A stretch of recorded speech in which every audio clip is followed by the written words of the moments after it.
At this moment, Sun emerged. He stunned a priest with smothering strike, then finished them off with a backstab followed by eviscerate. Even though his damage didn't match Nie Yan's, his attacks were quick and efficient. 1, 2, 3. Sun was like a phantom, killing players left and right as he popped in and out of the battlefield. Nie Yan was shocked when he looked over at Sun. Sun's movements were already starting to carry the essence of a shadow dancer. It took Nie Yan 2 lifetimes to comprehend the mysteries of a shadow dancer. He had only demonstrated the techniques of a shadow dancer once, yet Sun was already beginning to understand them. This genius thief was slowly blossoming into a dazzling figure. Elsewhere, One Strike Vow had also killed 3 priests. Dressed in skin-tight leather armor, her live figure danced across the battlefield. She was beginning to show traces of what made her a goddess in the previous timeline. She was the dream lover in the minds of countless thieves, both because of her beauty and astonishing skills. Back then, her popularity among thieves even eclipsed that of Sun. A simple smile of hers could topple cities, it wouldn't be overboard to call her a femme fatale. The 3 of them were like sharp daggers, piercing through the defenses of bloodlust blades and wreaking havoc on the priests in the back. The situation over on the front line was just as grim for bloodlust blades. No longer receiving heals, their warriors started dropping like flies. Tang Yao was especially conspicuous. He was firing out spells like a Gatling gun, taking out numerous warriors in quick succession. When the front line collapsed, Smoke Stub, Blade Light, Lofty Shadow, and the others charged forward and started slaughtering the mages. Bloodlust Blade's force was routed. They could no longer put up the slightest bit of resistance. Smoke Stub swept through 6 mages with a whirlwind slash. He raised his sword and charged forward, felling an arcane mage. These mages were ordinary players. Their reactions and awareness were far inferior to that of Smoke Stub and company. Most of them were cut down before they even got the chance to cast a spell. Smoke Stub, Blade Light, Lofty Shadow, and the others left a trail of corpses in their path. Soon, they met up with Nie Yan, Sun, and One Strike Vow in the back. Under the assault of Nie Yan's group, around 80% of the over 300 players from Bloodlust Blades were slaughtered in a matter of minutes. The remaining 20% had all fled. This was usually the end result when ordinary players faced off against elites, a one-sided slaughter. According to convention, warriors tanked at the front while the mages behind them focused their firepower on 2 or 3 individuals at a time, which in turn was offset by the healing from the priests. These battles tended to drag out for a long time before reaching their conclusion. This was also the strategy of Bloodlust Blades, keep the battle in a deadlock until reinforcements arrived. The enemy would have nowhere left to run. But who could have predicted Nie Yan's group would topple all expectations? Nie Yan, Sun, and One Strike Vow through their outstanding skill bypassed multiple layers of defenses and ambushed the priests in the backline. Following which the defensive line at the front crumbled due to the lack of healing, leaving the mages completely exposed. It was this series of decisive blows that led to the more than 300 players from Bloodlust Blades being soundly defeated in just under 6 minutes. The might of Nie Yan's group was clear for all to see. The surviving players from Bloodlust Blades lost all will to fight and fled for their lives, lest they lost the chance. Piles of corpses littered the ground. Only Nie Yan's group remained on the battlefield. How many did we lose? Nie Yan asked. It would be wishful thinking to hope they suffered no casualties after such a battle. 3. We've recovered their equipment. But if we revive them here, they'll suffer an even heavier experience penalty. Plus, we have even more difficult battles up ahead of us. So I decided it was best to let them respawn in the cemetery, Smokestub replied. Nie Yan nodded in approval. Fortunately, they only lost 3 members. These losses were within an acceptable range. Everyone, get back on your mounts. We're leaving, Nie Yan ordered. They couldn't dally in one place for too long. If they kept skirmishing with the forces of Bloodlust Blades, with their numbers slowly being shaved away every time, there would eventually be none of them left. Although Nie Yan could go back to Kalor with a return scroll, the others who were branded with red names didn't have that luxury. After they risked their lives to save him, how could he just abandon them to save his own skin? Everyone got back on their horses and continued galloping south. Before long, a dense forest came into view at the edge of the prairie. Nie Yan's eyes lit up. It would be much easier to get out alive under the cover of the forest. No matter how large of a force Bloodlust Blades brought, it would be difficult to surround them. Just as Nie Yan was inwardly celebrating, he received a warning from Guo Wai. Don't go there. Over 6,000 players from Bloodlust Blades are lurking in ambush. It's too dangerous without advanced magic. Flee to the Crystal Caverns in the east. It's a level 50 map. When you're there, Bloodlust Blades will have no way of catching you no matter how many people they send. All of you can hold yourselves up there, then come out when you've cleared your red names. Just be careful. Crystal Caverns is an unexplored map, so there's bound to be a lot of high-level elites and sub-elites.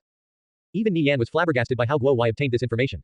Ever since the incident that occurred in Sinful Gorge, Guo Wai started doing his utmost to expand Asskickers United's intelligence network. With the support of the Dragonsaur Financial Group, resources were no issue. Now, all that effort was finally paying off. It took many capable individuals for Asskickers United to reach this stage. After receiving Guo Wai's warning, Nie Yan immediately led the group away from the forest and toward the Crystal Caverns in the east. Red River Stronghold. Back in the guild headquarters of Bloodlust Blades, Mad Blade's face turned dark after receiving the news that 300 or so of his players had been wiped out by Nie Yan's group. However, he still had many troops stationed in front of their path, ready to intercept them. At this moment, he received another update. Their target had abruptly changed directions and was moving toward the east. A thought suddenly crossed Mad Blade's mind. Shit, they're escaping to the Crystal Caverns. Stop them. The Crystal Caverns were similar to a labyrinth. His troops had no hope of chasing them down if Nie Yan and the others were allowed to reach that place. His plans of killing them would go up in smoke. Mad Blade had no way of knowing what would happen inside the Crystal Caverns. A level 50 map was extremely difficult to explore. However, Nie Yan's group was simply too strong. They might really be capable of pulling it off. If they walked out of this unscathed and with a huge pile of loot to boot, wouldn't that be pouring more salt on the open wounds of Bloodlust Blades? Crystalline mole men spawned in the Crystal Caverns. It was rumored on the forums that a level 50 lord and many elites lurked there. Bloodlust Blades had dispatched an expedition group to explore this map before, but they returned with their heads hung in defeat. A certain region inside the caverns contained 7 level 50 elite crystalline mole men. This was an incredibly difficult obstacle they couldn't overcome. If even their 60-player expedition team failed, Mad Blade doubted Nie Yan's group could actually succeed. However, he couldn't simply eliminate the possibility from his mind. Regardless of the method, Mad Blade absolutely didn't wish to see Nie Yan's group reach the Crystal Caverns. While riding on horseback, Nie Yan's group spotted a large cave at the base of a mountain in the distance. Scattered outside the entrance were many crystal-covered boulders that glistened brilliantly under the sunlight. The crystal caverns was a primary location for ore production. When they reached within 30 meters of the crystal caverns, Nie Yan suddenly had an uneasy premonition. He quickly activated Eye of Truth and located several groups lurking in the vicinity, 30 players to the left, 50 to the right, while more and more were arriving from behind. Every single one of them was a thief, and they were all hiding in the shadows. The fate of anyone ambushed by them was obvious. When Nie Yan first decided to form the 100 Thieves, he felt the characteristics of the class were most suited for ambushes. Their tactics in a group, which were similar to that of a pack of wolves, achieved great success. He had seen this sort of model successfully pulled off several times in the previous timeline. He never expected that today he would get a taste of his own medicine. Everyone, dismount. Rush into the crystal caverns. Nie Yan ordered, after which he and the others jumped down from their horses and unsummoned them. Painted Muslin and Young Seven both tossed out illuminates in different directions. The piercing radiance poured down from the sky and revealed the silhouettes of every thief in the vicinity. Smoke Stub, Blade Light, and the others charged toward the enemy. Whirlwind Slash. Sword beams flew out in every direction. The thieves quickly divided themselves into smaller groups, with 5 or 6 of them taking on each person. The remainder all swarmed toward the mages in the back like a surging torrent. The thieves were like a pack of hungry wolves, their eyes locked solely onto their prey. Facing off against a group like this was a huge headache. If any one of these thieves managed to stun you, your fate was sealed. It was just too easy to get stun locked. Repel. Repel. Tang Yao, Summer Bug, and the other mages did their best to keep the enemy at bay. As they repelled the thieves, more and more would swarm forward from the back. They cast crowd control spells in quick succession, occasionally killing 1 or 2 thieves. However, it felt like herding cats. Tang Yao and the others unleashed a flurry of spells, blasting swaths of thieves away. Fuck, is there no end to them? There's so many. Nie Yan's group pressed forward toward the crystal caverns with much difficulty. Blade Light charged into 6 thieves, sending them flying away. However, more thieves rushed in to fill the gap. A thief managed to land a smothering strike on the back of Blade Light's head. In that instant, all the thieves swarmed toward him and unleashed their full burst, causing his health to plummet. Painted Muslin threw out a heal and restored Blade Light's health back to stable levels. Tang Yao cast Repel, forcing the thieves back. Only then did Blade Light break free from the crowd control. The others weren't faring much better. The frontliners engaged the thieves in close combat, so it was almost impossible to dodge every stun. Another 2 members died. Nie Yan's group was getting closer and closer to the crystal caverns, 10 meters, 5 meters. The enemy's attacks were getting fiercer. The number of members at low health steadily rose. Young Seven, Painted Muslin, and the other priests all broke out in the cold sweat. They were struggling to keep up with the healing. If this went on for any longer, the number of casualties would rise dramatically. They would likely collapse before reaching the entrance of the crystal caverns. At this moment, Tang Yao, who was under the protection of the surrounding members, finally finished chanting a spell. Obscurus Expulsion. A powerful burst rammed into the thieves and swept them away. They were forced to retreat over 20 meters away, creating a large clearance between the 2 parties. Everyone charged into the crystal caverns. Smoke Stub, Blade Light, and Lofty Shadow blocked off the entrance and bunkered down with their shields raised. Here I thought this Obscurus magic was useless. Who knew it had such effect? Tang Yao exclaimed in an incredulous tone. This Obscurus magic's cast time wasn't all that long at roughly 3 seconds, yet its effect was quite powerful. It surprisingly repelled the opponents by over 20 meters. In a battle, this was definitely a useful skill. The thieves from Bloodlust Blades were blocked from entering the crystal caverns. Nie Yan and the others turned around and looked inside. So far as the eye could see, there were rocks of various shapes and sizes protruding from the ground and walls. They were covered in crystals that emitted a faint light within the cave. No one knew where these deep, winding passages led. The surroundings were dimly lit by crystal ores. From time to time, Nie Yan and the others saw shadows dance along the cavern walls. They likely belonged to the monsters that lurked inside these caverns, crystalline mole men. Crystalline mole men dropped rare ores upon death. Nie Yan's group retreated deeper into the crystal caverns while the thieves from Bloodlust Blades spared no effort in chasing after them. Up ahead was a large open chamber. It would be troublesome if they were allowed inside. There were crystalline mole men to the front while the thieves from Bloodlust Blades were hounding them from the back. Nie Yan's group was stuck between a rock and a hard place. They just won't give up. What do we do? Smoke Stub and the others looked toward Nie Yan. It would be hard to deal with the crystalline mole men up front with the constant threat of being ambushed looming over them. Nie Yan pondered for a moment. Let's lure the crystalline mole men into blocking up the entranceway. That sounds good and all, but we can't guarantee the crystalline mole men will do what you want. It'll be troublesome if they end up turning on us instead, Smoke Stub said. Smoke Stub's worries weren't unfounded. There was no way all the crystalline mole men would stay on the thief that pulled them. They would surely split up and attack the other group members. Add this to the fact that the thieves from Bloodlust Blades were nipping at their heels, and it would most likely lead to a wipe. The crux of the problem is aggro. Do any of you have Blizzard? Nie Yan asked. His plan would be much simpler with this spell. I do, Undying Scoundrel replied. Blizzard was one of the very first area of effect spells an elementalist learned. How could he not have it? Good. Do any of you have a basic invisibility potion? Nie Yan asked. With this item, he would have everything he needed for his plan. Otherwise, he would have to think of another way. Basic invisibility potions temporarily put the player in a state of invisibility. They would turn into a ball of mist, becoming immune to physical attacks. However, they would take 300% bonus damage from magic attacks and their movement speed would also be greatly reduced. This sort of potion was fairly rare. It would only show up occasionally in the hands of top-class experts. I have one, Blade Light replied. His gaze fell on an azure bottle in his bag. I do too. I got it as a reward from a class-related quest, Lofty Shadow pitched in. Luckily, he also had an invisibility potion. He kept it in his bag just in case it might be of some use one day. Give your invisibility potions to Undying Scoundrel. Scoundrel, follow me. The rest of you stay put, Nie Yan ordered. Just the 2 of them sufficed to enact his plan. Undying Scoundrel received the invisibility potions from Blade Light and Lofty Shadow, then followed behind Nie Yan. Nie Yan and Undying Scoundrel quickly approached the large chamber. Stay put for now. I'll go aggro the mobs, Nie Yan explained his plans to Undying Scoundrel before darting off. Nie Yan activated Shadow Waltz and dashed into the large chamber, passing one group of crystalline mole men after another. Crystalline mole men were covered in dark green crystals. Their heads were oversized while their appendages were wiry. They wielded pikes, and they moved around in groups of 50 to 60. Crystalline mole man, level 50. Health, 8,000 8,000. From what Nie Yan recalled, these mobs were naturally resistant to physical damage. Physical attacks couldn't do much damage to them, but they were vulnerable to magic. For every strength, there was also a weakness. Because of this, it was easier for mages to attract their aggro. An elite or lord-class crystalline mole man abruptly shifting targets mid-battle would spell disaster for any team facing it. This was why no guild had cleared the crystal caverns yet. Nie Yan traveled to the far edge of the chamber. When he saw a group of crystalline mole men up ahead, he took aim with the Dullahan cavalry crossbow and fired a round of bolts at them. Put. 5 bolts struck a crystalline mole man, immediately attracting the aggro of the entire group. Nie Yan quickly turned around and fled back toward the chamber entrance. He attracted the attention of multiple other groups along the way. He was like a railroad engineer, and the train he was leading quickly grew to almost 300 crystalline mole men in size. Seeing the surging tide of crystalline mole men, Undying Scoundrel's heart nearly jumped out of his chest. Start casting blizzard, Nie Yan shouted. Undying Scoundrel immediately began chanting. An icy mist formed around him as he gathered ice elemental energy, causing the surrounding temperature to plummet. Before long, a few snowflakes turned into a blinding blizzard that swallowed everything in the immediate vicinity. When the crystalline mole men entered the spell's range, a blanket of damage values rose up into the air. Although they were only taking 10 to 20 damage with every tick, it was enough for them to shift their aggro onto Undying Scoundrel. Undying Scoundrel abruptly turned tail and fled into the passageway. The crystalline mole men are aggroed onto Undying Scoundrel. Don't attack them, Nie Yan informed through the voice chat. He placed himself in the path of the fastest crystalline mole man. The crystalline mole man stopped in its tracks to swing at Nie Yan with its pike, only for him to sidestep and vanish into the shadows. Just as it was about to resume its chase, he reappeared in front of it again. Nie Yan kept intercepting the crystalline mole men at the front of the group. Like this, their overall speed was greatly reduced. The horde of crystalline mole men were slowly led to the entrance of the crystal caverns. The thieves from Bloodlust Blades were still lingering around. When they saw the mob of crystalline mole men coming towards them, their eyes widened like dinner plates. Holy shit. So many crystalline mole men. Smoke Stub, Blade Light, and the others hurriedly stepped aside. These crystalline mole men ran past them without batting an eye. All of their aggro was concentrated on Undying Scoundrel. Crystalline mole men flooded into the entranceway of the crystal caverns. Several of them pounced onto Undying Scoundrel, who quickly downed a basic invisibility potion. He transformed into an incorporeal form and immediately lost all aggro. Undying Scoundrel ran back to the others. Although he was sprinting with all his might, he was moving at roughly walking speed. It appeared as if he was running in slow motion. After a while, the effects of the first basic invisibility potion wore off. He quickly drank the second one. Luckily, the cooldown for this item was short. By relying on these two basic invisibility potions, Undying Scoundrel finally regrouped with Nie Yan and the others. Looking back at the entrance, it was filled to the brim with crystalline mole men. Without clearing them away, it would be impossible for Bloodlust Blade's forces to enter the crystal caverns. By that time, Nie Yan and the others would have long reached the deepest regions of the map, and all the monsters along the way would have already respawned. Nie Yan could only imagine the faces of the higher-ups of Bloodlust Blades when they received this news. Despite stirring up so much trouble in their territory, he still got away without so much as a scratch, and there was nothing they could do about it. Bloodlust Mad Blade was definitely going to blow his lid. Nie Yan's lips curved into a satisfied smile. Alright, the entrance is plugged. Let's go and clear our red names. Like this, there was nothing more to worry about. Smoke Stub and the others couldn't help but admire Nie Yan for his quick thinking. If it wasn't for his idea, they would have been stuck at the entrance of the crystal caverns without any way to advance or retreat. Nie Yan and the others started heading further into the crystal caverns. They definitely had to completely explore this map before Bloodlust Blades cleared out those 300 crystalline mole men at the entrance. Blade Light, Lofty Shadow, and Nie Yan engaged the monsters ahead. With 3 powerful fighters tanking at the front, the mages at the back could cast spells without worry.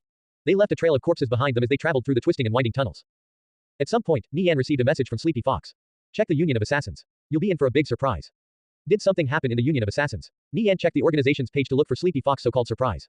A Marquis and 3 Earls had emerged in the list of professional players. This was unbelievable. In order to reach the rank of Marquis, it required a member to complete 3 missions with commission fees of 1,000 gold or higher. When he went to check the identity of this Marquis, he was given an even bigger shock to see a familiar name, Shadow Killer. He had just completed these 3 missions recently. Mission: assassinate the guild leader of Holy Empire, Sleepy Fox. Commission fee: 1,200 gold. Status: completed. Mission: assassinate the guild leader of Alliance of Mages, Ardent Blaze. Commission fee: 2,200 gold. Status: completed. Mission: assassinate the guild leader of Sapphire Shrine, Fall Lan. Commission fee: 1,800 gold. Status: completed. Mission: assassinate the guild leader of Asskickers United, Nirvana Flame. Commission fee: 3,900 gold. Status: incomplete. Damn, Shadow Killer actually joined the Union of Assassins. Nie Yan was greatly taken aback. Not only that, but there was a bounty for his head on the mission boards as well. This was definitely something he had never accounted for. However, he had insisted from the start that the Union of Assassins wouldn't discriminate against any client no matter the content of their request. He never expected this would come back to bite them in the ass so quickly. Shadow Killer was really worthy of admiration. Besides Sleepy Fox, Ardent Blaze, and Fall Lan, he had assassinated countless others. Regardless of the target's affiliation, so long as he was given the money, he would assassinate them without question. Of course, only experts were qualified for him to personally take action. Nevertheless, his first attempt on Nie Yan's life had failed. So long as Nie Yan stayed vigilant, Shadow Killer couldn't do anything to him. He had taken great strides along the path of a shadow dancer, significantly improving both his awareness and technique. Add to this his outstanding equipment such as the Glimpse of Darkness and Zenard's sword, and he wouldn't lose out to anyone. Nie Yan was undeterred by Shadow Killer's provocation. Nie Yan chuckled lightly at the staggering bounty of 3,900 gold on his head. He never expected to be held in such high regard. It was more than double that of Sleepy Fox, for example. This was testament to his position in the hearts of the players. And with Shadow Killer's recent failure, this bounty was set to increase. Nie Yan noticed that the current membership of the Union of Assassin had finally broken through to 20,000. Almost every notable player in the professional gaming circle had joined, including even those from other cities. Such a gathering attracted clientele from all walks of life, who issued requests with rewards ranging from just a few gold to upwards of tens of thousands. This incited the members to furiously raise their own rank within the organization. The Union of Assassins currently had 1 marquis, 3 earls, 1,200 viscounts, and 7,000 barons. All these players generated a mountain of gold for the princes every day. The Union of Assassins' profit would only rise as it gained more recognition among the players. Yesterday's total revenue was more than 5,000 gold. Today it broke through to over 10,000 gold. An enormous money-making machine had taken form, and it was currently displaying its might. 10,000 gold every day was a lot, even when divided among the shareholders. Some players with backing tried to establish organizations to rival the Union of Assassins. But the vast majority of them ended up failing. Some even attempted to embezzle the commission fees from their players, raising even more doubt over these upstarts. The professional players soon came to a consensus. Outside of the Union of Assassins, the vast majority couldn't be trusted. The Union of Assassins controlled an overwhelming 98% of the market. In this sort of environment, it was almost impossible for another organization to emerge. Even if one did manage to pop out of the woodwork, under the suppression of Sleepy Fox and Fall Land, they would have no chance to grow. Naturally, the Union of Assassins' development wasn't without its bumps. Some people accused the organization of stealing money from commissions, trying to cast doubt over them. However, Sleepy Fox came out with the records of every transaction, which had all been noted down by the system. All those who were trying to stir the pot immediately shut up. The Union of Assassins had experienced numerous incidents. For it to have grown to this stage wasn't easy. Nie Yan looked over the list of top-ranking members in the Union of Assassins. Some of them were familiar names. In the previous timeline, they were all famous professional players. He sent each of them an invitation to join Asskickers United, promising them a host of benefits. It would be a win even if just 1 or 2 of them accepted. In fact, many of these players were elated after receiving Nie Yan's invitation. A lot of them had yet to make a name for themselves. Although some had a tiny bit of fame, it was nothing compared to his prestige. He had personally sent them an invitation. This action held significant meaning. It meant they had gained his recognition. As for how many of them would join Asskickers United, Nie Yan could only wait and see. Nie Yan glanced at the mission boards. There were over 60,000 missions available. Professional players could sort through the categories and pick whichever one interested them. When the Union of Assassins first started up, there were maybe a dozen or so missions every day. It was a stark difference. Nie Yan issued several requests on the mission boards. Mission: assassinate the guild leader of Bloodlust Blades, Bloodlust Mad Blade. Reward: 2,300 gold. Mission: assassinate the guild leader of Victorious Return, Heaven Breaker. Reward: 1,200 gold. Mission: assassinate the guild leader of Radiant Sacred Flame, Nightbreak Trickster. Reward: 2,100 gold. Their bounties naturally wouldn't be higher than his own. Otherwise, wouldn't that be admitting they were above him in status? Nie Yan dealt with a few administrative tasks, then closed out of the Union of Assassins chat server. He didn't know if anyone would take up his requests. He would check back and see later on. At this moment, Nie Yan received an explosive piece of news from Sleepy Fox. He was currently in a secret meeting with Nightbreak Trickster, who expressed interest in joining the alliance with Asskickers United. The relationship between Radiant Sacred Flame and Victorious Return was never that great in the first place.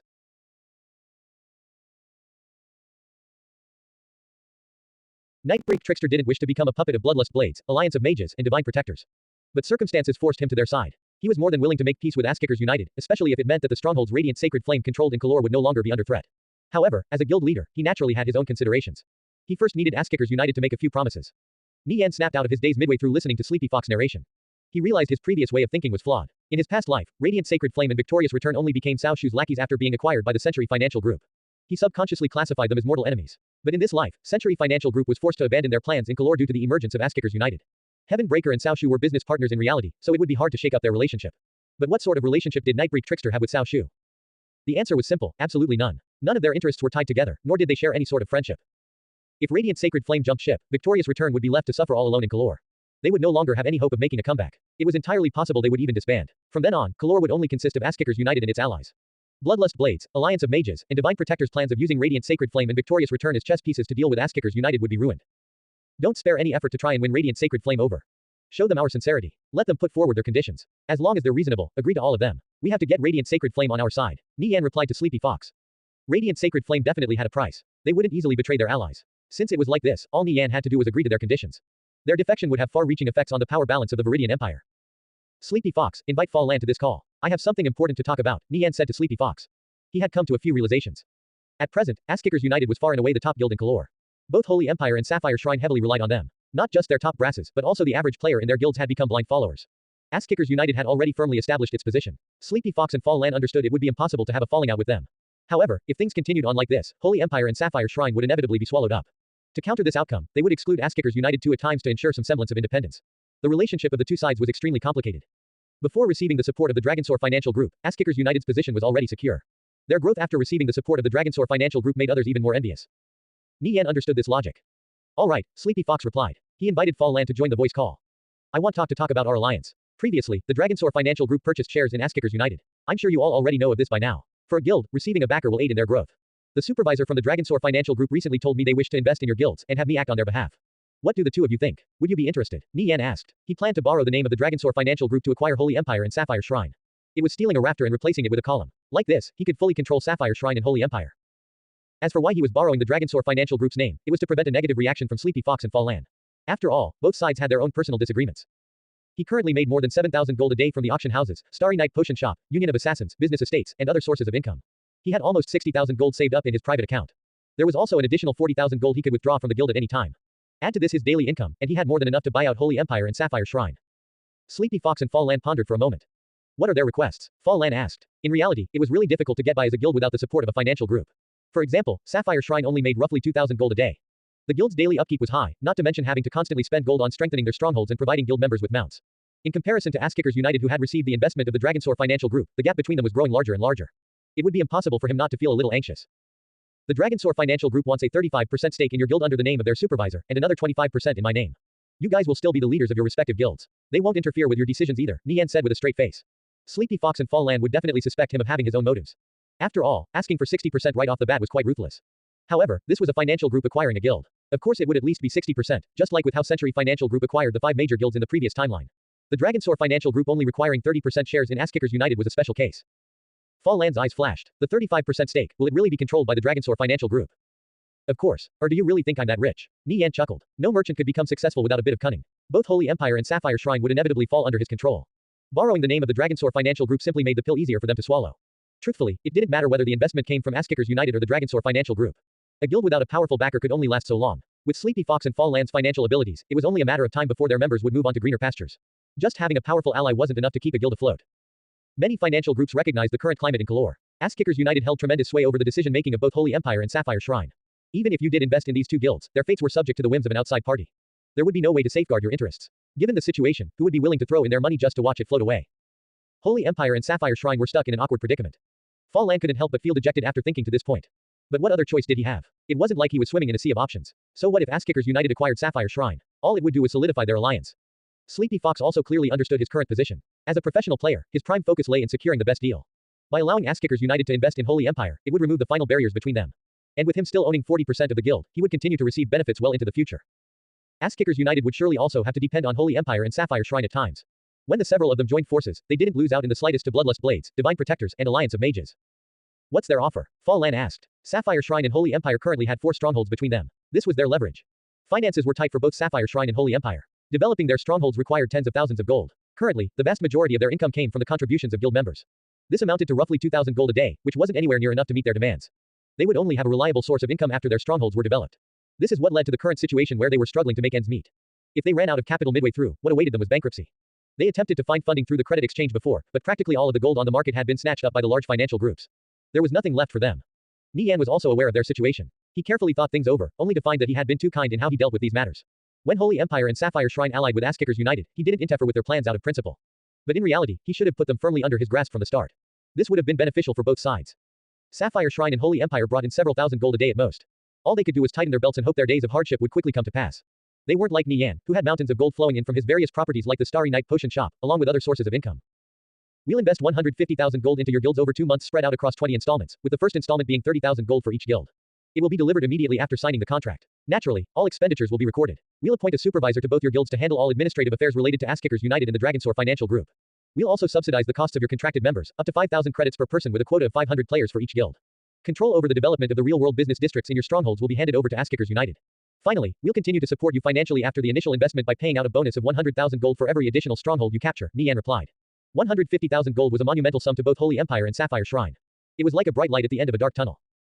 Both Sleepy Fox and Fall Lan were pleasantly surprised by Nie Yan's generous terms, especially the subsidy for their contracted players. This was timely assistance for Holy Empire and Sapphire Shrine. Like this, they could secure the loyalty and devotion of their elites. The vast majority of players joined conviction with the aspiration of making a living out of it. If Holy Empire and Sapphire Shrine were slow on providing them with benefits, and there were no other gains for being in the guild, players would seek their fortune elsewhere. This held true not just in the game but also in reality. With a monthly salary of 5,000 credits, who in their right mind would leave? Nie Yan wouldn't lose out either. The Dragonsaur Financial Group highly valued every real-world business district. For each one he acquired, they would pay him a tremendous sum. He would make a killing selling 4 real-world business districts to them. Each group got what they wanted out of this deal. Nie Yan obtained control over Holy Empire and Sapphire Shrine. The Dragonsaur Financial Group obtained 4 real-world business districts. Holy Empire and Sapphire Shrine obtained the investments they so desperately needed, and their players received a significant boost in salary. And last but not least, Fall Lan and Sleepy Fox shares would rise in value, which meant they would net a larger profit. Everyone was happy. Nie Yan had settled the matter of face. On the surface, it looked like Holy Empire and Sapphire Shrine simply received the investment of the Dragonsaur Financial Group instead of being swallowed up by Ass-Kickers United. Holy Empire and Sapphire Shrine would have an incredibly difficult time developing without an investor. On top of this, their real-world business districts would be rotting away without buyers. Wanting to support a guild's expenditures with just the daily taxes from their strongholds was wishful thinking. I agree to these terms, but I want to add in another clause. Sapphire Shrine will remain independent. It won't be forced to merge with Asskickers United, Fallan said. Even though he sold 60% of the guild shares to ensure its prosperity, he wasn't quite willing to see the name disappear. No problem. But if war breaks out, I hope Sapphire Shrine will have Asskickers United's back. Naturally, so long as it doesn't harm our interests, Fallan agreed. Then I guess we're more or less done. All that's left to do is iron out the finer details. Sleepy Fox, what are your thoughts? Nie Yan asked. The business world was cutthroat. Everyone only looked out for their own interests as they tried to navigate this complex landscape. Things that weighed you down like friendship had no place here. I'm fine either way. I'm an organization owner, after all. I only established Holy Empire to secure the livelihoods of the people under me. It doesn't matter who we receive an investment from. As long as my brothers can comfortably put food on their tables, I'm satisfied, Sleepy Fox replied. He was quite open-minded about the offer. In fact, Nie Yan mentioning the subsidy for his contracted players was what sealed the deal. He didn't care where the money came from, only that his brothers could put food on the table. Well, I suppose that settles it. I'll have Watchful Snail draft up the contracts, then send it over for you guys to look at. I hope we can continue to get along for a long time to come, Nie Yan said. He began his preparations for the signing of the contracts, relaying everything back to the guild headquarters. When Sleepy Fox and Fallan signed the contract, Sapphire Shrine and Holy Empire would truly be bound to Asskickers United. Their alliance was previously shaky at best, with very few interlinked interests. But now, these three guilds were inseparable allies, becoming an unprecedented powerhouse. Even conquering the entire Viridian Empire wouldn't be out of the realm of possibilities. Nie Yan chatted a bit more with Fallan and Sleepy Fox about the particulars of the buyout, then hung up. This time, he had come out with a considerable harvest. Nie Yan and his group continued to travel deeper into the crystal caverns. For the time being, they didn't require him to personally take action. These members easily dispatched the monsters they came across. Nie Yan withdrew to the back of the group, his attention on another matter of importance. He was starting a new chat server, different from the Union of Assassins but similarly an amazing money maker. Its foundation was based in auction houses, a super trade channel. He first made a directory with various filters which included chest armor, gloves, shoulder guards, weapons, crafting materials, and so on. Numerous pages were created, each filled with various items that showed a detailed description and a price. It aggregated all the data from the 3 auction houses he owned in Kalor. Anything listed there would show up in this channel, and anything sold would automatically disappear. The system's amazing computing ability was seemingly limitless. Nie Yan planned to open this chat server to the public. Players could freely enter and browse through a wide selection of items. If something caught their eye, they could simply hit purchase and however much it cost would be deducted from their account. After which the staff in the auction house would mail the item to the buyer's personal storage to complete the transaction. The chat server allowed players to shop while out leveling in the wilderness. Anything they purchased would be waiting for them in their personal storage when they returned to the city. This was extremely convenient. With the help of this trade channel, Nie Yan could exponentially increase the amount of sales in his auction houses. At the same time, he also got to collect an additional service charge. The super trade channel would never gain the same market dominance as the Union of Assassins. But with the support of the 3 largest auction houses in Kalor, he believed no other auction house could match his catalog. As the channel gained recognition among the player base, it would increase the number of transactions made by his auction houses, which in turn would encourage more players to list their items up for sale in them, forming a virtuous cycle. From then on, the gold would keep pouring in from all sides. Setting up the super trade channel was actually pretty easy. Aggregating all the data from the auction houses was no problem. The other steps were just as simple. Nie Yan hid his name to maintain anonymity, while at the top of the announcement board he wrote a simple welcome message for convenient trading between players. In addition, he specified the origin of goods, all came from the 3 auction houses in Kalor. That way, the channel also served as a form of advertisement. Of course, goods from the Starry Night Potion shop would be sold here too. What's this? Guo asked in a daze after Nie Yan invited him to the channel. A channel for trading, Nie Yan replied, then explained his plans for the super trade channel. Guo's eyes lit up. Nie Yan's idea for a super trade channel was most certainly doable, its potential endless. It was similar to online shopping in the sense that players could browse for goods to purchase without ever needing to return to the city. This would have a significant effect on the entire game. Advertising the trading channel wasn't anything difficult either, a few server announcements would suffice. Hire some staff to make the deliveries, and also get a supervisor, Nie Yan instructed. Since he lacked the time to manage the super trade channel himself, he could only delegate the job. Got it, I'll put Zhao Li in charge. I'll assign him and his staff to help you manage the super trade channel, Guo said. Both he and Hao Cheng were supervising an overwhelming amount of other work, leaving only Zhao Li available. Then it's decided. Zhao Li will be responsible for this, Nie Yan nodded. This is a great idea. If this channel starts gaining traction early on, it'll have enormous potential. Zhao Li exclaimed. Should we also contact the owners of other auction houses and pull them into this channel? We could even ask for an entrance fee and a fixed commission for each successful sale. Sharp thinking. Keep working on it and get back to me in a bit. Nie Yan smiled. Zhao Li has a rather bright mind. What's the channel called? Zhao Li asked. The super trade channel. It's easy to remember and rolls nicely off the tongue. That works, Zhao Li nodded. By the time Nie Yan left the call, Zhao Li had started on perfecting the trading system in the channel. On the other end, Guo had also begun working on the logistics of the delivery staff, such as their wages. Back in the crystal caverns, Nie Yan followed behind the group as they cleared the mobs up ahead. After an hour or so, they suddenly received several server announcements, advertisements from Guo which provided a basic introduction to the super trade channel. They included basic information such as its purpose, the convenience of purchasing items anytime and anywhere, and so on. The super trade channel immediately attracted a tidal wave of attention once the announcements were out. Before long, Nie Yan's traffic charts exploded as players flooded into the channel. To their astonishment, they discovered that the super trade channel was actually connected to the 3 biggest auction houses in Kalor. Goods were well stocked, and the prices were nearly identical to the auction houses. Players started testing out the system, purchasing some items they needed. After just several minutes, they received a system announcement informing them that the item they purchased had been deposited into their personal storage. The first transaction was completed successfully. The second transaction was completed successfully. The third transaction. In a mad frenzy, the players in the super trade channel began purchasing everything they wanted. Traffic in the channel soared in a flash from thousands to tens of thousands, the number of sales increasing accordingly. The hysteria in the super trade channel rid Nie Yan of the last bits of doubt in his mind. His experiment was successful. The profitability of the super trade channel vastly outperformed the Union of Assassins. Then again, the Union of Assassins only involved a small subsection of the player base, while the super trade channel was relevant to every player. Online shopping was something everyone enjoyed, so they naturally flocked to the super trade channel to purchase a large variety of goods. This much was apparent from the soaring traffic numbers. Once players became completely accustomed to navigating, browsing, and purchasing items, the number of sales per day would grow beyond imagination. Even charging a minuscule commission for each transaction would accumulate to a vast sum. With this new stream of income, Nie Yan could attract players from all over and bring more and more experts into Asskickers United. Most guilds warred for resources. But with a booming treasury, who could compete with him? Although other auction houses might also start their own variation of a trade channel, the super trade channel would always remain at the forefront since it was the first to appear. With it fully operational, funding the salaries of the delivery staff would pose no problem. The super trade channel had processed several hundred items in a matter of minutes, and the transaction volume just continued rising exponentially. It was truly an astonishing speed. Even Nie Yan hadn't expected results to bloom so quickly. It seemed that the system announcement had quite the effect. But then again, after investing 2,000 gold, it was only natural there would be some sort of result. They could continue investing more into advertisements to spread the word when the super trade channel became even more profitable, allowing it to become the go-to place for all shopping players. Nie Yan instructed Zhao Li to make sure no issues occurred in the delivery process, and also ran over each segment of the system in detail with him. The super trade channel would become one of his largest sources of income, so of course he had to be careful with it. After settling everything, Nie Yan closed out of the voice chat. Smoke Stub, Blade Light, and the others turned their gazes toward him. Are you behind this super trade channel? Smoke Stub asked. They had been killing mobs for just a short while, yet Nie Yan had already started another huge commotion. This was quite impressive. Yep, Nie Yan replied with a light smile. How is it? Any trouble so far? The super trade channel was a revolutionary idea that would change the way the game was played. It gave way to an entirely new way of trading. Not bad, Smoke Stub answered. I picked up a few consumables just now. It's pretty convenient. I received them just a few minutes after purchasing them. The super trade channel was welcomed by Smoke Stub with open arms, and one could imagine that other players felt the same. In fact, it would be strange if this were not the case. In less than 10 minutes, Nie Yan's income had reached an astounding 20,000 gold, all of which was pure profit. He was looking forward to seeing how much the super trade channel would grow in the future. A while later, Guo Wai finished drafting up the contracts for the buyout of Holy Empire and Sapphire Shrine. Nie Yan, Sleepy Fox, and Fall Lan verified the terms before signing it. After which Nie Yan ordered Guo Wai and Bird to deposit the first 30,000 gold installment into their guild treasuries. From now on, Nie Yan would be the largest shareholder in Sapphire Shrine and Holy Empire. The future development of this alliance was just around the corner. Sleepy Fox and Fall Lan went back to their guild headquarters to announce the news to their members. A guild obtaining an investor was something worthy of celebration. It signified the start of a period of rapid growth. Nie Yan and the others pressed forwards into the crystal caverns. There were 7 level 50 elite crystalline mole men in an opening up ahead. It would already be an impressive feat if they could deal with 2 or 3 of these elites at once, to say nothing of all of them. This was the exact point where the expedition team of Bloodlust Blades wiped. These elite crystalline mole men completely blocked off their path. What should we do? Everyone was brainstorming for ways of dealing with the group of monsters barring their way. Nie Yan recalled the information gathered on the forums regarding crystalline mole men, then said, I'll lure 5 of them away. You guys take care of the other 2. Big bro, let me join in, Sun said. Do you want us to help too? One Strike Bao chimed in. No need. More people will just complicate things. Who here has Shadow Arrow? Nie Yan looked over the group. Shadow Arrow was a rather special skill that didn't generate much aggro. I do, Natural Fiend said. Good, that makes things a lot easier. I'll go lure the mobs. When I have their attention, use Shadow Arrow to split the aggro, Nie Yan said and set up the entire mobbing process. Crystalline mole men moved rather slowly. So long as he wasn't cornered, there would be no problem. But to do this in the confines of the crystal caverns posed a bit of a challenge. Blade Light and the rest of the group finished up preparations, while Nie Yan entered stealth and used Transcendent Insight to investigate the crystalline mole men. Crystalline Mole Man, Elite, Level 50. Health 120,000 120,000. These crystalline mole men were roughly 3 meters tall, not much larger than the typical elite. Covering their bodies were crystalline lumps that protruded out like stakes. In combination with the 2-meter-long thick pikes they wielded, these mole men appeared quite fearsome.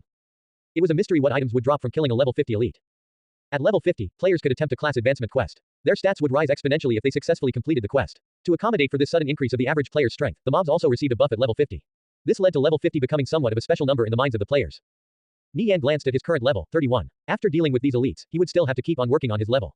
After reaching level 50, he could undertake the class advancement quest for a great thief. The reward for completing this quest was something he already looked forward to. Typically, 1 or 2 in every 100 level 50 thieves that attempted the Great Thief's class advancement quest would succeed. In the previous timeline, Nie Yan had only done so when he was nearly level 70. Nie Yan had failed the Great Thief class advancement quest numerous times in the previous timeline, so much so that he memorized it by heart. He was confident in passing it at level 50 this time around, especially with his recent breakthroughs on the path of a shadow dancer. A class advanced player was worlds apart from ordinary players with great changes in both stats and skills, and could kill them with ease. This sort of suppressing effect was clear as day. The moment players reached level 50, the battlefields would belong to class advanced players.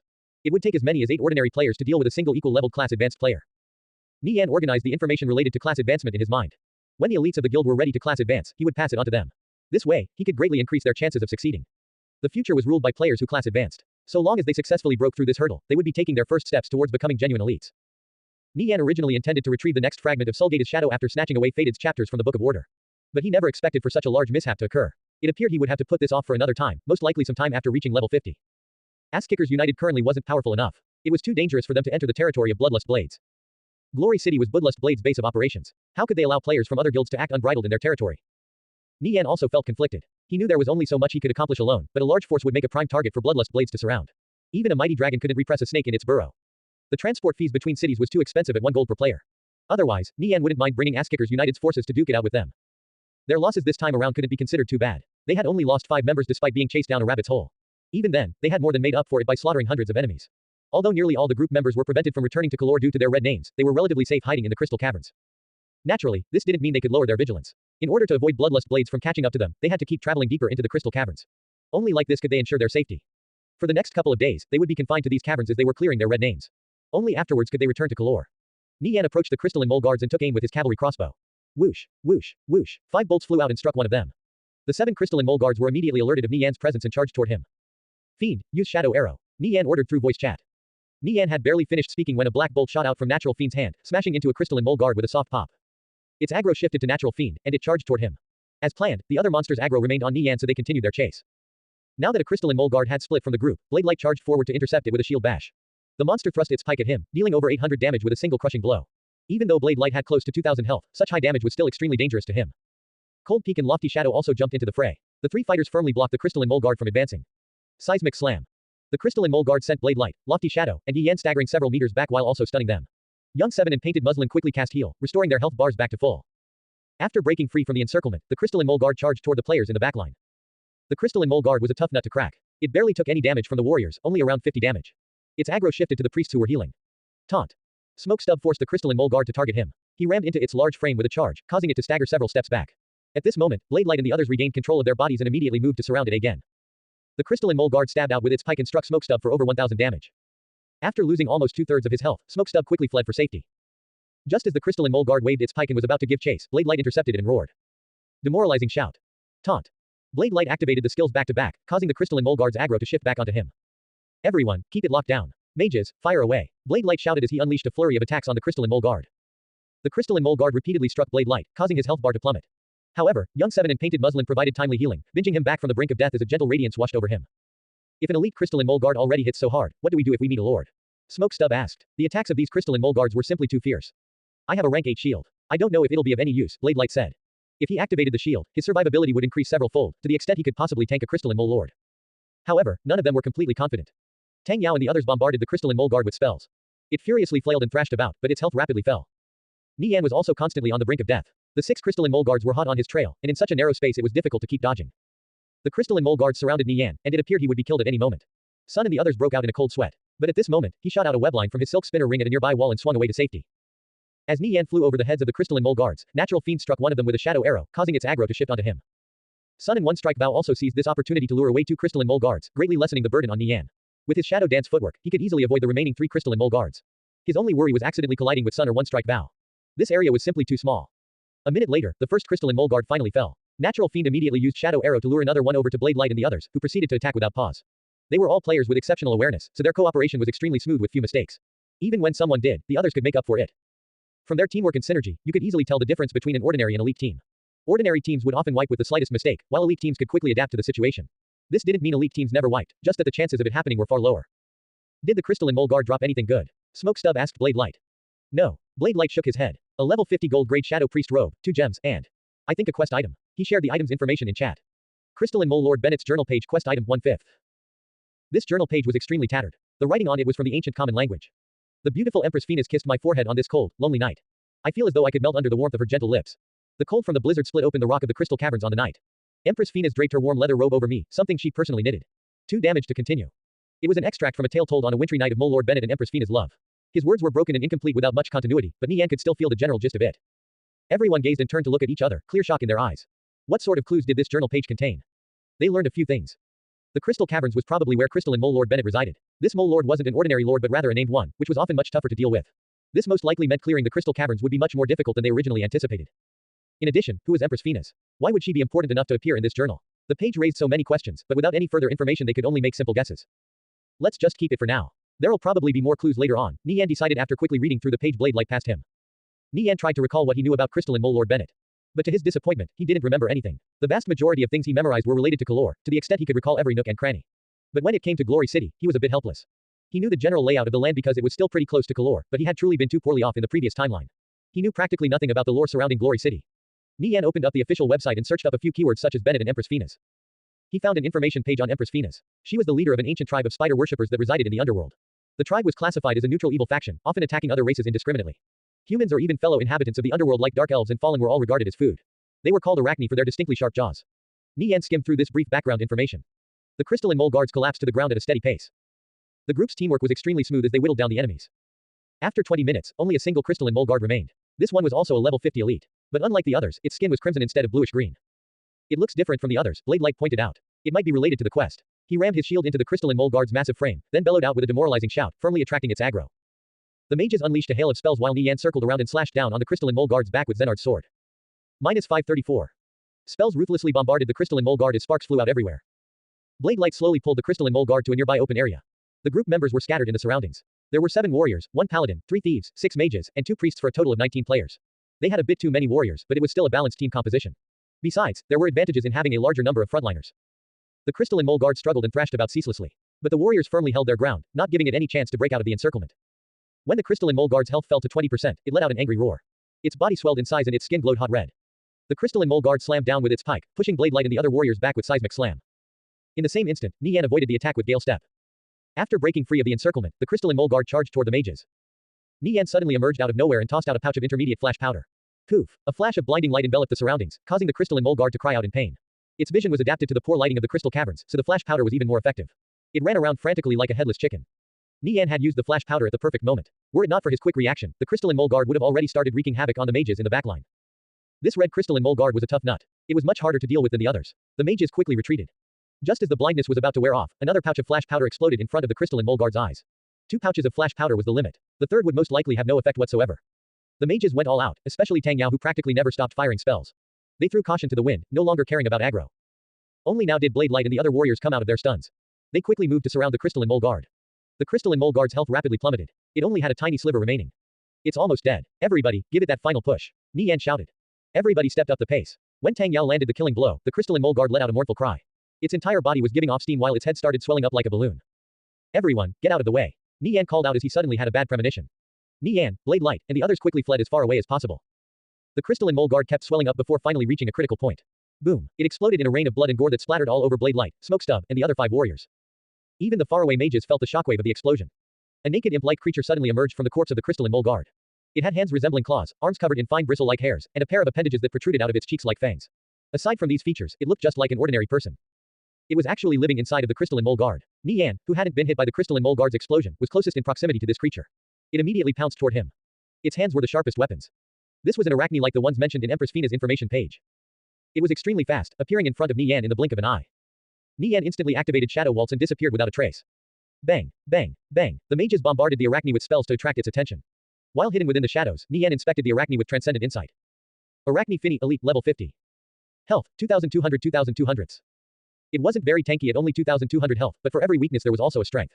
Just as it was about to shift targets, Lofty Shadow rammed into it from the side with a shield bash. The arachne was sent flying by the impact but landed gently on the ground, whereupon it pounced toward one of the mages. With a stab of its claw-like hands, the mage's more than 900 health was instantly reduced to 0. He collapsed dead on the ground. Before it could move on to another target, Nie Yan threw out a pouch of intermediate flash powder. Poof! It was temporarily blinded by the dazzling radiance.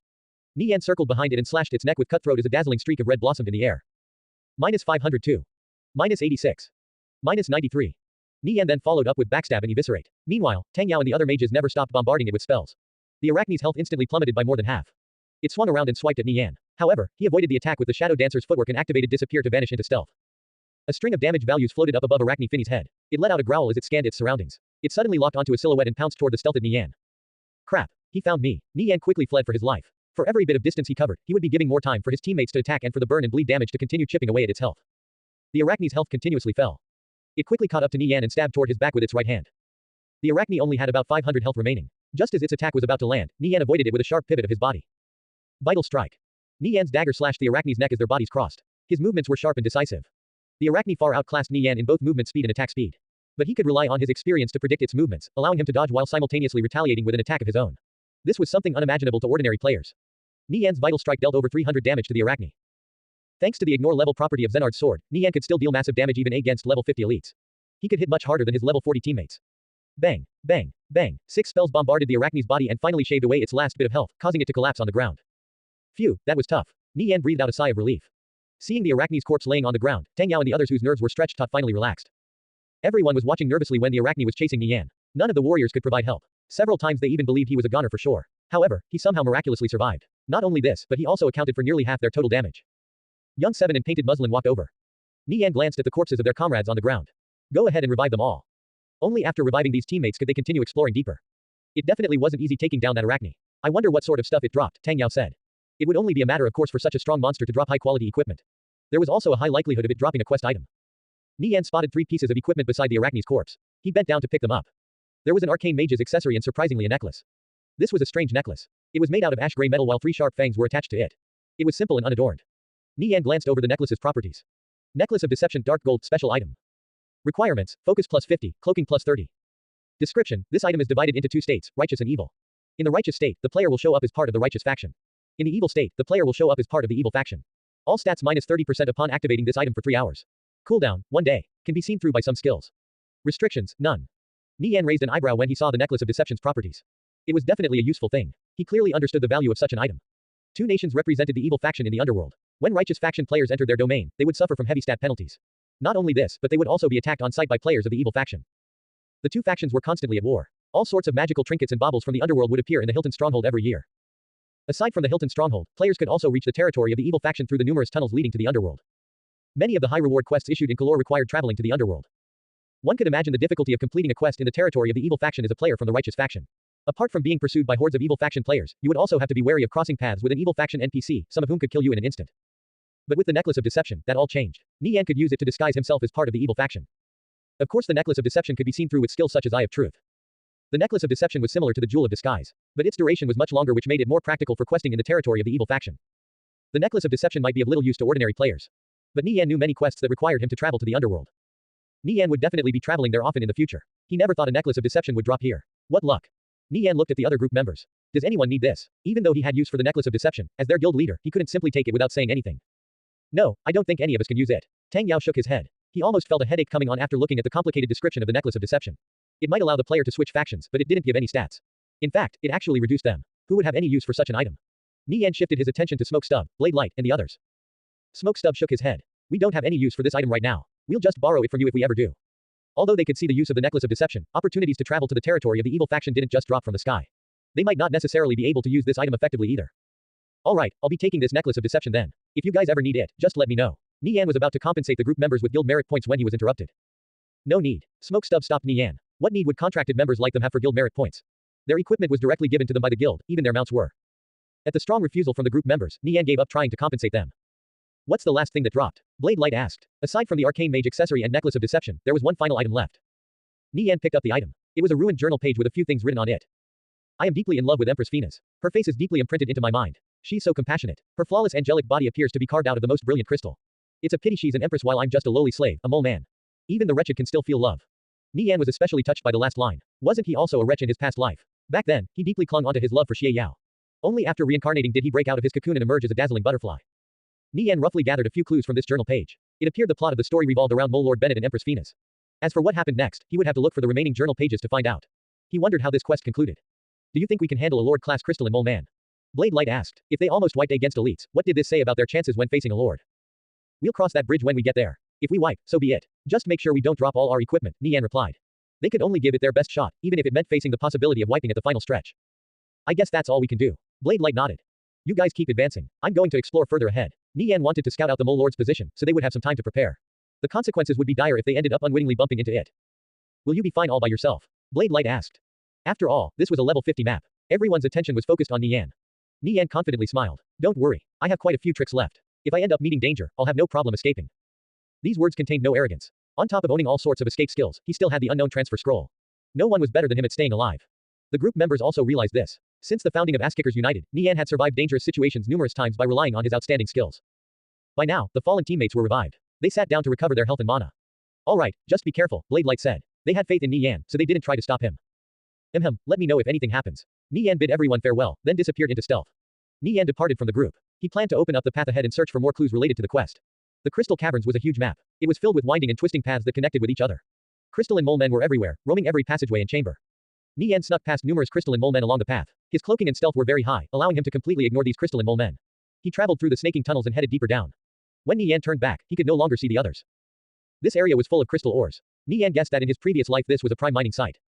The vast majority of players would learn one or two gathering skills. They would earn a decent profit by selling the materials they collected in the marketplace. Nie Yan had learned the mining skill in the previous timeline. He knew the feeling of holding himself up in a mining site and digging day in, day out. He understood the type of soul-sucking loneliness that seeped into a person's marrow. Back then, he had no family and could only patiently endure. His hatred was the only thing that kept him going. This was a sorrowful memory. But the tragedy of his past life was what tempered his heart. In this life, no matter how much suffering and hardship he faced, he would definitely become a dragon amongst men. Nie Yan arrived at a fork in the path. One tunnel was a bit more spacious than the other. He reckoned the former led to Mole Lord Bennett. Based on Nie Yan's experience, the other tunnel led to a branching line in the quest. Nie Yan entered the narrow tunnel and saw 8 crystalline mole guards up ahead. However, there were many environmental obstacles in the vicinity. This group was much easier to deal with than the previous one. These crystalline mole guards completely blocked off the path forward. Nie Yan surveyed the surroundings. Getting past this area won't be that difficult. He activated the crawler ring and started climbing up the wall to the ceiling and made his way forward. Before long, Nie Yan got past the crystalline mole guards. He let go of the ceiling and landed back on the ground. After walking through the narrow tunnel for a while, Nie Yan's eyes locked onto a shimmering treasure chest in the distance. It was carved from translucent dark crystal and was covered in all sorts of runic designs. It was a dark gold chest. A level 50 dark gold chest. Nie Yan's heart skipped a beat. He quickly walked over, bent down, and started opening it. Opening treasure chest. Estimated completion, 3%. 5%. 3%. 7%. The chest was opening at a snail's pace. As the seconds turned into minutes passed, a crystalline mole man wandered over to Nie Yan's area, forcing him to move away from the treasure chest. He circled behind the mole man and stunned it with smothering strike, then finished it off with several quick attacks. Nie Yan walked back and continued trying to open the chest. Crystalline mole men would often pass through this area. Many times he was forced to stop and deal with them. But eventually, the chest opened with a click. A crisp system notification popped up. Lockpicking specialist has ranked up to advanced. Lockpicking specialist ranked up. Nie Yan remembered lockpicking specialist was still a ways off from ranking up. It shouldn't have reached advanced this quickly. He checked his system messages. It appeared successfully opening the dark gold chest gave his lockpicking specialist 35 mastery points, allowing it to instantly reach advanced. Nie Yan rummaged through the chest before fishing out a thick skill book. The skill book was lettered in gold. It was covered in peculiar runes. Nie Yan's eyebrows jumped. This was an adept skill book. But on second thought, he was already in a level 50 map, not to mention he opened a dark gold chest. Finding an adept skill book wasn't all that strange. Adept skill books were different from ordinary or advanced skill books. Being combat-focused and possessing the special characteristics of their associated adept class, they tended to be far more powerful than ordinary skills while lacking the disadvantage of having long cooldowns like advanced skills. Nie Yan continued rummaging through the dark gold chest but found nothing else. He examined the Great Thief skill book. Reverse grip backstab freedom skill. Description: become invincible for 2 seconds after evading an enemy's attack, circle behind them and retaliate with an attack. Enhances backstab damage. Requirements: action weapon 50 rage. Properties: deal an additional 100% to 300% damage. Ignores armor. Cooldown: 30 seconds. Restrictions: Great Thief can be learned by any faction. The Thief class was divided into Thief, Great Thief, and Shadow Dancer. With each class advancement, they gained more flexibility in combat, especially after reaching Shadow Dancer, at which point all skills could be used at will. With a wider range of freedom, their combat power increased exponentially. Players could start learning freedom skills after reaching the adept class, and reverse grip backstab was precisely one of them. This skill was quite powerful. It provided invincibility after evading an attack and enhanced his backstab damage. Not to mention its cooldown was only 30 seconds. But since reverse grip backstab was a freedom skill, Nie Yan would have to spend some time gradually mastering it. Freedom skill books were far more expensive than most mounts and advanced skill books, regularly selling for over 10,000 gold in the previous timeline. This was testament to their popularity among the player base. Add this to their scarcity, and it explained why you might not even find 1 in 10,000 players with a freedom skill. Most thieves wouldn't have more than 5 or 6 freedom skills by the time they stepped into the ranks of a Shadow Dancer. Nie Yan had once obtained a freedom skill book after becoming a great thief in his past life, but his poor financial situation at the time forced him to sell it to a Shadow Dancer. In this life, Nie Yan naturally wouldn't repeat such a shameful act. He put the reverse grip backstab skill book in his bag. He could learn it when he advanced to a great thief at level 50. Nie Yan continued searching around in the hopes of finding other treasures. After passing through numerous tunnels, he arrived at the entrance to a room with man-made structures. The walls were polished smooth and engraved with tadpole-like characters that he couldn't read. The lighting here was dark and a bit eerie. Nie Yan hesitated for a moment before cautiously proceeding forward. As he stepped on a floor tile, a biting cold traveled up his feet. Suddenly, there was a slight tremble as some sort of mechanism activated underground. It's a trap. Nie Yan cried out in alarm, only to see sharp arrow tips emerge out of the walls around him. These arrows densely lined the walls and emanated a murderous aura. Nie Yan didn't dare to move even an inch. As soon as his foot broke contact with the tile, the arrows would fire and he would be transformed into a human pincushion. With death staring him in the face, Nie Yan sucked in a breath of cold air. Thankfully, his gut instinct was correct, allowing him to detect the trap in time.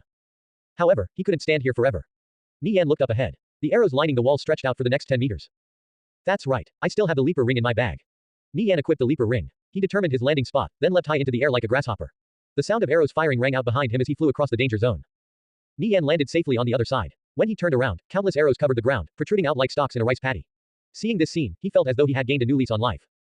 Nie Yan continued exploring further, being especially wary of any traps. Although most of them were extremely well hidden, not a single one escaped his sharp senses. Nevertheless, it was a thrilling experience. He had nearly died quite a few times. Nie Yan eventually arrived at the entrance of a sealed-off chamber after traveling through a narrow passageway. He let out a gasp when he looked up ahead. Before him was a terrifying, 10-meter black spider hanging in the center of a massive web. This was Nie Yan's first time seeing such a monster in both lifetimes. He quickly retreated back into the narrow passageway to avoid being attacked. He observed the spider from a safe distance. It was incomparably ugly, with 8 enormous beady eyes, and its body covered in fine, steel-like hairs. Upon further observation, he discovered it didn't move whatsoever. Its eyes were hollow and vacant. Is it dead? Nie Yan was dazed for a moment. He cautiously crept around and discovered that the spider's back was split open. It was just an empty shell. Even if it wasn't alive, it was still terrifying. Nie Yan saw a pearl shimmering on a web-covered stone platform below the spider. It was entirely black, perfectly round, and about the size of his fist. Nie Yan couldn't help but be attracted to it. What is that? Nie Yan took out his crossbow and started randomly shooting in search for booby traps. The arrows struck the ground, wall, and ceiling of this chamber in quick succession. Some of them even pierced through the spider's carapace. But nothing happened.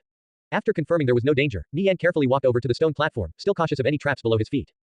Nie Yan took a deep breath, then reached out and grabbed the pearl, whereupon he felt a cool sensation travel up his arm. The pearl was smooth and glossy without the slightest blemish. Nie Yan held the pearl in his palm and examined it. Empress Fina's Fate Pearl, special item. Properties: Night Vision plus 12, Darkness Awareness plus 12, Dark Magic Effect plus 100%. Additional quest property: Weaken Empress Fina's stats by 30%. Note: item effects are applied immediately upon entering the player's bag. Nie Yan reckoned this Empress Fina's Fate Pearl was worth well over 10,000 gold. In the Righteous faction, equipment that increased night vision was extremely rare. Its value could be well imagined since even a piece of equipment with only night vision plus 1 sold for a bare minimum of 10 gold in the marketplace. Darkness Awareness was also extremely valuable, allowing the player to detect an opponent's position more easily in the dark. Not to mention its effects were active while in the player's bag. It was very difficult to appraise the value of these properties. As for the Dark Magic Effect plus 100%, it was also useful to him since it would increase the success rate of undead rite. Nie Yan's eyebrows jumped after seeing the night vision property on Empress Fina's Fate Pearl. A thought flashed across his mind. Night vision equipment. Equipment with night vision plus 1 only cost around 50 silver in the evil faction, but their value skyrocketed to more than 10 gold in the righteous faction. Nie Yan could already imagine how much profit could be made off this difference. With the necklace of deception in his possession, there wasn't much of a challenge for him to travel to the evil faction and buy whatever he pleased in their marketplace. Loaded with items he could sell at a premium in the righteous faction, he would return and stock his own auction houses. In the previous timeline, many players attempted to sell items from the righteous faction to the evil faction and vice versa from players in the evil faction.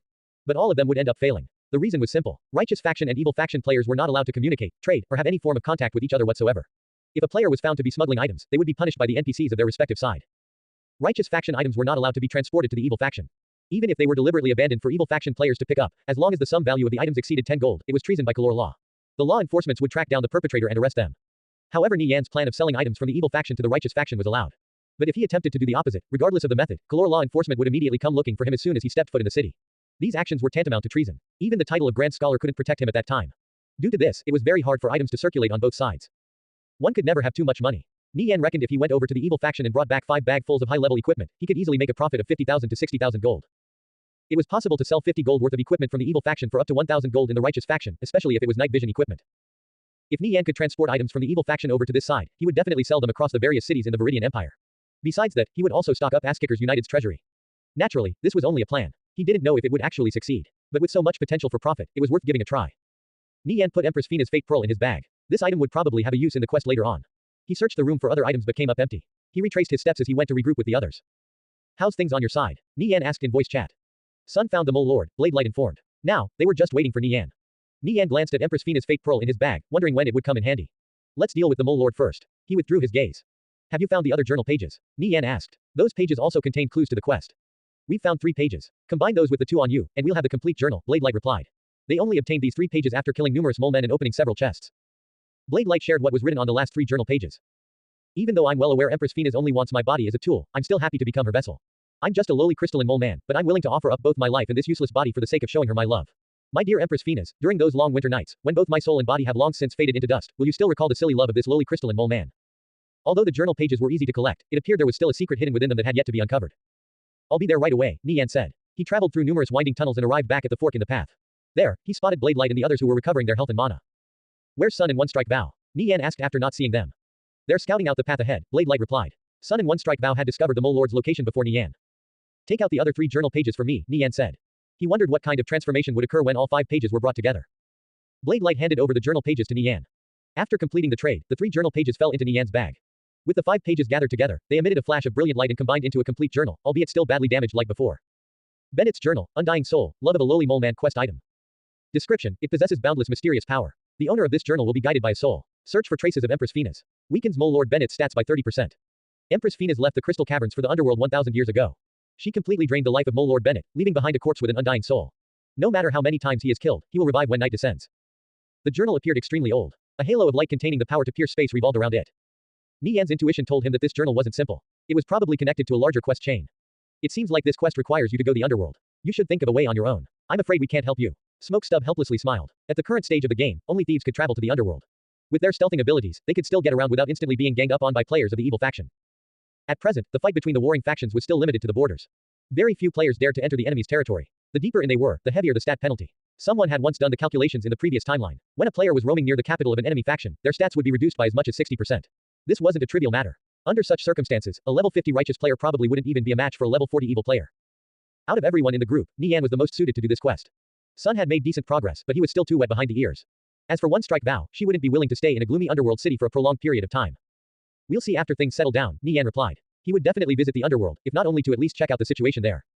At this moment, Sun and One Strike Vow returned. Blade Light stepped slightly off to the side. How did things go? Nie Yan asked. We found the Mole Lord. It's guarded by several dozen mole guards and 600 crystalline mole men, One Strike Vow replied, then glanced at Blade Light. Nie Yan patted Blade Light's shoulder. Man up, don't keep the pretty girl waiting. What kind of figure was Blade Light? He was a top 3 fighter in the previous timeline. In this life, he had also gained fame as a core elite of Ass-Kickers United. He was normally the stoic and no-nonsense type. But just as Achilles had his heel, Blade Light turned timid as a mouse in front of One Strike Vow. This was quite a marvel. Let's go take a look together, Nie Yan said. Afterwards, they would decide their course of action. The group set out for the Mole Lord. They eventually arrived at a large chamber with a 60-meter high ceiling and a diameter of 1,000 meters. It was like entering an underground world. An enormous crystalline mole man appeared in everyone's vision. It was 6 meters tall and completely red, resembling a titan from antiquity. There were also more than 30 crystalline mole guards in the vicinity. It would be troublesome to lure them out one by one, especially considering their numbers and how close they were to each other. What do we do? Everyone tried to think of a strategy to deal with the Mole Lord. Nie Yan surveyed the surroundings. There were many stalactites hanging from the ceiling which looked like a good vantage point. But using his crossbow to whittle away at the numbers of these crystalline mole men simply wasn't practical. Who knew how long it would take? Not to mention there was no way this tactic would work against the Mole Lord. Its health regeneration was too high, and it was resistant to piercing damage. A thought suddenly crossed Nie Yan's mind. If he wouldn't do, he could just send Tang Yao. Although Tang Yao didn't possess the damage to kill the Mole Lord, he could still clear away the mobs surrounding it. After Nie Yan explained his plan to the group, Tang Yao's eyes lit up. I don't know if this will work, but I'll give it a try. Nie Yan handed over the crawler ring and silk spinner ring to Tang Yao. Tang Yao was already familiar with the crawler ring while the silk spinner ring was merely a form of insurance. Tang Yao accepted the trade, then equipped the 2 rings. He activated the crawler ring and started climbing towards the ceiling. Nie Yan and the others watched as Tang Yao nimbly climbed up the wall like a spider. Even this is possible. Everyone was speechless. Tang Yao secured himself between 2 stalactites. As for his arcane fairy, it was ordered to stay beside Nie Yan. How are you feeling? Nie Yan asked in voice chat. It's a little high up, but I think I'm good. Tang Yao replied. He started chanting and gathering fire elemental energy at a rapid pace. A large red cloud loomed menacingly over the heads of the crystalline mole men. A second later, it started pouring down fireballs. Bang, bang, bang. A blanket of damage values rose up into the air. The crystalline mole men were in an uproar, but they couldn't find the enemy. Awesome. Tang Yao couldn't help but exclaim. He cast one spell after the other, all of which were area of effect and rained down ruthlessly. Before long, a large section of the crowd was cleaned out. The ground was littered with corpses. Tang Yao's damage was terrifying. Very few monsters could withstand a shelling from one of his area of effect spells. The damage was equivalent to that of other people's advanced magic. The spells never stopped falling.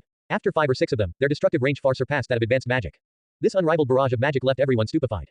Swaths of crystalline mole men collapsed to the ground. Even several dozen mole guards couldn't hold on any longer. The Mole Lord also lost a bit of health but recovered it after just a few seconds. Everyone was stunned by the sight of these crystalline mole men dropping like flies. They previously believed it would take at least 5 hours to whittle down their numbers. This was a tremendously tedious task. Who could have predicted Nie Yan's strategy would cut down this time to just 30 minutes? The crystalline mole guards fell in quick succession. The ground was littered with piles of sparkling equipment. The sight was enough to make ordinary players go mad with greed. When Tang Yao stopped casting spells, only the Mole Lord and a few low-health mole guards remained standing. Tang Yao used his single-target spells to kill the remaining mole guards. Like this, only the Mole Lord was left in the chamber, which made things much easier. Only then did everyone recognize the usefulness of special items, whereupon a single thought surfaced in their collective mind. I definitely need to get my hands on a few of them in the future.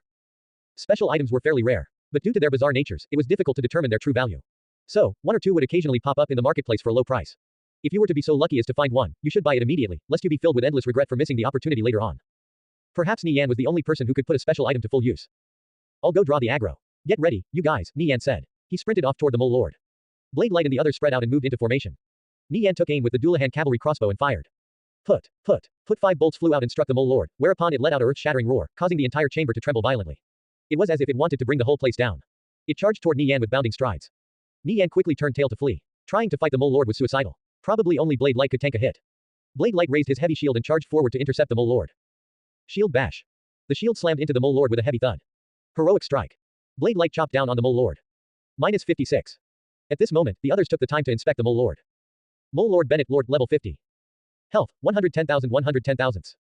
Everyone sucked in a breath of cold air. Mole Lord Bennett's stats were still so terrifying despite being reduced by 30% by the journal. After being blocked by Blade Light, the Mole Lord swept its pike at him.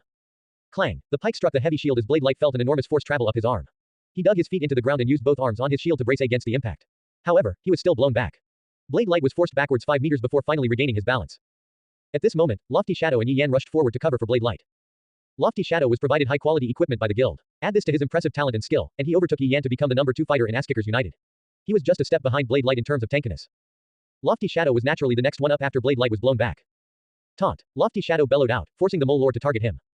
The Mole Lord sent the 3 fighters flying away repeatedly, but they stubbornly rushed back up every time. All the while the mages bombarded the Mole Lord with spells. The Mole Lord's health started falling bit by bit. Blade Light, pull it toward the right, Nie Yan ordered. The uneven ground in that direction would heavily impact the Mole Lord's charging speed, reducing the danger it posed to the mages in the backline. Got it. Blade Light nodded. He started moving towards the right, pulling the Mole Lord along with him. The 3 fighters worked in tandem to pull the Mole Lord to the right, then surrounded it and hunkered down behind their shields. Demoralizing shout. Taunt. It instantly became much harder for the Mole Lord to maneuver. Although it was 3 times their size, it was still blocked in by Blade Light, Lofty Shadow, and Nie Yan who were like immovable boulders. Even slightly turning was a challenge. As the Mole Lord swung down at Blade Light with its pike, the priests and paladins quickly buffed him with multiple blessings. Clang. The pike smashed down on Blade Light's shield, instantly shattering the radiant barrier protecting him. The Mole Lord's attacks were imbued with corrosive dark energy, which made them extremely effective against light-type protective spells. Radiant barrier could only endure a single hit from the Mole Lord. Seeing the Mole Lord swing down again, Blade Light activated the rank 8 shield from his everlasting gold set. Clang. He withstood the heavy blow from the Mole Lord. Blade Light, Lofty Shadow, and Nie Yan stood their ground as they fiercely slashed down at the Mole Lord with their swords. The mages were spread out in a circle, with the Mole Lord at the center, as they unleashed a steady stream of spells. Edgeless, Monochrome, and the other berserkers jumped into the fray after the Mole Lord was locked down by the 3 fighters. Another source of damage was added to the fight. The Mole Lord's health was gradually being chipped away. It kept trying to break free of the encirclement. But Blade Light, Lofty Shadow, and Nie Yan were like nails in the ground, refusing to budge even an inch. Nie Yan circled around and plunged Xenard's sword into the Mole Lord, after which he activated Blast. -288. -756. -76. -82. Blast landed as a critical hit and armor broke the Mole Lord. Furthermore, it was inflicted with burn and bleed damage. Everyone's jaws dropped in shock. Nie Yan's attacks were simply too frightening. It was already impressive if they could deal more than 40 damage to the Mole Lord, while perhaps only the strongest among them could deal 100 damage. Let alone Blast, they couldn't even compare to his bleed damage. The Mole Lord's aggro instantly shifted to Nie Yan. It attempted to attack him, but Blade Light, Lofty Shadow, and Nie Yan prevented it from turning around. At this moment, Nie Yan unleashed a flurry of ferocious attacks, causing the Mole Lord's health to rapidly drop. The ignore armor property from Xenard's sword, his high critical rate, and the attack power bonus he gained when attacking an enemy from behind allowed Nie Yan to deal shocking damage. Nie Yan knew full well that his explosive tempest of attacks would lead to the Mole Lord's aggro shifting solely on him. However, he had long since stopped paying this any mind. Nie Yan relentlessly slashed away, unloading all his high damage skills on the Mole Lord. The Mole Lord's health finally fell to 20%. It let out a furious roar and slammed its pike into the ground, causing a massive shockwave to sweep out. Nie Yan had already guessed this would happen. He activated Gale Step in the nick of time and avoided being stunned. Nie Yan's years of experience allowed him to react to danger almost instantly. Coupled with the fact that Gale Step was his most familiar skill, he was already prepared the moment he saw the subtle cues that the Mole Lord was about to unleash a special attack. While Nie Yan could flawlessly avoid the Mole Lord's attack, there was no way the others could do the same. Boom Blade Light and the other warriors were all blown back and stunned. All the frontliners were struck by the shockwave. After breaking free of the encirclement, the Mole Lord let out a furious roar. It locked on the fleeing Nie Yan and immediately charged toward him. All the mages quickly retreated while Nie Yan ran to an area with no people. At this moment, the Mole Lord stabbed at Nie Yan with its pike. Careful! Tang Yao and the others cried out in alarm. Just as Nie Yan was about to be skewered, almost as if he grew eyes at the back of his head, he dodge rolled off to the side. The Mole Lord's pike struck air, and it continued to chase Nie Yan. After noticing the Mole Lord's aggro was completely focused on Nie Yan, the mages started bombarding it with spells again. We can do it, guys. It's almost dead. Keep it. All the mages let loose, especially Sunny South. This fellow rarely ever uttered a word. No one knew when he learned the metamagic mastery. He was firing out spells continuously like a machine gun. When he ran out of mana, he immediately drank an intermediate mana potion and continued. Every member in the group was an elite among elites. Which one of them didn't have a trump card or two tucked away? In this critical moment, they no longer held anything back. All of them used their most powerful skills. The Mole Lord quickly caught up to Nie Yan and swung down at him with its pike. If this attack hit him, he would be crushed into a meat patty. Nie Yan threw out a pouch of intermediate flash powder. Poof! A dazzling radiance blossomed outward, blinding the Mole Lord and causing its attack to go off target. Nie Yan seized this opportunity to dash past the Mole Lord. Bang! Its pike smashed into the ground, causing debris to fly out everywhere. Some of the debris struck Nie Yan, dealing between 10 to 100 damage. Nie Yan used the Shadow Dancer footwork to circle behind the Mole Lord, then ruthlessly slashed down with Xenard's sword. He followed up with Lacerate, cutting open a gaping wound across its flesh, causing blood to spurt out into the air. The Mole Lord swung its pike in a full circle. However, its surroundings were empty. Nie Yan had immediately bolted away after executing Lacerate. At this time, the stun on Blade Light and the other warriors finally wore off. They rushed forward to intercept the Mole Lord. The Mole Lord only had around 5% health remaining. It already entered a berserk state. Its skin was blood red, while its body swelled several times in size. The Mole Lord struck Blade Light with its pike, sending him flying away. His health instantly emptied, and he collapsed dead to the ground. The Mole Lord was unstoppable. It killed everything in its path and left behind a trail of corpses.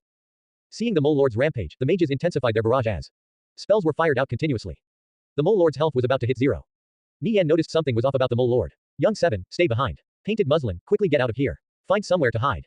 The group members immediately understood Nie Yan's intentions. Nie Yan and Young 7 gave each other meaningful smiles.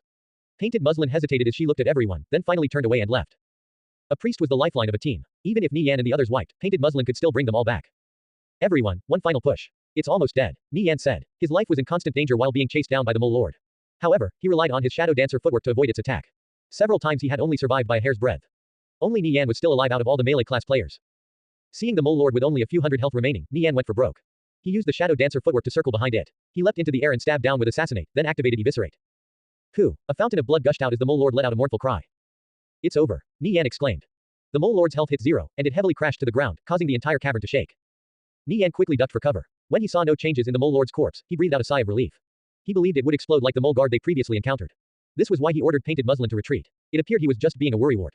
The Mole Lord's corpse laid motionless on the ground. It resembled a large whale. Nie Yan lit up with a brilliant radiance as he directly ascended to level 35. The other members also gained at least a level. Boss, did anything drop? Summer Bug asked. Nie Yan was about to bend down to rummage for loot when he suddenly noticed the Mole Lord's corpse starting to swell like a balloon. Its veins were pulsating violently with a force that couldn't be restrained. Nie Yan's face paled. Everyone, duck. This was corpse explosion. There were next to no monsters with this ability. Everyone turned to flee. Boom. At this instant, the Mole Lord's corpse exploded, sending out a powerful shockwave that swept out in all directions. None of them had a chance to reach safety before the explosion enveloped them. It was a complete wipeout. Nie Yan was no exception. The corpse explosion was simply unavoidable. However, he didn't immediately take on astral form. Instead, the scenery around him shifted into a white void. There were brilliant rays of light all around him as though he had arrived in the kingdom of heaven. Nie Yan was flabbergasted. Just where the hell am I? He looked around and saw a lonely figure crouched down on its knees. He couldn't make out its appearance. It was shrouded in a blurry mist of light. It wandered through this vast void, occasionally stopping to stare into space. Noticing the new arrival, it stared at Nie Yan in confusion. At this moment, a strange feeling surfaced in Nie Yan's heart as various scenes of Empress Fina's flashed across his mind. He could feel the boundless sorrow in the Mole Lord's heart. Nie Yan's heart skipped a beat. These scenes were most likely clues on how to find Empress Fina's. The figure transformed into a ball of light and flew into Nie Yan's bag. It danced around Bennett's journal for a while before entering inside. Nie Yan examined the journal and noticed a few changes. Bennett's journal, Undying Soul, Love of a Lowly Mole Man quest item. Properties, the owner of this journal is allowed to open a dark portal to a random location in the underworld. A portal can be opened once every 5 days and lasts for 20 minutes. Restrictions, bound to Nirvana Flame. Cannot be traded or dropped. The dark portal was an unpredictable skill. It could teleport you to the underworld, but the location was random. On top of this, you would have to wait for 5 days if you didn't enter the portal within the 20-minute duration. Nie Yan didn't know when he would visit the underworld. He could conveniently check if this quest was doable while looking for items to buy over there. After an unknown amount of time, a system notification appeared. Tenli painted muslin has revived you. Do you accept? Yes. With a flash of light, Nie Yan was brought back to life. He opened his eyes to see painted muslin and Young Seven reviving the others. When painted muslin returned, she was stunned to see all of their corpses. She revived Young Seven first, after which the two of them began reviving the rest of the members together. Nie Yan collected the loot from the Mole Lord's corpse. There were 3 items in total, a robe, a pair of gloves, and a gem, all of which were level 50 dark gold grade. Both the robe and gloves were arcane mage equipment. They were part of the Dark Follower set, an offensive type set. The robes gave 250 magic power while the gloves gave 120 magic power. The stats on these 2 pieces of equipment were superb. Out of all the level 50 sets, the Dark Follower set gave one of the largest boosts to magic power.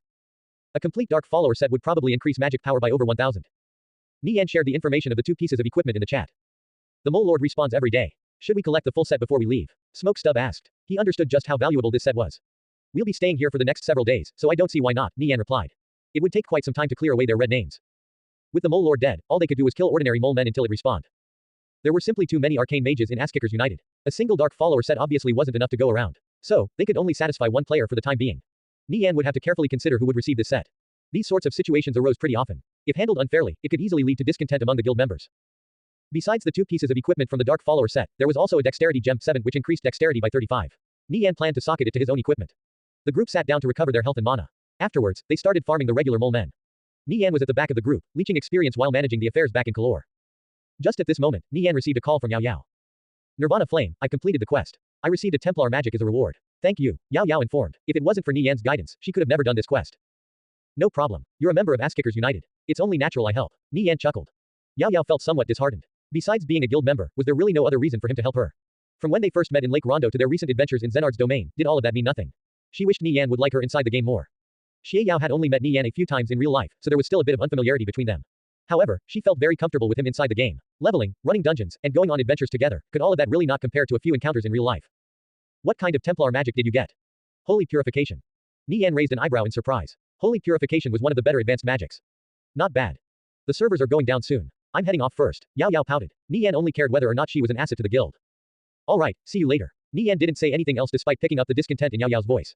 He checked the clock. It was about time for him to log off as well. Seeing Yao Yao's name go dim on his friend list, Nie Yan sorted through the day's profit. He had made over 1,000 gold from the Union of Assassins, 5,000 gold from the Starry Night Potion Shop, 2,000 gold from leases, and 5,000 gold from his auction houses and the Super Trade Channel. That was over 13,000 gold in total. Even the Dragonsaur Financial Group only brought in roughly 30,000 gold a day through their various channels. What's more, all these projects were still developing. In the future, they would rake in even more gold. Besides these earnings, Nie Yan had also sold several real-world business districts to the Dragonsaur Financial Group. A portion of the gold was given to Holy Empire and Sapphire Shrine, but most of it went into his back pocket. Ass-Kickers United no longer required Nie Yan's financial support. The Dragonsaur Financial Group's investments sufficed. He averted his attention to other guilds. His next target was Battle-Crazed Alliance in Hilderlock. In the previous timeline, Battle-Crazed Alliance had received the backing of the West Pool Financial Group, the sixth largest financial group in Asia. However, they eventually withdrew their investments due to Cao Shu's actions. His unbridled spending and massive bribes had poached away many of Battle-Crazed Alliance's professional players. Add to this the pressure from Victorious Return, Radiant Sacred Flame, and Bloodlust Blades that put the guild's very existence at stake, and withdrawing had been the only logical course of action for the financial group. Battle-Crazed Alliance mostly likely hadn't been acquired by a financial group yet. Since that was the case, it was the perfect time for Nie Yan to take action. Nie Yan told Guo Wai to talk to Kill Love about the matter of investment since it wouldn't be appropriate to do this personally. If Kill Love agreed, he would invest in Battle-Crazed Alliance under his own name.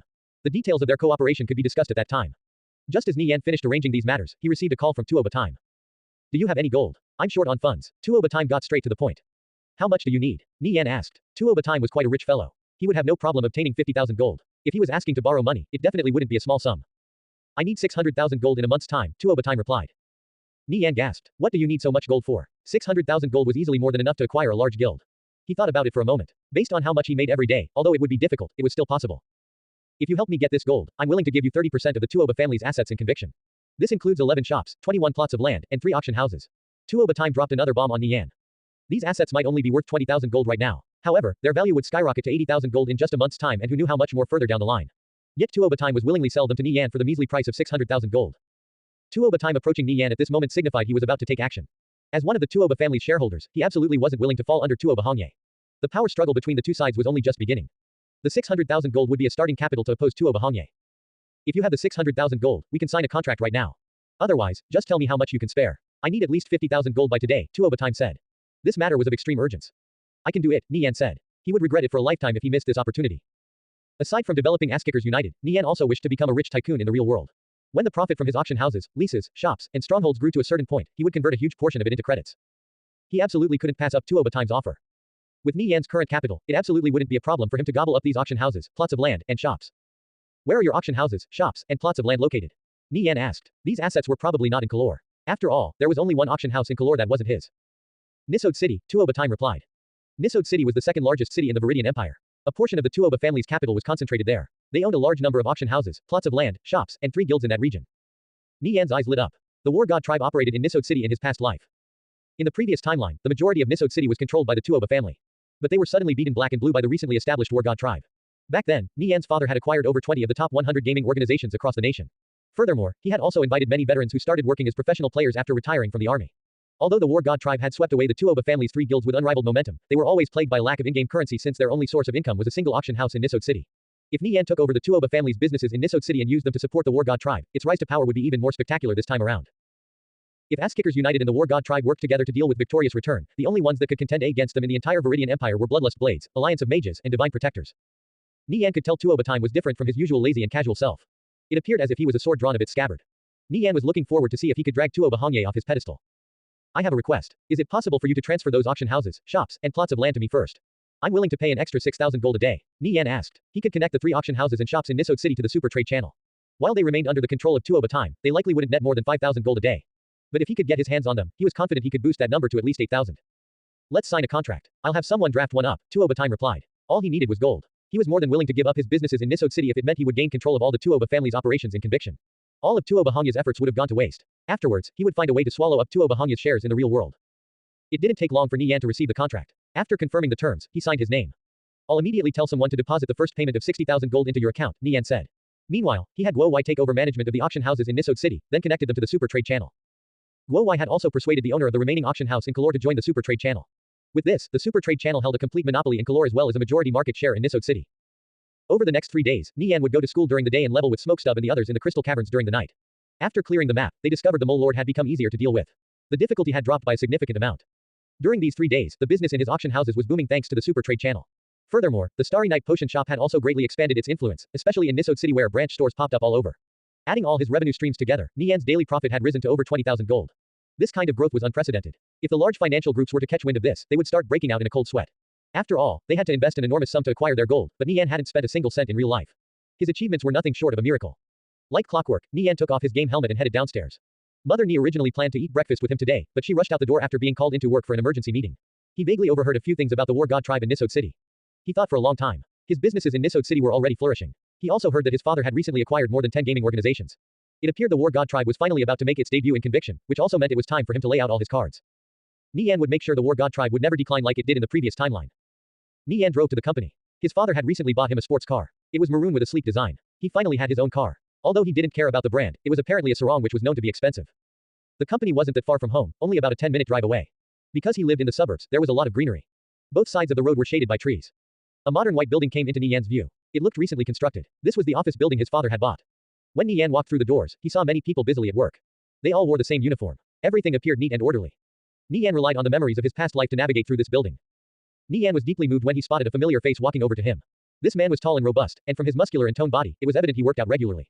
Although he couldn't be considered handsome, he exuded a type of stalwart and courageous charm. He should only be about 27 years old right now. He was Nie Yan's cousin. All his relatives called him Ah Chen. Nie Yan and him used to play together back when they were still children. When Nie Yan's parents went to the border for their smuggling venture, they had brought Ah Chen along with them. As such, he was fairly intimate with the entire Nie household. Because Ah Chen was busy helping father Nie handling company affairs, this was Nie Yan's first time seeing him since returning to the past. Ah Chen's eyes also flashed with emotion, and he quickly walked over to Nie Yan. Little rascal. You've grown. I almost didn't recognize you. Ah Chen patted Nie Yan's shoulders and laughed. You've been working out. Your parents recently told me you're pretty strong now, and could even win against your Uncle Lin. But I didn't believe them. Who knew they were actually telling the truth? Ah Chen suddenly threw out a punch without warning. Nie Yan caught the fist with a loud smack. Ah Chen revealed an expression of surprise when he realized he couldn't struggle free. Not bad. We should go for a round next time. Ah Chen was only playing a joke. He never expected Nie Yan to possess such strength. This ignited his fighting spirit. Nie Yan rolled his eyes. This fellow was a fighting maniac. He would look for someone to spar a couple rounds with every day, otherwise, he wouldn't be able to stay still. However, Ah Chen was an extremely kind and loyal person. In the previous timeline, when he discovered what Uncle Luo Ming and those relatives did, he beat them half to death and ended up going to prison for it. Back then, Nie Yan would visit Ah Chen regularly. When Nie Yan saw him, his condition had already deteriorated greatly. He was as frail as a matchstick. But whenever he saw Nie Yan, he would reveal a big smile and laugh heartily. Seeing this pained Nie Yan deeply. After seeing Ah Chen again, Nie Yan's nose grew sour, and he almost burst out in hot tears. Nie Yan took a deep breath to calm his heart. Where are my parents? He asked with a faint smile. They're in the boardroom. Follow me, Ah Chen replied. Needless to say, it wasn't a place that could be freely entered. But he didn't care. Nie Yan followed behind Ah Chen, passing by all sorts of security equipment along the way before entering the boardroom. The boardroom was filled with around 40 people, all of whom were higher-ups in the company or the owners of gaming organizations.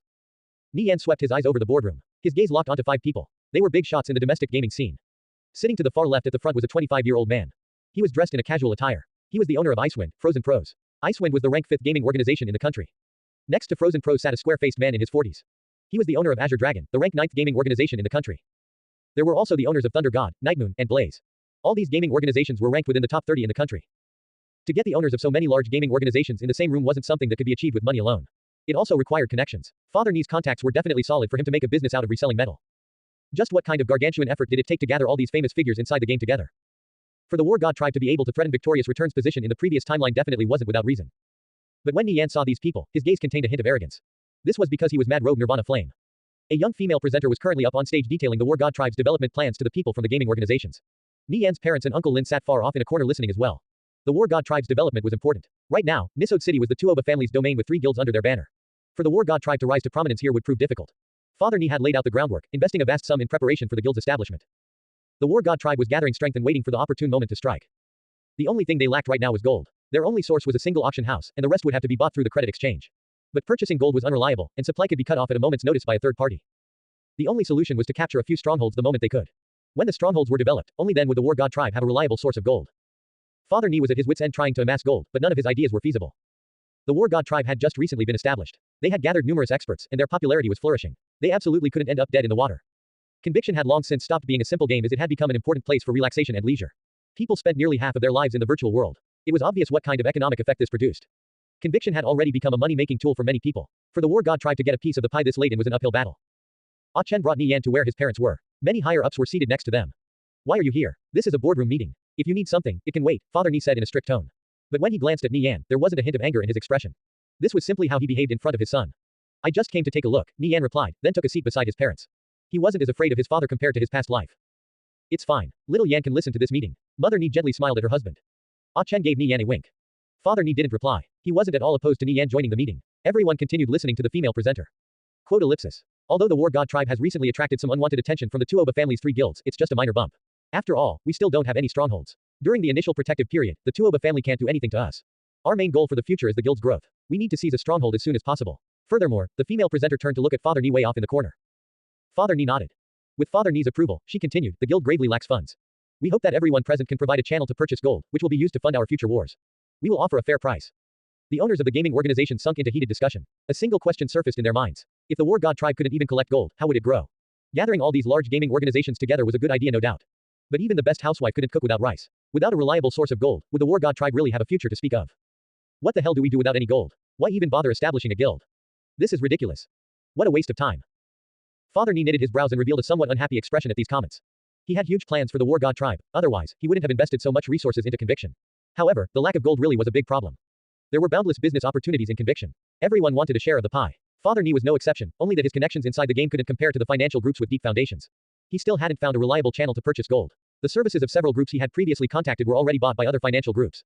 Those gold farming groups would only consider selling to the War God tribe if they offered 20% above the market rate. I can probably help the War God tribe with its gold problem, Nie Yan suddenly said to his father and everyone else in earshot.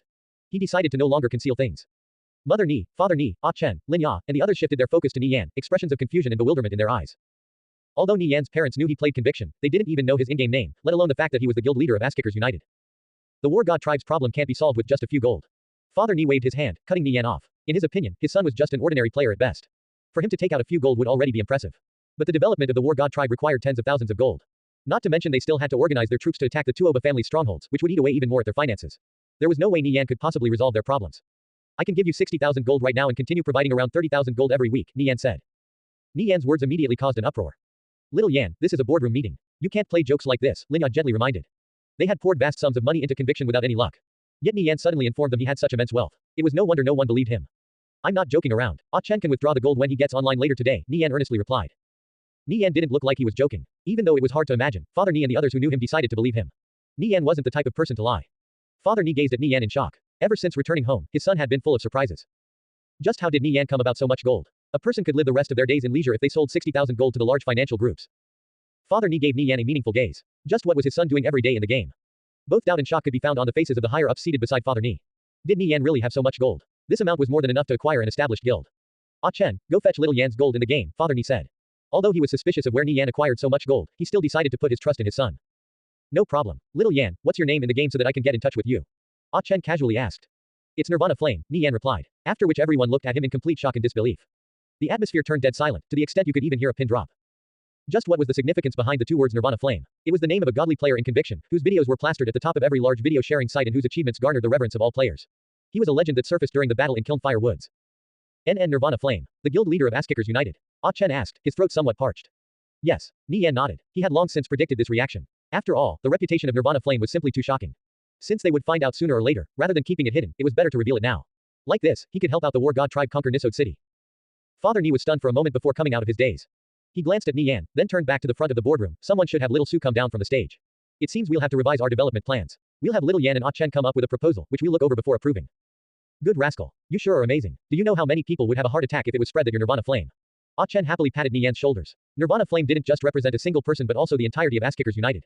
His position as their guild leader was one of the most revered in the game. With but a single order, he could have their more than 60,000 elites sweep away everything before him. Not to mention he could also rally hundreds of thousands of players from Sapphire Shrine and Holy Empire to his cause. Just what kind of backing did Ass-Kickers United have to reach its current dominance? This was a question many people had in their minds. Players would definitely find it hard to believe that the guild leader of Ass-Kickers United, Nirvana Flame, was still just a student in high school. It was difficult to connect the two together. When everyone regained their senses, the higher-up seated near Father Nie rushed over to Nie Yan and asked him how he raised Ass-Kickers United to such heights. He was assailed with questions. But when they learned Ass-Kickers United had arisen from the musings of him and a couple of his schoolmates, they all looked at each other in dismay. How many people had gone through painstaking efforts to establish a guild, pouring in countless hours and resources, only for it all to go to waste? Yet Nie Yan and a few former classmates in middle school had turned Ass-Kickers United into an unrivaled existence in Kalor. This was truly hard to believe. Nie Yan and Ah Chen consulted for a bit and drew up a development plan for the War God tribe. Ass-Kickers United would provide support where they could. All that was left was for Father Nie to look over it. Little Yan, tell me, how many properties do you own in conviction? Ah Chen asked. He was quite curious. Even if Nie Yan was the guild leader of Ass-Kickers United, there was no way he could bring out so much gold. After all, strongholds hadn't yet begun making a profit. The only answer was that the gold was coming from elsewhere. Nie Yan thought for a moment. Since they were family, there was no harm in letting Ah Chen know. I have 6 auction houses, over 30 shops, and 50 plots of land. As for the Union of Assassins and the Super Trade Channel, those didn't count as properties. Ah Chen's eyes widened like saucers plates, only recovering from his shock after a long time. Holy crap, that many. They had spent a fortune just to acquire a single auction house and a few shops and plots of land. But Nie Yan actually had acquired far more by himself. This was simply too shocking. Father Nie had been eavesdropping on Nie Yan and Ah Chen's conversation while pretending to be busily chatting with the people around him. His hand which was holding his teacup trembled, unable to conceal the shock in his heart. 6 auction houses, over 30 shops, and 50 plots of land, he never thought Nie Yan would own so many properties. Just how high was their total valuation? None of the people present could give an estimate. The War God tribe had exhausted all their connections and paid a sky-high price just to acquire a single auction house in Nie City. Father Nie understood just how difficult it was to obtain an auction house in conviction. Even plots of land and shops were listed up in the credit exchange for some scarce few people could afford. Father Nie gazed at Nie Yan with an expression of pride and gratification. The people seated near Father Nie were his trusted confidants. As for who was trustworthy and who was not, Nie Yan who had returned to the past could tell at a glance.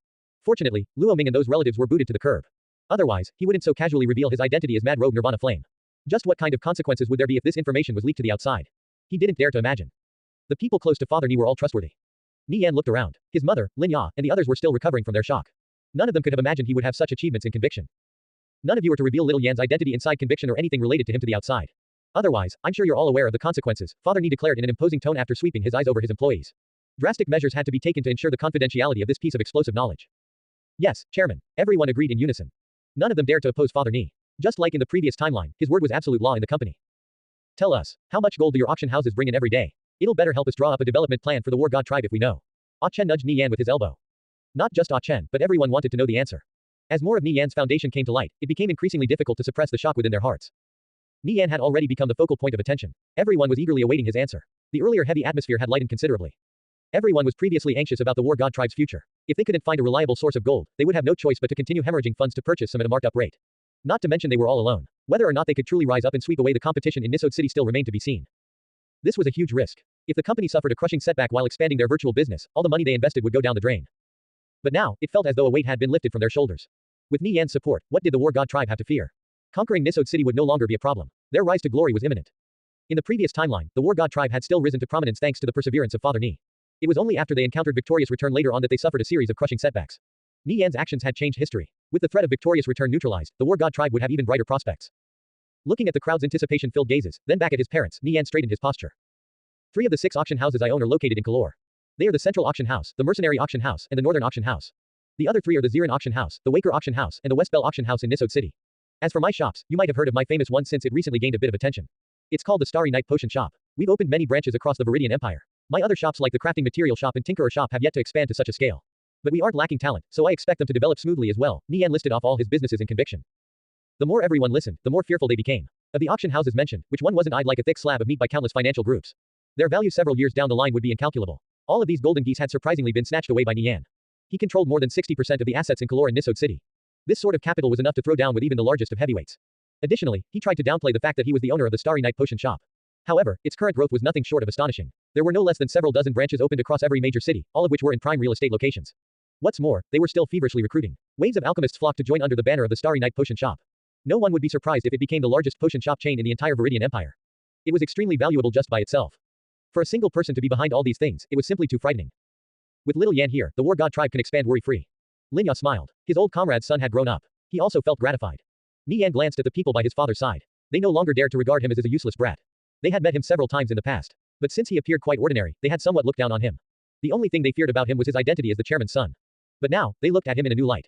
Everything he achieved in conviction was gained through hard work alone. Nothing was given to him by his parents. Without any real ability, it was impossible to establish powerhouses like Ass-Kickers United in the Starry Night Potion Shop, let alone snatch away so many auction houses and plots of land right under the noses of countless financial groups. A tiger father will not beget a dog son. Who knew the chairman's son was so amazing? Right, I wish my son was even half as capable. Father Nie was filled with satisfaction after hearing the numerous compliments aimed at his son. Nie Yan had never gotten the respect of these people in the previous timeline. They had mocked him countless times for his incompetence and mediocrity. From this day forward, he would no longer be seen as a wastrel. Seeing the reverence in the eyes of these people, Nie Yan sighed with emotion. A person required ability to be acknowledged, and nothing could better convince them than his reputation as Mad Rogue Nirvana Flame. Nie Yan held his head up high, his heart brimming with pride. All of conviction was his stage. I'd also like to mention Ass-Kickers United previously received an investment from the Dragonsaur Financial Group in exchange for 30% of our shares. However, I still hold absolute leadership in the guild. As for our strength, I don't think I need to speak on it. Furthermore, I control a majority stake in both Holy Empire and Sapphire Shrine. So if the War God tribe requires it, I can mobilize the strength of all 3 guilds, Nie Yan said. These 3 guilds could clear away all the obstacles in the War God tribe's path. Nie Yan dropped another huge bomb, causing everyone to feel lightheaded. Holy Empire and Sapphire Shrine were also famous guilds. Although they were overshadowed by the brilliance of Ass-Kickers United, they were still untouchable existences in the minds of players. But it suddenly came to light that these guilds actually fell under his control. This information was too shocking. Kalor, the capital of the Viridian Empire, was Nie Yan's domain. It was a place where he could call the clouds, summon the rain, and blot out the sky with a wave of his hand. Who in Kalor could possibly oppose Nie Yan? Heaven Breaker, Nightbreak Trickster, all of them were beaten into retreat. Kalor was Nie Yan's backyard. Father Nie and company were still digesting the information. It took them a long while to recover from their shock. Aside from these 3 guilds, I also control a professional player organization called the Union of Assassins, which currently has over 30,000 members. Although it isn't the same as a guild, they can still play a big role in the future if we mobilize them. That's everything. Everyone had already grown somewhat numb to the shock. But when Nie Yan informed them that the Union of Assassins also belonged to him, they were left reeling yet again. This kind of strength was probably unrivaled in the entire Viridian Empire. Everyone spiritedly discussed the matters Nie Yan revealed. It was hard to contain the excitement in their hearts. The future of the company looked brighter than ever. Their foray into the virtual reality business was guaranteed to be a success. From now on, Nie Yan will also be involved in the company's affairs. When I'm absent, he can speak on my behalf. His position is equal to mine. Father Nie announced. His words were undoubtedly a show of acknowledgement. No matter how much money they earned, it was all for their son's sake anyway. Since Nie Yan had shown such ability, he could feel at ease handing everything over. With Father Nie's words, Nie Yan's status in the company instantly soared to the top. Father Nie's words held enormous weight. As soon as he made the announcement, everyone looked at Nie Yan with hints of flattery. In the future, the company would definitely be handed over to him. A single thought surfaced in their minds. If they wanted to continue working here, it was crucial to get into his good books. Nie Yan was also taken aback. After thinking for a bit, he understood that his father was using this as a way for him to gain experience. His heart was moved. His father had never shown him this much approval in the previous timeline. Nie Yan revealed almost all of his assets, allowing everyone to feel a burst of reassurance. The future of the War God tribe was no longer filled with uncertainties. The female staff member named Little Sue was still explaining the War God tribe's development plan. The people from the big gaming organizations below the stage, unaware of the Nie Yan's big reveal, were starting to kick up a ruckus. What the fuck are we supposed to do without gold? What a waste of time. Everyone, let's go, a bald man in his 30s jeered. Right, how do you expect to develop a guild without gold? One person after another expressed their dissatisfaction. A large company like this can't even come up with 50,000 gold. What a joke, a professional player in his 20s sneered. The crowd started raising their voices. The heads of the 5 large gaming organizations didn't speak up, but they shared the same concerns. They wanted to see how the company's higher-ups would solve this problem. Nie Yan's gaze locked onto the 5 at the front. Just what are they discussing? He feared these fellows didn't have the War God tribe's best interests at heart. The only thing keeping them here was the generous salary offer. Please, calm down. Little Sue clearly lacked experience as she struggled to quell the crowd. She was on the verge of bursting out in tears. So when she saw Father Nie signaling for her to come down, she breathed out a sigh of relief. Sorry, everyone. We'll address your concerns after a short break. Little Sue quickly got off the stage as the crowd's heckling grew even louder. Things were starting to go off kilter. Chairman, Little Sue bowed to Father Nie. Father Nie nodded. We've come up with a new development proposal. The previous one will be scrapped. Here, have a look. Let me go up, Nie Yan interrupted. Little Sue lacked the necessary experience. Where she would probably fail to handle this matter adequately, he could succeed with ease. After all, it was his proposal. And having dealt with much bigger situations before, he felt confident in shutting down these troublemakers. Nie Yan walked up to the front of the podium and swept his gaze over the crowd. Following this, the people below revealed expressions of disdain. Don't tell me you guys are short on staff too. You're actually having a brat go up. A professional player mocked. The heads of Icewind, Azure Dragon, Thunder God, Nightmoon, and Blaze remained silent. What are they planning? Azure Dragon's owner lowered his head and asked. Who knows? Let's keep watching, Frozen Pros replied. Their real names had long since taken a backseat to their in-game aliases. They couldn't for the life of them understand why Nie Yan had got up on stage. He only appeared to be around 18 years old, his face containing hints of immaturity. Nie Yan's cold gaze swept over the audience. You are all dismissed. Nie Yan pointed at the troublemakers. He didn't know if these fellows came here with malicious intent. But regardless, they couldn't be allowed to stay. And who the hell are you supposed to be? Tell the person in charge to come out. One of the troublemakers shouted in indignation. At this moment, Father Nie stood up and said in a cold tone, he is my son. His words represent mine. Since the chairman had spoken, the crowd had nothing to say. Some of the troublemakers kicked up an even bigger fuss but were still escorted out by security, kicking and screaming. Nie Yan understood these people were most likely members from the large gaming organizations who wanted to put pressure on the War God tribe. After the troublemakers were given the boot, the audience finally settled down. The War God tribe was just recently established and still has barely gotten off the ground. This much is true. Those of you who wish to leave, please do. We won't bar your way. We don't need troublemakers here. The door is right over there. Nie Yan swept his gaze over the audience, briefly pausing on the 5 heads of the large gaming organizations. The head of Thunder God stood up. He was a man in his early 30s. Dressed in a black blazer, he was tall and had sharp eyes with thick brows. His name was Zhang Song, a famous figure in the professional gaming circle. He was an elementalist called Mad Thunder Blaze, and he was nicknamed Thunder God by the players. He had over 600 players in his gaming organization, all of whom were powerful experts. Beyond this, he was most well known for his arrogance and explosive temper. The War God tribe had originally spent a great deal of effort to invite this fellow over, promising him all sorts of benefits. His arrogance created countless difficulties for the higher-ups, but for the sake of the guild's development, they acquiesced to his every demand. Players naturally flocked to strong guilds, whereas weak guilds would have to beg players to join. You snot-nosed brat. Your so-called War God tribe can't even do something as simple as gathering gold, like being behind before you're even out the gates. I'm declaring this now. If the War God tribe becomes successful, I'll eat my own words, Zhang Song sneered. He turned to the heads of the other gaming organizations. My apologies, everyone. I'll be taking my leave. In the previous timeline, the War God tribe was always deferential for the sake of their growth. No longer would this be the case. Those who lorded it all over the place would be booted without question. These types of people had egos that soared to the high heavens. If they weren't quickly brought down a peg, they would be impossible to control in the future. Nie Yan coldly laughed. Trust me, that day will come, and it will arrive much sooner than you think. Not long from now, Nisode City will belong to the War God tribe. By then, even if you fall to your knees and beg, you won't be welcome. Zhang Song coldly harumphed, then turned around and left. A dozen or so people in the audience also stood up and followed him out. Presumably, they were members of Thunder God. Things settled down considerably after Zhang Song and his lackeys left the room. The heads of the other gaming organizations remained in their seats. They weren't as bullheaded as Zhang Song. Each of them was offered a generous salary for joining the War God tribe. Why would they unnecessarily throw something like that away? If it were the past, the higher-ups would definitely be panicking at the sight of Zhang Song bringing his people away. The War God tribe was lacking gold, so all they could do was offer higher salaries and think of any means possible to get these people to stay. All else could wait. But now, the circumstances were different. They had the backing of Ass-Kickers United. With a steady source of gold, they could raise incentives for joining. After which players would come flocking to their door. Headhunt a few powerful experts on top of that, and the War God tribe would quickly grow to become a powerful guild. With the crowd finally quiet, Nie Yan looked around at everyone. Now, I think everyone still here should be planning to stay and help develop the War God tribe. As long as you have the guild's back, we'll have yours. I'm sure you've already discussed the issue of salary, so I'll just focus on the guild's development. When he mentioned the word development, the few remaining whispered conversations died down as everyone's attention locked onto Nie Yan. If the situation was still as dire as Little Su had described, with the guild bottlenecked by lack of gold, they would be pretty disgruntled.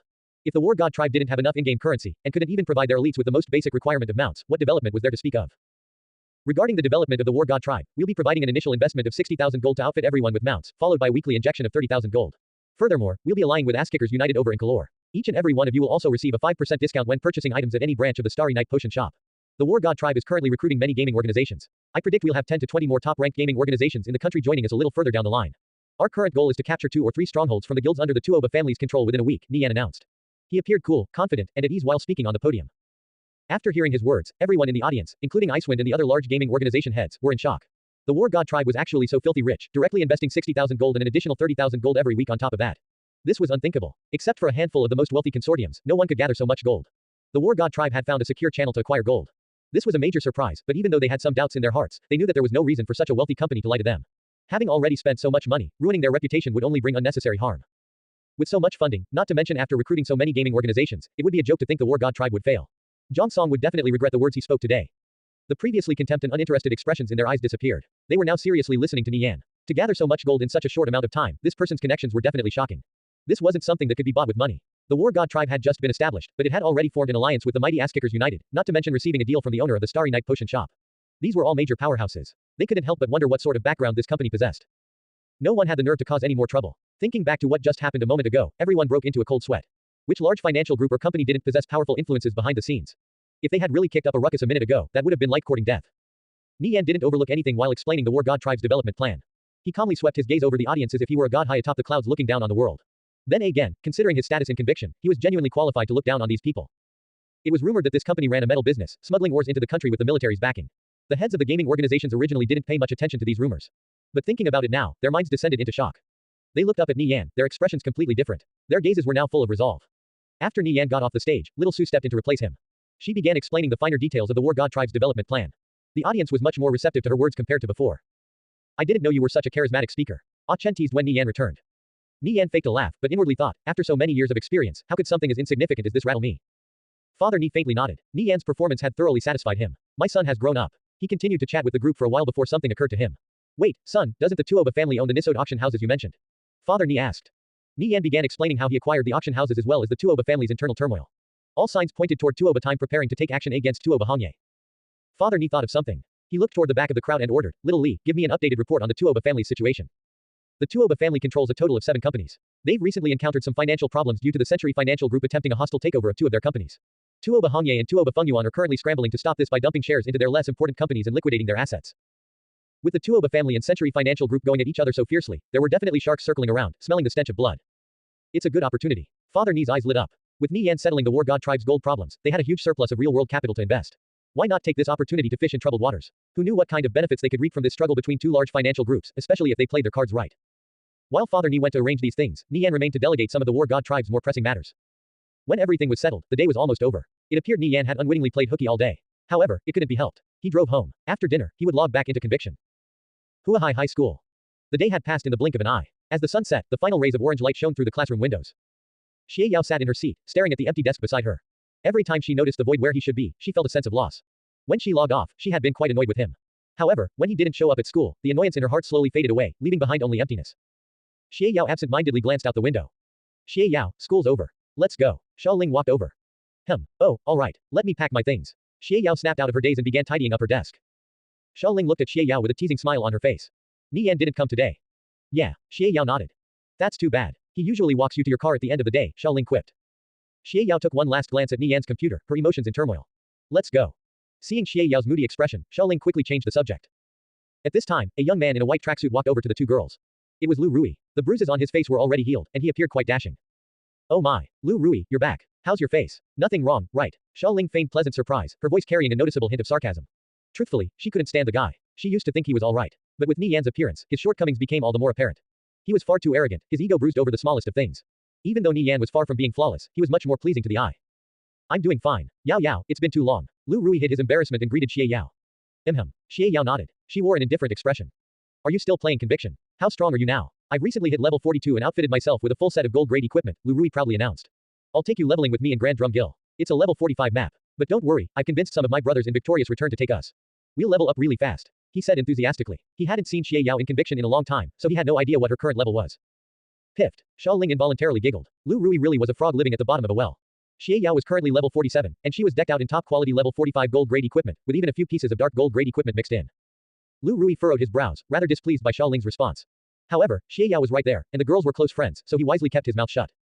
Don't mind me, I'm just thinking of something else. Xiaoling waved her hand while stifling her laughter.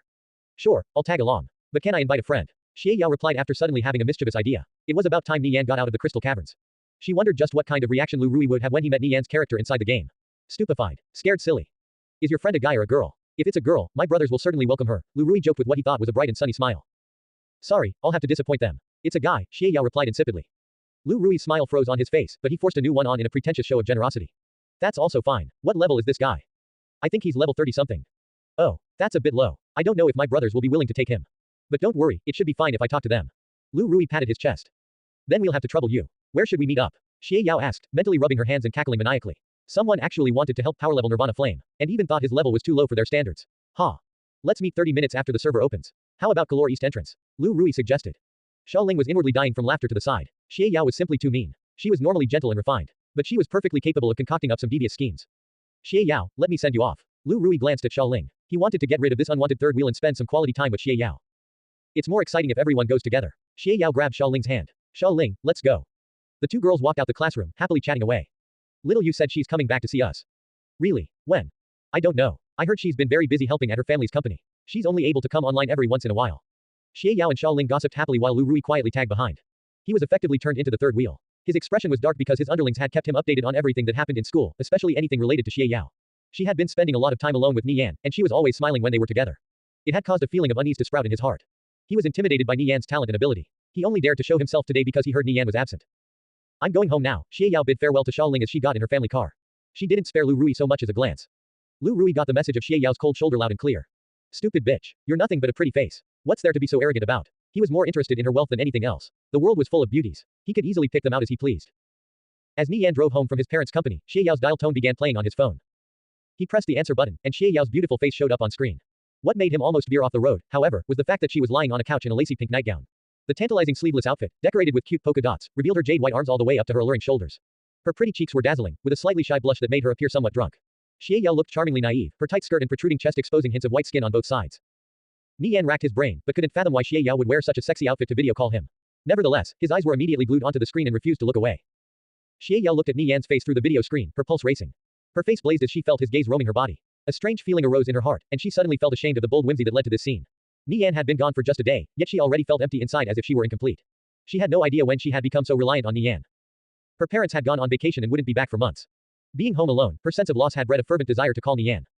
Nie Yan, why didn't you come to school today? She finally mustered up the courage to start a conversation. Something came up at my parents' company, so I went over to help out, Nie Yan explained. Xie Yao's sincere concern made him feel incredibly touched. This was the first time he had felt so close to the goddess of his heart.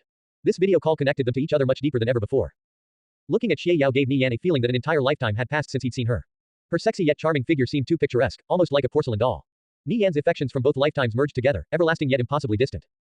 Anything happen at school? Not much. Lu Rui finally came back to school today. It seems he made a full recovery. Nie Yan's eyes glinted with a sharp light as he calculated how much time had passed. That kid should have recovered long ago, but he only returned the one day I'm not there. Humph. Does he think people won't see through the coincidence? Nie Yan had instilled a deep sense of dread into Lu Rui during their spar. He didn't dare to show his face at school when Nie Yan was there. As Nie Yan and Xie Yao chatted, the topic eventually drifted over to conviction. Xie Yao, have you heard of conviction? Nie Yan asked. We could play together sometime. It would be great if Xie Yao played conviction. That way they could spend even more time together. Of course, but I'm busy with a quest right now. How about we play later? Xie Yao really wanted to tell Nie Yan she was Yao Yao, but she still managed to keep her lips tightly sealed. She planned to delay the reveal for a little longer. Just let me know when you want to meet up. Nie Yan nodded. I need to go to the bathroom. Nie Yan, let's chat again some other time, Xie Yao said. With Nie Yan's scorching hot gaze staring at her through the video screen, she could no longer endure that peculiar feeling in her heart. All right. Goodbye, Nie Yan. Take care. Nie Yan hung up the call with a hint of disappointment, wondering when he could see this seductive and bashful side of Xie Yao again. Nie Yan realized his relationship with Xie Yao had progressed much further than it ever had in the previous timeline. Love couldn't be rushed. It had to be nurtured one step at a time. Didn't the fact that she was comfortable enough video calling him with such a risque appearance represent that he held a special place in her heart? Xie Yao's appearance in her nightgown was just as alluring as her mature businesswoman self in the previous timeline, but with added hints of youthful immaturity. Her flushed red cheeks, which didn't settle down even after a long time, resembled an early morning rose, brimming with a captivating vitality. Thinking to this point, Nie Yan's mind turned chaotic. Nie Yan finished dinner and jumped back into conviction. Everyone had already cleared their red names. They used their return scrolls and teleported to Glory City. Nie Yan and the others emerging from the Glory City transfer area immediately stirred up waves of commotion. The conflict between Ass-Kickers United and Bloodlust Blades had long since been publicized. Everyone knew they were forced to retreat into the Crystal Caverns after being chased by the forces of Bloodlust Blades. Who would have expected all of them to make it out alive? These players from Ass-Kickers United were truly a godly bunch. Nie Yan's group emerging from the Crystal Caverns without so much as a scratch was a fierce slap to the face of Bloodlust Blades. A group of players from a rival guild had run amok in their territory and still managed to escape safely. What face did Bloodlust Blades have left? News of Nie Yan and the others' return immediately spread out like wildfire, mostly thanks to the efforts of the smaller guilds which were repeatedly stepped on by Bloodlust Blades. They posted a thread with a provocative title on the Glory City section of the forums. Bloodlust Blades can't even guard their own territory. What right did they have to be called the top guild in Glory City? Of course they were only throwing a little bit of dirty water. None of them dared to actually oppose Bloodlust Blade, which held an unshakable position in Glory City. Nie Yan and the others strolled around Glory City for a bit, just to rub it in the faces of Bloodlust Blade some more, before returning to the transfer area and teleporting back to Kalor. After a while, Ah Chen contacted Nie Yan. Where are you? Ah Chen asked. I'm near the entrance of the Kalor Central Auction House, Nie Yan replied. He first had to deliver the gold to Ah Chen. Nie Yan patiently waited at the Central Auction House. It had become several times more spacious since he upgraded it to Tier 7. It appeared quite magnificent with walls constructed out of white stone, 30-meter tall pillars supporting the ceiling, and a long flight of steps which led from the entrance to the square below. A player looking at it would be filled with a sense of grandeur. The Central Auction House was bustling with activity. Numerous players walked up and down the steps every minute. This entire place is mine. Nie Yan couldn't help but well up with pride. His achievements in this life were nothing short of extraordinary. Before long, Ah Chen arrived at the coordinates Nie Yan gave him. Nie Yan recognized Ah Chen at a glance. His IGN was still "Don't call me bro Chen" like in the previous timeline. Ah Chen stood in front of Nie Yan in a daze for what seemed like an eternity. Even though he knew the player before him was his cousin, he didn't dare to speak up because he still found all this hard to believe. I brought the 60,000 gold with me. Let me trade you. Nie Yan finally spoke up after noticing Ah Chen fidgeting around nervously for the longest time. Nie Yan sent a trade request. Holy crap. It really is you, kiddo. I was afraid I made a mistake. Ah Chen patted Nie Yan's shoulder. He finally relaxed, returning to his usual carefree self. Nie Yan was a legendary figure in conviction, an existence that all players revered. To be cousins with such a person, he worried he was dreaming. Nie Yan smiled. Now this is the Ah Chen I know. Nie Yan put 60,000 gold into the trade window. 60,000 gold, a 6 followed by 4 zeros. This is my first time seeing so much gold. Ah Chen exclaimed. The War God tribe had never gathered so much gold at once despite pouring in a fortune. The few thousand gold they did manage to acquire every now and then would be instantly spent developing the guild. The reason the War God tribe's development had stalled wasn't that they lacked funding, but rather a channel to purchase gold. They couldn't find any gold farming groups that hadn't already sold their services to others. As for establishing their own, that was still a work in progress. The establishment of a gold farming group was different from that of a guild. Generally, only wealthy financial groups could establish gold farming groups. The players that worked in them were usually poor, receiving a daily wage of 50 credits on average. They were provided replaceable equipment and ordered to farm low-level mobs every day. They made the rest of their money by selling the golden equipment they collected to their employers at market rate. Gold farmers generally picked melee classes since they required fewer consumables. At most, they might eat the cheapest loaf of bread to recover their health faster, allowing them to get back to the endless grind. This was the life of a gold farmer. It was monotonous and tedious, with little to no variation. But many people still chose to this kind of work to make a living. In the previous timeline, the War God tribe had tens of thousands of gold farmers working under them. It took Father Nie an exuberant amount of time and resources to establish this gold farming group. The War God tribe would always be short on gold without their own gold farming group. Only after establishing one would they become self-sufficient. Nie Yan's aid was only a temporary solution to their problem. I'll send someone over to the auction house you own in Nisode City and have them connect it to the super trade channel. You should see sales increase by quite a bit, Nie Yan said. Like this, the super trade channel would comprise 8 auction houses and enjoy a monopoly in both Kalor and Nisode City. Nie Yan confirmed the trade with Ah Chen. About the auction house, send that person over to talk to me. One more thing, do you have any equipment to spare? Our treasury is basically empty. No problem, I'll immediately send some over, Nie Yan said. He could probably spare around 30,000 pieces of equipment. Ass-Kickers United's treasury was practically bursting at the seams. Taking out 30,000 pieces of equipment wouldn't be a problem. If he wanted to take out more, he would have to receive the permission of the Dragonsaur Financial Group. It seems things will be smooth sailing from now on, Ah Chen happily said. All the conditions were met. The War God tribe's rise was imminent. Just as he finished speaking, he received a call from guild headquarters. It seems like there's business for me to take care of. We're still a new guild, you know. I'll be taking my leave. Come visit us in Nisode City sometime. All right, Nie Yan nodded. Nie Yan ordered his subordinates to take care of some things related to the War God tribe. Just at this moment, he received a piece of news from Guo Wai. Check the Kalor section of the forums. He immediately opened the forums, where he found a post in the Kalor boards that dampened his mood considerably.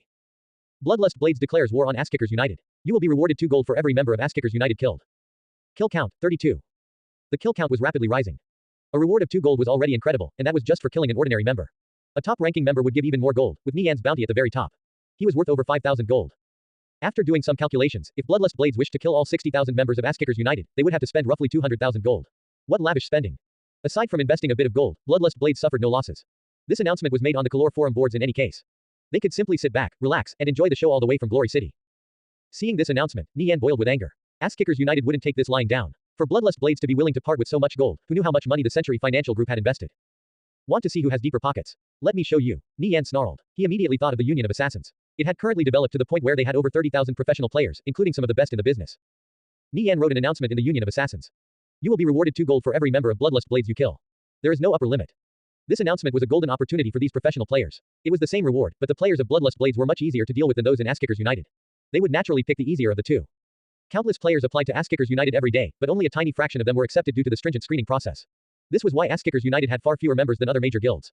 But what they lacked in numbers they made up for in quality. Every member of Ass-Kickers United was an elite. So other than experts, ordinary players generally weren't a match for them. It remained to be seen whether the bounty notice Bloodlust Blades put up would have any effect. But with such high rewards offered, it would undoubtedly tempt many players. With Bloodlust Blades acting so aggressively, Nie Yan obviously had to fight back with even greater ferocity. In the previous timeline, he had been repeatedly hunted down by major guilds, especially the 5 under Cao Shu's command. He was absolutely reviled by them, because he often popped up out of nowhere to launch sneak attacks and kill their players. With his hit-and-run tactics, he had killed hundreds of their guild members, an extraordinary accomplishment that had garnered their hatred. Of course, such a deed had its price. He had died 5 times during his ambushes. Because of this, Nie Yan absolutely abhorred this kind of large-scale bounty hunting. Now that he had the money, he would definitely take back every inch of skin he had lost. This sort of bounty notice was a war of resources, a competition to see who had more gold. Nie Yan added further details to the bounty notice he released in the Union of Assassins. The reward would differ depending on the player's level. The higher the level, the better the reward. The leadership and strongest members had larger bounties put on their heads, upwards of several hundred gold. Bloodlust Mad Blade was at the very top with 3,000 gold. Level 30 or below players netted no reward because Bloodlust Blades didn't accept anyone that weak. The vast majority of their players were around level 35. Killing the same player repeatedly would net diminished rewards, 2 gold for the first time, 1 gold for the second, 50 silver for the third, and so on. Furthermore, the reward for killing a red-named player and making them drop all their equipment was 5 gold. A kill didn't count if the nearby enemy priests weren't all eliminated. When Nie Yan passed down this bounty notice to the Union of Assassin, it immediately garnered the attention of the entire organization. Such high rewards were extremely enticing, much more lucrative than the usual leveling missions. The Union of Assassins had gathered professional players from all across the nation. All of them showed great interest in the mission. The transfer points in Kalor lit up brilliantly as waves of professional players flocked to Glory City. It was impossible to predict how much success the Union of Assassins would have. But one thing was certain. The vast majority of professional players were highly skilled experts. Nie Yan's bounty notice even caused some professional players who joined Ass-Kickers United to depart for Glory City. It would take a while for the Union of Assassins to show some results. Meanwhile, back on the thread Bloodlust Blades issued out on the forums, the kill count was still rapidly rising. Over 300 players from Ass-Kickers United had already been killed. Bloodlust Blades was only required to pay out 600 gold for this while Ass-Kickers United had suffered several thousand gold in damages. Seeing how effective it was, Bloodlust Blades issued out the bounty notice in every city's forum.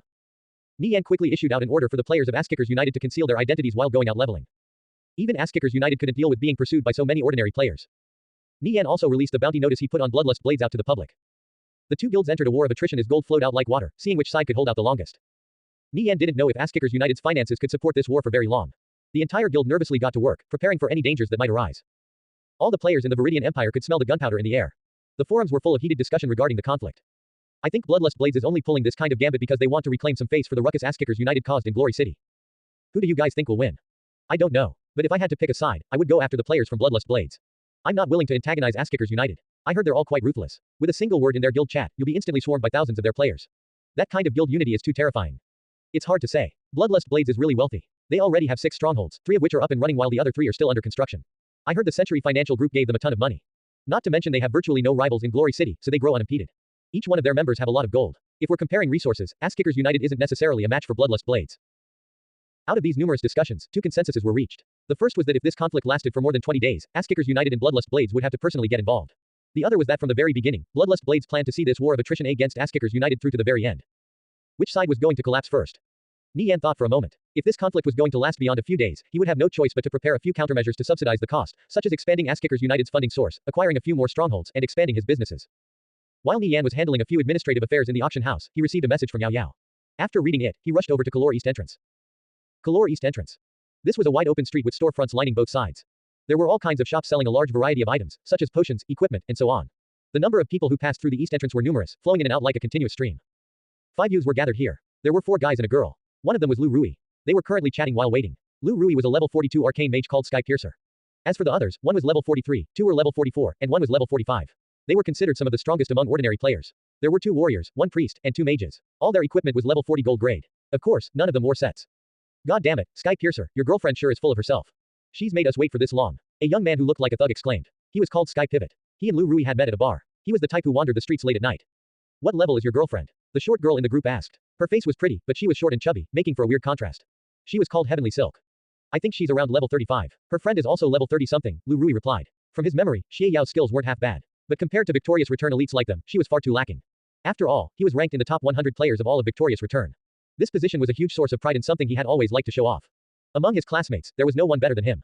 So low. Don't invite trash like that over next time. All they do is sit around and leech experience. If it wasn't for us giving you face, we wouldn't even bother bringing her along. Not to mention she's inviting another guy with her, Sky Pivot said with great annoyance. Xie Yao is my woman. If the leveling is too slow, I'll make it up to you guys some other time. As for the guy she invited, we can think of a way to get rid of him, Lu Rui said. He didn't know who Xie Yao invited, but because it was a guy, there was no need to be hospitable. It's fine, we're doing this for you after all. Otherwise, we wouldn't bother bringing them along. Sky Pivot's eyes lit up as he feigned compromise after hearing Lu Rui's words. I understand, thank you 7th bro, Lu Rui said in a fawning tone. The group waited for a long time. Just when they were about to break out in curses, they saw Xie Yao walking towards them from the distance. Xie Yao wore white robes and held an azure staff in her hand. She was beautiful and elegant, resembling a goddess who had descended down to earth. She didn't carry the slightest bit of arrogance. All of the players on the streets halted in their tracks to stare after her. When their gazes fell on her face, it was difficult to look away. Sky Pivot and the other guys felt their breathing turn ragged. Xie Yao carried a type of noble air around her. Even for people like them, who had seen their fair share of beauties, their hearts were still moved. They inwardly muttered, I'll be damned. That kid's luck with women isn't half bad. Seeing the tall and beautiful beyond compare Xie Yao, Heavenly Silk felt an intense surge of jealousy. In front of this dazzling beauty, she immediately felt her own radiance dim to nothing. She felt like she was the firefly's glimmer to the radiance of a full moon, or rubble to fine jade. Seeing Xie Yao walking over, Lu Rui happily went up and greeted, Yao Yao, you're here. When he inspected her level, he petrified. He rubbed his eyes and checked again to make sure he wasn't seeing things. She was level 47. At this moment, a hard-to-describe emotion surfaced in Lu Rui's heart. He felt a sense of inferiority combined with shame welling up inside him. Previously, he had bragged to Xie Yao that he would take her leveling. But looking at the situation now, wasn't it the other way around? Looking at Xie Yao's equipment, she was wearing the full Radiant Samsara set, a top-tier level 45 gold grade set. Even the strongest holy mage in Victorious Return, Fresh Fish, had only gathered 3 pieces of this set, a testament to its rarity. At this time, Sky Pivot and the others also noticed Xie Yao's level and equipment. They were stupefied. What the hell? Level 47 with the full Radiant Samsara set, just where did this powerful woman pop up from? Sky Pivot stiffly turned to Lu Rui and asked with his voice a bit hoarse, she's Yao Yao. The one you want us to take leveling with. He was already cursing in his heart. What the hell was that brat Lu Rui pulling? A level 47 player with the full Radiant Samsara set was an unapproachable existence. Even if you gave them the most generous evaluation, there was still no way they could compare to her. Yet just a moment ago, they were calling her trash that could only leech experience. Yao Yao, YYOU. When did you reach level 47? Lu Rui asked, practically dying from embarrassment. He had been bragging to Xie Yao all day about being level 42 and wanting to take her leveling with him, only to discover that she was actually level 47 with a full Radiant Samsara set. He felt like a buffoon. He wanted to dig a hole and bury his head in the ground. I've been level 47 for a week now. I was busy completing a quest called Karsi's Blessing, so I had no time to level, Xie Yao replied. Her cold and indifferent expression caused Lu Rui to become restless. An intense feeling of inferiority sprouted in his heart. He could accept being beaten by Nie Yan in a spar since losses occurred in competition. But now he was completely eclipsed by Xie Yao in terms of level and gear. He couldn't even compare to a girl. What face did he have left? Sky Pivot and his group were awed when Xie Yao mentioned Karsi's Blessing. This was an incredibly difficult quest chain. Even their strongest holy mage, Fresh Fish, failed to clear the first part. Just obtaining the qualifications to attempt this quest was out of reach for the vast majority of players. God damn, what a powerful woman. She's actually doing Karsi's Blessing. Sky Pivot restrained himself a little. It was highly likely such a skilled player had an equally powerful background. He didn't wish to accidentally poke the bear. The others also stepped off to the side. Lu Rui told them Xie Yao was his woman. But no matter how they looked at it, she didn't seem to be. Yao Yao, I didn't think your level was so high. We aren't that intimate. Please, call me Xie Yao, Xie Yao interrupted. But, our families are longtime friends. We've grown up together. Our parents and grandparents wish to see us together. Lu Rui tried to persuade Xie Yao from a different angle. You're wrong. My family has never expressed such wishes, Xie Yao angrily rebuked. She hated it when Lu Rui played the family card. Seeing the revulsion on Xie Yao's face, Lu Rui didn't dare to say more for fear of angering her further. At this time, Sky Pivot and the others noticed the guild emblem on Xie Yao's chest. It was Ass-Kickers United's. In their minds, Victorious Return was no match for Ass-Kickers United. They always felt a sense of inferiority whenever they encountered players from Ass-Kickers United. How many times had Victorious Return suffered defeat at the hands of Ass-Kickers United? They had lost all sense of confidence. So she's a member of Ass-Kickers United. I was just wondering which guild could acquire such a strong player, Sky Pivot muttered. Didn't you say you were going to take me leveling? My friend will be arriving here any minute now. Xie Yao looked at Lu Rui who no longer dared to meet her gaze. With his head lowered, Lu Rui's eyes flashed with traces of bitterness. He was on the brink of erupting out in anger because of the humiliation he just received. Xie Yao had made him lose a great deal of face. But after thinking it over, his expression grew sullen. His family was far from being comparable to hers. It was impossible for him to take any action against her. Although his father was a shareholder in the Dragonsaur Financial Group, the largest shareholder was still Xie Yao's maternal grandfather. At the same time, she was also a shareholder in the Glory Financial Group. The influence of her father's side of the family wasn't to be underestimated either. In terms of background, status, and wealth, he was far inferior to her. This was also the reason why he kept trying to court her. Not only were Lu Rui's efforts fruitless, but Xie Yao was also fed up with his antics. She only resorted to this tactic because he refused to take a hint. After today's events, would Lu Rui still have the face to pester her? Little Rui, she's just a bitch. So what if her level is high? Why are we even bothering with her? Heavenly Silk sneered. She was incredibly envious. Whether it was background, looks, or temperament, she couldn't hold a candle to Nie Yan. It was like comparing a piece of slag to a diamond. Nie Yan gently laughed it off. The best way to deal with these types of people was to ignore their very existence. Nevertheless, she didn't feel very comfortable. Sky Pivot was staring at her intently, not at all concerned to mask the perverse look in his eyes. Her figure isn't bad, Sky Pivot said to Lu Rui. Evil thoughts surfaced in his mind. Since that kid knows her in real life. Lu Rui was fidgeting around nonstop. His previous good impression with Xie Yao had disappeared, and the two people beside him were only making matters worse. Lu Rui glared at Heavenly Silk, but he was somewhat afraid of Sky Pivot. Yao Yao looked over in the distance. Nie Yan had arrived and was currently walking over. Yao Yao, I'm here. What did you need me for? Nie Yan greeted Yao Yao, then looked at the several players beside her. His eyebrows slightly trembled when he recognized Sky Piercer. It's Lu Rui. He didn't expect to run into his old enemy here. Lu Rui looked completely different from his real self, but Jai Hao would often challenge him to PvP matches in the previous timeline. So, Nie Yan had seen him a couple times before and remembered his appearance. Lu Rui had stolen Xie Yao away from him in his past life. Even if he was burnt to ashes, Nie Yan would still recognize him. Why is Lu Rui here? Why is Yao Yao with him? Did they know each other? Doubt surfaced in Nie Yan's heart. Scenes from his past life flashed before his eyes. As he gazed at Yao Yao's back, her silhouette and Xie Yao's began to merge together. Could Yao Yao actually be Xie Yao? The thought threw Nie Yan for a loop. He carefully recollected his experiences with Yao Yao. He had met Yao Yao through a friend, but he didn't think Yao Yao was someone he was already acquainted with in real life. His friend also never mentioned anything about her identity. In the previous timeline, Yao Yao said she was from Longjiang, which was over 1,000 miles away from where he lived in Huahai. So they never met. If Yao Yao was Xie Yao, why did she pretend to be someone else? Xie Yao and Yao Yao roughly had the same build, but due to the appearance scrambler in Conviction, it was difficult to say the two looked alike. He only met Yao Yao in Conviction after graduating from high school. At that time, he had lost all contact with Xie Yao, except for the occasional class reunions where he only dared to steal glances at her from afar. Back then, Nie Yan was depressed, depraved, and debaucherous. Even though Xie Yao had called him once, he only spoke a few words before hanging up. He didn't wish for her to see him in such a state, for his dirty self to profane the goddess of his dreams. He wanted to preserve the few good memories they shared together. When he met Yao Yao in the game, her concern was like the gentle beam of sunlight that brought some warmth to his gloomy life. However, his heart already belonged to Xie Yao. He recalled the time he was trapped with Yao Yao in the secret chamber. Her beautiful naked body was deeply engraved into his mind. The memory of that night was something he could never forget. If Xie Yao and Yao Yao really were the same person, then why would Xie Yao? Nie Yan's mind was thrown into disarray. He had no evidence to support this revelation. He could only seek out the truth later on. He halted his steps for an instant before walking over to Yao Yao and Lu Rui's group. Since his appearance was different in Conviction, Lu Rui most likely wouldn't recognize him. Nie Yan's eyes narrowed. Whether it was in real life or the game, he wanted to crush Lu Rui beneath his feet. Lu Rui's group turned their heads when they heard Nie Yan's voice, whereupon their gazes immediately turned sluggish. This player was unmistakably Nirvana Flame. Who in Kalor hadn't watched Nie Yan's videos? Just about everybody recognized his appearance. Lu Rui's group was no exception. They found it hard to swallow their saliva. Just who was Nirvana Flame? He was an existence that reigned supreme in Kalor. Even Victorious Returns guild leader, Heaven Breaker, had no choice but to step aside. Fuck. Why is our luck so bad today? Why did we have to bump into such a godly existence? Lu Rui, Sky Pivot, and the others glanced at each other in dismay. Nie Yan was currently only level 30-something, but did they have the ability to take him leveling? This was the joke of the century. With Nie Yan's current equipment, he could dispatch all of them with a casual strike. The short sword glowing with dark flame strapped to his waist was especially frightening. Even if he was only level 30-something, he was still unrivaled. Lu Rui's group recalled the words they spoke before Yao Yao and Nie Yan had arrived. Looking at things now, it was ridiculous. Just who was the trash? They were, of course. Lu Rui stared at Nie Yan with a vacant expression. He never expected that the level 30-something friend Yao Yao invited was actually Nirvana Flame. What are we standing around for? Let's leave. Sky Pivot shouted. They were simply losing face staying here. Taking those two leveling. What a joke. One was a level 47 holy mage with the radiant Samsara set while the other was the guild leader of Ass-Kickers United. Only now did Lu Rui understand what Xie Yao was telling him. He should remove any notion he still held of marrying her from his mind. Lu Rui's so-called excellence was nothing but dregs. He had been taken down by Nie Yan with a single kick in real life during their spar. He couldn't even compete with Xie Yao herself in the game. Every person around her was far more outstanding than him. Lu Rui sunk into a daze as a deep sense of failure engulfed him. Sky Pivot and the others felt a bitter taste in their mouths as they left. Lu Rui stared at Nie Yan venomously before taking his leave. Any more words at this point would be wasted. Nie Yan was slightly stunned. What was that all about? Why did they leave after I arrived? Unaware of what just transpired between Lu Rui and Xie Yao, Nie Yan was completely baffled. Just a bunch of annoying flies. Don't mind them, Xie Yao replied. When she gazed at Nie Yan, her cheeks burned hot as she recalled her video call with him. Nie Yan nodded. His eyes flickered with killing intent as he gazed at Lu Rui's back. Lu Rui was a fellow who would take revenge for the smallest slight to his pride. Nie Yan had already sowed the seeds of hatred with him during their spar. Who knew when that fellow would try to settle the score? If this threat wasn't thoroughly eliminated, Nie Yan wouldn't have any peace of mind. With recent revisions to the law, anyone connected to the murder of a citizen would be prosecuted, including the mastermind. No one could escape their punishment. Thanks to the advancement of satellite technology, investigating a murder case was simpler than ever. This was also why the crime rate saw a steep decline over the last several decades. Nie Yan only dared to assassinate Cao Shu in the previous timeline because he was prepared to die himself. Nie Yan had to carefully think of a way to deal with Lu Rui while still staying within the realms of the law. What put his mind at ease was that Xie Yao probably wouldn't end up with Lu Rui in this life. He was making steady progress with her. At this pace, she would sooner or later become his girlfriend.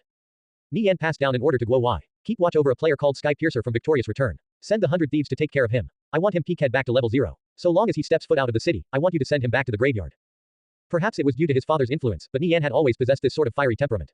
If he considered something his, no one else was allowed to touch it, especially if this thing was his woman. Father Nie used to be an army ruffian in his youth, getting into all sorts of escapades. Only after meeting Mother Nie did he mellow down. But that rowdy nature was passed down to Nie Yan. This was the so-called dragon begets a dragon and phoenix begets a phoenix. Nie Yan was fine being called petty and selfish. He never claimed to be a good person in the first place. He believed in an eye for an eye. All the preaching about turning the other cheek was utter nonsense. Understood, I'll get right to it. Guo Wai nodded. This was the first time Nie Yan had ever given him such an order. This sky-piercer fellow must have done something really awful to piss Nie Yan off this much. Guo Wai naturally understood Nie Yan's temperament. His brother was quite terrifying when provoked. A scout from Ass-Kickers United quickly tracked down Lu Ru and his group after following the directions Nie Yan provided. As soon as they stepped out of the city, they would be ambushed by a squadron of thieves.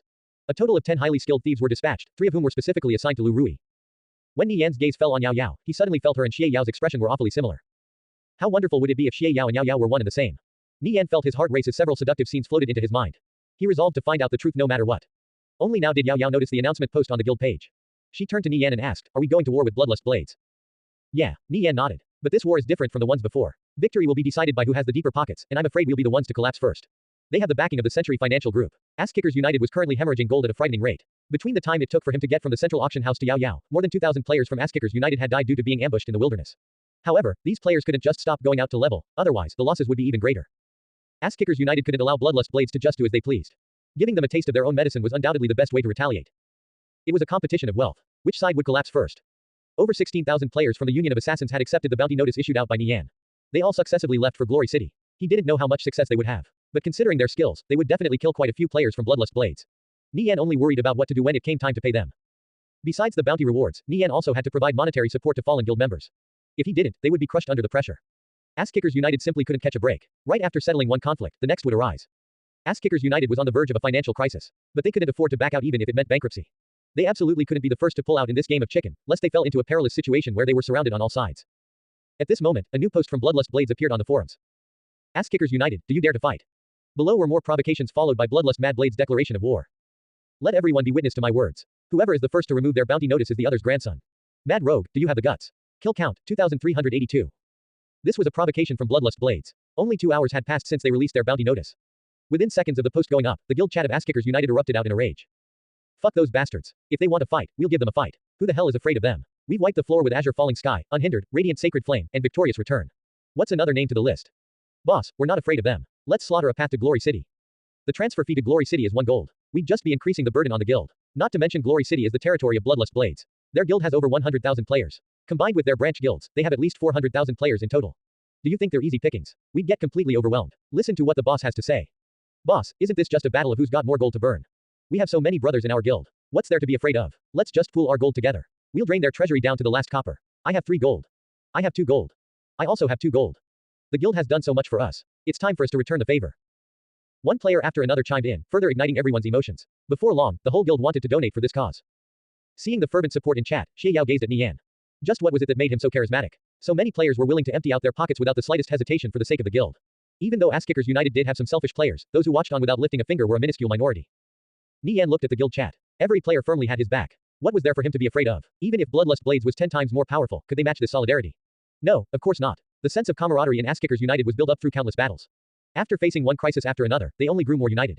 It wasn't something a guild like Bloodlust Blades, which had expanded without facing the slightest hardship, would understand. This sort of tenacity allowed Ass-Kickers United to only grow stronger with every war.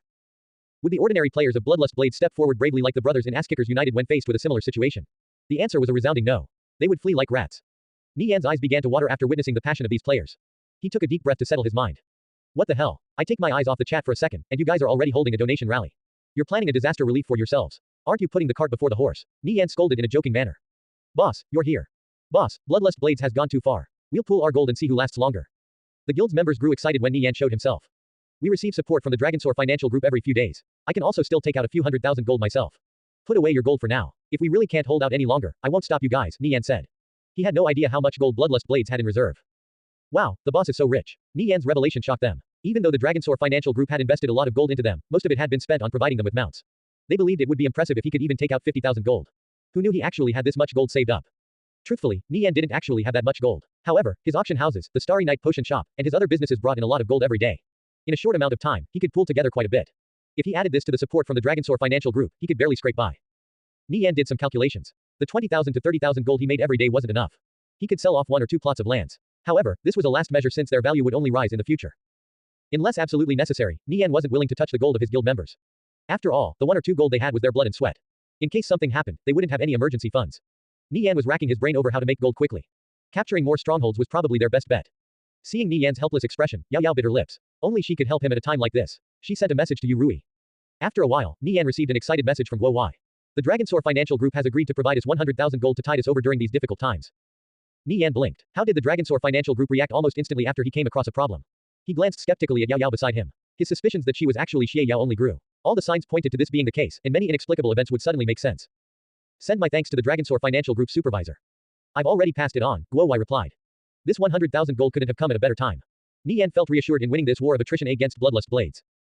How should we respond to Mad Blade? Guo Wai asked. Not responding to the post meant Ass-Kickers United was taking this humiliation lying down. No matter what, they couldn't back down. It's fine. I'll do it myself. Nie Yan opened up the forums and prepared a response to Bloodlust Mad Blade's post.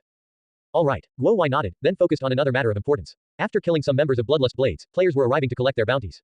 He began distributing the rewards according to the criteria Nie Yan set. When Nie Yan opened up the forums, the players from Bloodlust Blades were still in the midst of mocking Ass-Kickers United. They were clearly hoping to goad their enemy into taking rash action. Truthfully, such meddling wasn't necessary. With Bloodlust Blades declaring war, Ass-Kickers United would naturally take up the challenge. Nie Yan wrote a reply to Mad Blade's post. Azure Falling Sky, Unhindered, Radiant Sacred Flame, Victorious Return. Ass-Kickers United has never been afraid of anyone. This time is no exception. Why go through all these hoops just to declare war? We'll sweep through Glory City and flatten Bloodlust Blades. The Mad Rogue responded. The forums erupted with excitement. Many players were deeply moved after reading the reply. Nirvana Flame was just as domineering as ever. When Nie Yan's reply was shared in guild chat, the fighting spirits of the players from Ass-Kickers United were ignited, and they roared out in cheers. Sweep through Glory City. Flatten Bloodlust Blades. Fuck those dog bastards from Bloodlust Blades. Below Nie Yan's declaration was also a number. Hash of Bloodlust Blades players killed, 1,563. Ass-Kickers United's bounty notice was put up over an hour after Bloodlust Blades released theirs, so for their kill count to be lower was nothing strange. However, it was rising at a frightening rate. Of course, the victor wouldn't be decided by whose kill count was higher but rather who could hold out until the very end. No one was clear on the wealth of Bloodlust Blades. Ass-Kickers United could only fight them with all their strength. In just a short hour, Nie Yan already had to pay out over 3,000 gold. Knowing the guild was facing a financial crisis, the players from Ass-Kickers United who were ambushed and killed refused to accept any form of compensation. At this time, Paladin of the Elegy appeared in guild chat. Looking for more to form a level 40 gold farming group. We're going to grind in the level 40 map, Flowing Gold Plains. Gold farming group. It was as if the entire guild shared the same epiphany. Forming a level 35 gold farming group. Forming a level 40 gold farming group. Tough Jerky, where are you? Hurry up over to the Kalor transfer area. Lu Shu, let's gather at Kalor South entrance. The chat was flooded with messages from players looking to form gold farming groups. One team after another departed from Kalor and set off for easy farmable maps. Although the experience gain was pitiful, the consumable costs were kept at a minimum, and the drop rate for both money and items was decent. All the loot they collected would be donated to the guild. As elite players, they normally disdained this sort of work. But right now, with the guild facing a huge crisis, everybody was trying their best to pitch in. Nie Yan was deeply moved by the actions of these guild members. Thank you, everyone, Nie Yan said in guild chat. As long as Ass-Kickers United had such loyal players, it would never fall. Boss, you're treating us like outsiders. We're family. We rise and fall together. When the guild is in trouble, it's only natural for everyone to share the burden. Paladin of the Elegy replied. His words were quickly echoed by others in the chat. Elegy is right. Boss, don't worry. With all of us working together, Bloodlust Blades can only flee with their tails tucked between their legs. Let's see which side falls first. Transfer points all over Kalor lit up brilliantly as 20-player teams set out in every direction. All of them were burning with determination and were not the slightest bit discouraged. The rest of Kalor was amazed by this sight. What's Ass-Kickers United doing? I heard from a friend the players in Ass-Kickers United are forming gold farming groups to support the guild. They're planning to see this conflict with Bloodlust Blades through to the very end. A player explained. Seeing the soaring morale of these players, everyone shared the same thought, do not provoke Ass-Kickers United. With this kind of resolve, it would be strange if they didn't achieve victory. 60,000 players grinding in level 40 maps could generate roughly 30,000 gold a day. This was purely from the money that dropped. If you added in the value of the equipment, the number might even double or triple. But if unexpected trouble occurred, the profit would be somewhat smaller. One gold farming group after another departed from Kalor. Back at Bloodlust Blades Guild headquarters in the Red River Stronghold, Bloodlust Mad Blade was monitoring the situation over in Kalor. His gaze was a bit distracted. He never expected that the players from Ass-Kickers United would take such action. He asked himself if his players would do the same when faced with a similar situation. The answer was a resounding no. If he asked his players to sacrifice themselves for the guild, it would be impressive if they didn't revolt. When Mad Blade looked at the video of the Ass-Kickers United players setting out from Kalor, he saw them brimming with fighting spirit. Every single one of them carried the resolve to fight to the bloody end. Just how did Nirvana Flame do this? Even though Ass-Kickers United only had 60,000 players, Mad Blade became painfully aware of their strength. This sort of power didn't come from numbers but rather unshakable unity. Outside of Ass-Kickers United, could another such guild be found? Perhaps not even Angel Corp in the Satrine Empire could pull this off. Mad Blade didn't have to worry about gold thanks to the Century Financial Group. However, if all 60,000 players of Ass-Kickers United continued farming gold like this, it would truly be difficult to tell who would emerge victorious. Mad Blade had a vague feeling that Bloodlust Blades would fail to swallow up Ass-Kickers United. He still had 2 allies. If worst came to worst, he could call in the support of Divine Protectors and Alliance of Mages. A hint of fear emerged in Mad Blade's heart. A guild like Ass-Kickers United was simply too dangerous. With this sort of unity, they could sweep through everything in their path. They shared an eerie resemblance to the Dark Hero Guild during its prime. The Dark Hero Guild had fallen, its glory no more. However, the present Ass-Kickers United was just like a newly arisen Dark Hero Guild. If Ass-Kickers United was allowed to grow, there would be no place left for bloodlust blades in the Viridian Empire. No matter the method or price, Ass-Kickers United had to be eliminated. Mad Blade busily got to work. For the time being, it was hard to determine who would come out on top in this war. Nie Yan began making some preparations. He would make some adjustments to his money-making businesses and raise the rent on his shops. Recently, business was booming. They had made a lot of profit, so it was only natural for them to share some of the good fortune. Nie Yan raising the rent on his shops would definitely upset some merchants. However, there was nothing they could do. Kalor and Nisode were his domain. He simply owned too many properties, not to mention all of them were in prime real estate locations. He had complete market dominance. If he chose to take back his shops, their losses would be even greater. For the sake of earning money, they had no choice but to concede to his demand. Nie Yan chatted with Yao Yao for a while. She still had to do the second part of Karsi's blessing. The beginning of the quest wasn't difficult, only a bit tedious. The two of them separated, and he went to stock up on some basic consumables. After checking his character information, he noticed his intermediate combat bandages was only a few points away from ranking up. He went to buy some silk cloth. Nie Yan was a lot more restrained when buying items, unlike before where he would practically empty out an auction house of something he needed. He simply had too many expenses and not enough gold. Nie Yan sent Tang Yao a message. Want to help me do a quest? Sure. Where are you? I'm waiting at the Kalor transfer area. Tang Yao quickly met up with Nie Yan. What kind of quest are we doing? Tang Yao curiously asked. Nie Yan glanced at the arcane fairy floating beside Tang Yao and asked, is your arcane fairy rank 4 yet? No, it's still a ways off. Rank 4 is too hard to get. I estimate it'll take at least another month, Tang Yao replied. In that case, it'll be a bit difficult but still doable. It's a pretty simple quest and doesn't take a lot of time. Follow me. We're teleporting to Soyu town. That's a level 60 map. Tang Yao blurted out in surprise. Did Nie Yan go mad? Why were they going to such a place to do a quest? It's fine. Just follow me. I've investigated and discovered some good things in that map. It'll be a quick trip, Nie Yan said as he began walking towards the transfer point. Tang Yao quickly followed behind him. Since the start of the game to now, had Nie Yan ever lied to him? If his brother said it was fine, it was fine. This was the sort of unwavering faith that came from their bond. Nie Yan proved time and time again that he was trustworthy, so Tang Yao had no reason to doubt him. As the two stepped onto the transfer point, they teleported away with a brilliant flash of light. Before them appeared a deserted town with only a few buildings scattered here and there. As gusts of wind blew in, the entire town was shrouded in granules of yellow sand. Let's go, Nie Yan said as he walked toward a fairly eye-catching building. It was a slightly dilapidated mud house which had been badly damaged by the elements. It was teetering on the verge of collapse. Nie Yan and Tang Yao walked into the building. The walls which were covered in cracks looked like they could collapse at any moment. Many NPCs were stationed inside. All of them wore desert clothing with hoods that draped over their faces.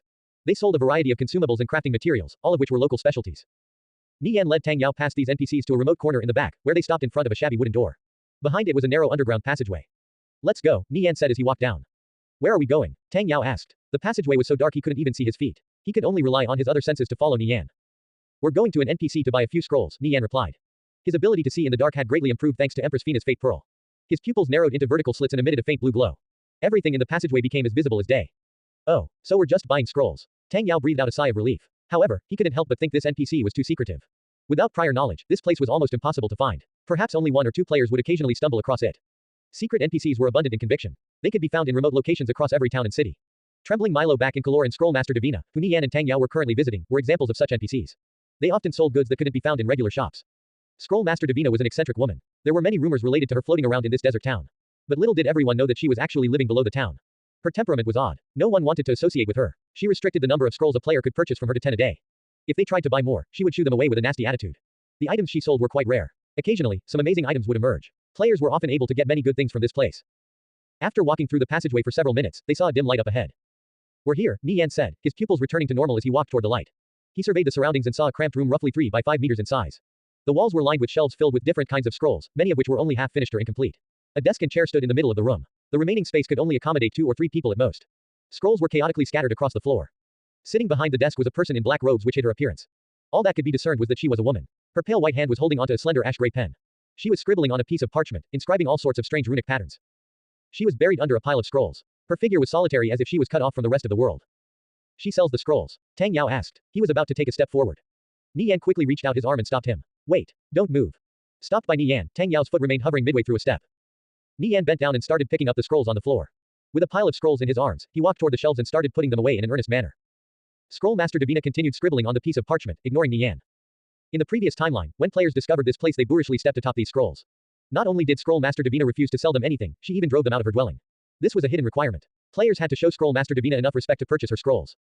Picking up the scattered scrolls on the floor was Scrollmaster Divina's test for Nie Yan and Tang Yao. Tang Yao quickly picked up on what was going on. He began helping Nie Yan clean up. Before long, all the scrolls were neatly ordered on the shelves, and the room looked a little tidier. Only now did Nie Yan and Tang Yao approach Scrollmaster Divina. What do you need? Scrollmaster Divina asked in a hoarse voice. Nie Yan browsed through the list of goods she had for sale. There were over 60 types of scrolls, including single-target spell scrolls, group-target spell scrolls, and all sorts of rare magic scrolls. There was no lack of quality. Some scrolls which sold for several hundred gold in the marketplace could be found here for under 50 gold. Scroll Master Davina sold a maximum of 10 scrolls a day, limiting Nie Yan's choices. His eyes quickly locked onto a certain scroll. Advanced Twisting Bind Scroll. Summon binds to bind enemies and inflict them with a weakening effect for 30 seconds. Range, 30 meters. Cast time, 10 seconds, one set of syllables. Price, 20 gold. Nie Yan directly bought 10 of them for 200 gold. Spending so much money at this time slightly pained Nie Yan's heart. However, this quest couldn't be solved by just spending 200 gold. What scrolls did you buy? Tang Yao asked. Looking at all the scrolls up for sale made his head spin. Every single one of them was a good item, only that their prices were a bit expensive. Some of them even cost upwards of several hundred gold. I bought 10 advanced twisting bind scrolls, Nie Yan replied. He bought these scrolls primarily to complete the quest. Only 10 advanced twisting bind scrolls. Nothing else. Tang Yao asked in surprise. There were so many scrolls here. Every single of them was quite useful. Why only buy twisting bind scrolls? Let's go, we can buy more scrolls next time, Nie Yan said as he brought Tang Yao out of Scroll Master Davina's dwelling. In the previous timeline, very few people knew of Scroll Master Davina's existence. He had only learned about her from a friend. Due to Davina only selling 10 scrolls a day, some people would scramble to get here at the start of the day to buy them. There were too many monks and not enough gruel, so most would fail at buying a scroll. Nie Yan had only managed to snag a few scrolls in his past life, so his impression of Scroll Master Davina wasn't that deep. Only after having to do this quest did he recall he could buy what he needed from her. Nie Yan thought for a moment. Should he have Guo Wai send someone to buy scrolls from here every day? He would make quite a profit by selling them in the marketplace. For example, an advanced twisting bind scroll could easily net 60 gold. The only problem was that if these things were put up for sale, it would attract a lot of trouble. If an enemy bought these scrolls, only to use it against them, that would be quite depressing. He could first store these scrolls in the treasury. If Ass Kickers United was really hurting on funds, he could take them out to sell. Nie Yan notified Guo Wai about purchasing scrolls from this place. He and Tang Yao exited the town and got on their mounts. The two of them galloped away, leaving behind a trail of dust. Where are we going now? The center of the desert, Kalin Gobi, Nie Yan replied. The Kalin Gobi was a region of death in the desert. Nie Yan had learned some background information about this place in the previous timeline. It was originally just an ordinary desert, but became a haunted wreckage site after a Kalin airship was shot down by a squadron of Viridian Empire Griffin Knights over this place. The airship fell from the sky and crashed into the desert, spreading wreckage and debris everywhere. All sorts of broken frames could still be found to this day. There was a famous boss in this area called Phantom Princess Ina, a level 60 Lord-class monster. She didn't have any attacks, but she could summon powerful evil mages, ranging from 20 to 30 at a time. She respawned once a day. In the previous timeline, many people came here to fight her. If you passed this place, you would often see a vast ocean of players. Looking ahead, large pieces of debris were scattered about. Some of them were over 30 meters high. Some wreck sites only covered a small area, but this one covered an entire desert. One could imagine how magnificent the Kalin airship was. You have discovered the Kalin Gobi. We're here. Let's dismount, Nie Yan said. I remember you had a haste type skill. What does it do? Wind Chaser. It increases movement speed by 80% for 120 seconds. I can only use it on myself though, Tang Yao replied. This was his only speed boosting spell. Haste type spells for mages gave a relatively large boost. However, an 80% speed boost for a mage wouldn't even equal a 30% speed boost for a thief. Nevertheless, Wind Chaser was good enough. Wind Chaser. Not bad, follow me. Drink an invisibility potion, Nie Yan said before entering stealth. Tang Yao drank an invisibility potion and followed Nie Yan. After moving for a while, they spotted swarms of phantoms in the distance. They were in a shadowy state. Their faces weren't clear. Nie Yan was only 20 meters away from them. He didn't dare to use transcendent insight to inspect them. The level difference was too high, so they might discover his existence if he did. After passing through this area, Nie Yan spotted 7 large phantoms up ahead. They were roughly 3 meters tall and held large iron mallets. They appeared valiant and fierce. They were famous phantom-type monsters in the previous timeline, Phantom Berserkers, level 60 elites that ignored physical attacks. Phantom Berserker Elite level 60. Health, 8,000. They didn't have much health. But since they were immune to physical attacks, warriors couldn't hold their aggro. They would often shift targets and start madly pursuing the mages. After killing all the mages, the remaining melee class players were doomed because their attacks were useless against the Phantom Berserkers. In the previous timeline, countless teams were wiped out by these Phantom Berserkers. I just need you to help me kill 2 groups of Phantom Berserkers. I can handle the rest from there, Nie Yan said. This was the first main obstacle in the quest. These 7 Phantom Berserkers resembled immovable titans, blocking Nie Yan and Tang Yao's path. Are you kidding me? Tang Yao stared at Nie Yan with an incredulous expression. Had this brother of his gone mad? How could they possibly deal with these 7 level 60 elites? I'm dead serious. Don't worry, just follow my instructions. These Phantoms Berserkers don't have any armor or magic resistance, so there's no level suppression effect against low-level players. You basically deal true damage to them. They ignore physical attacks, but take an extra 30% damage from magic attacks. I'll lock them down with advanced twisting vines, then you wipe them out with a group target spell, Nie Yan explained. He wouldn't have brought Tang Yao here if he didn't have some form of assurance. Tang Yao nodded. Since you're confident, tell me what I have to do. Nie Yan explained his plan to Tang Yao in detail. Alright, I'll go draw their aggro according to your instructions, Tang Yao said. He approached within 30 meters of the 7 Phantom Berserkers. Nie Yan got into position and gave the signal. Tang Yao waved his staff and shot out a ball of black flames. Boom! The fireball struck one of the Phantom Berserkers, its flames scorching the surroundings black. All 7 Phantom Berserkers immediately locked onto Tang Yao. They swung their hammers and charged toward him. Charge! Charge! After activating charge, the Phantom Berserkers were several times faster than Tang Yao. Holy shit! Tang Yao hurriedly activated Wind Chaser and bolted toward Nie Yan. Seeing Tang Yao leading the Phantom Berserkers towards him, Nie Yan started activating the advanced twisting bind scroll as it lit up with a brilliant radiance. The Phantom Berserkers quickly closed in on Tang Yao. He was simply too slow, and the level difference was too great. Nie Yan, who was in the middle of activating the twisting bind scroll, also broke out in a cold sweat. He never expected the Phantom Berserkers would be so fast after activating charge. They could even outrun players on mounts which gave a movement speed bonus of 150%. One of the Phantom Berserkers swung down its hammer at Tang Yao. It looked like he was about to be smashed into a meat patty. In the last second, Tang Yao transformed into a seagull and desperately flapped away. Crash! The hammer struck empty ground, leaving a small crater and sending sand flying everywhere. Tang Yao actually managed to escape. After flying for about 30 seconds, he returned to human form and continued running towards Nie Yan. Nie Yan never expected Tang Yao to have such a trick up his sleeve. He could immediately tell this was the effect of the special item, Ring of Transformation. The Ring of Transformation allowed a player to transform into an animal of their preference, whereupon they would gain innate skills based on the animal they transformed into. For example, the seagull Tang Yao just transformed into gave the player an enormous boost in movement speed as well as the ability to fly. However, they weren't allowed to attack, and getting hit would knock them out of the transformation.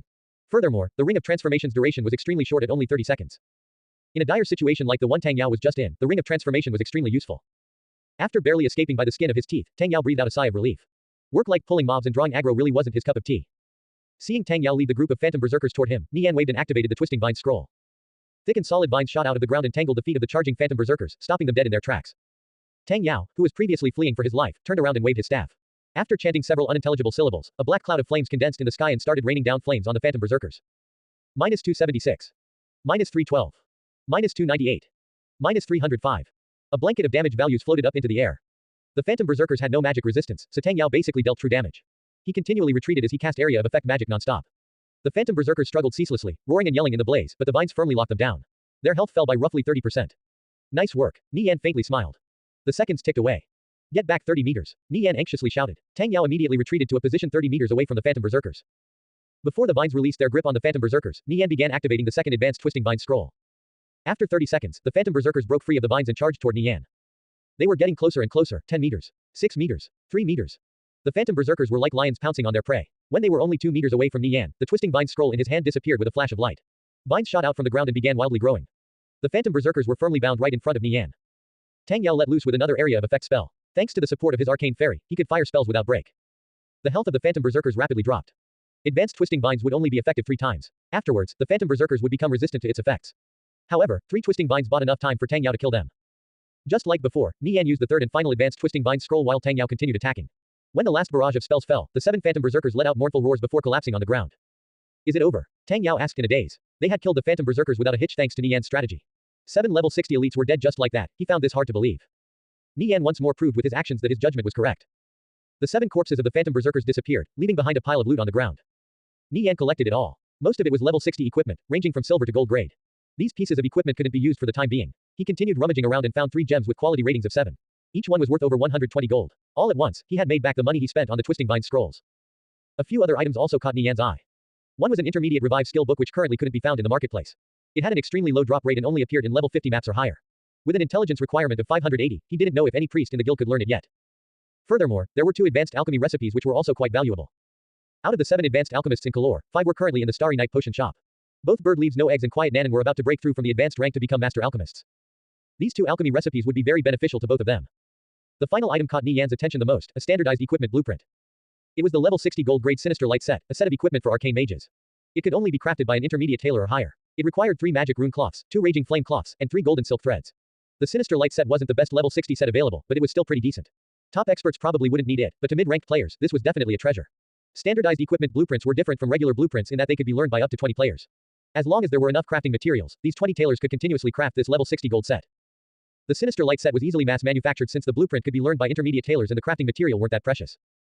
It was even possible to outfit guild members on a large scale with standardized equipment. In the future, there would definitely be more and more standardized equipment. After picking up all the loot, Nie Yan turned to Tang Yao and said, let's go on to the next group. In the next area, there was a group of 9 phantom berserkers.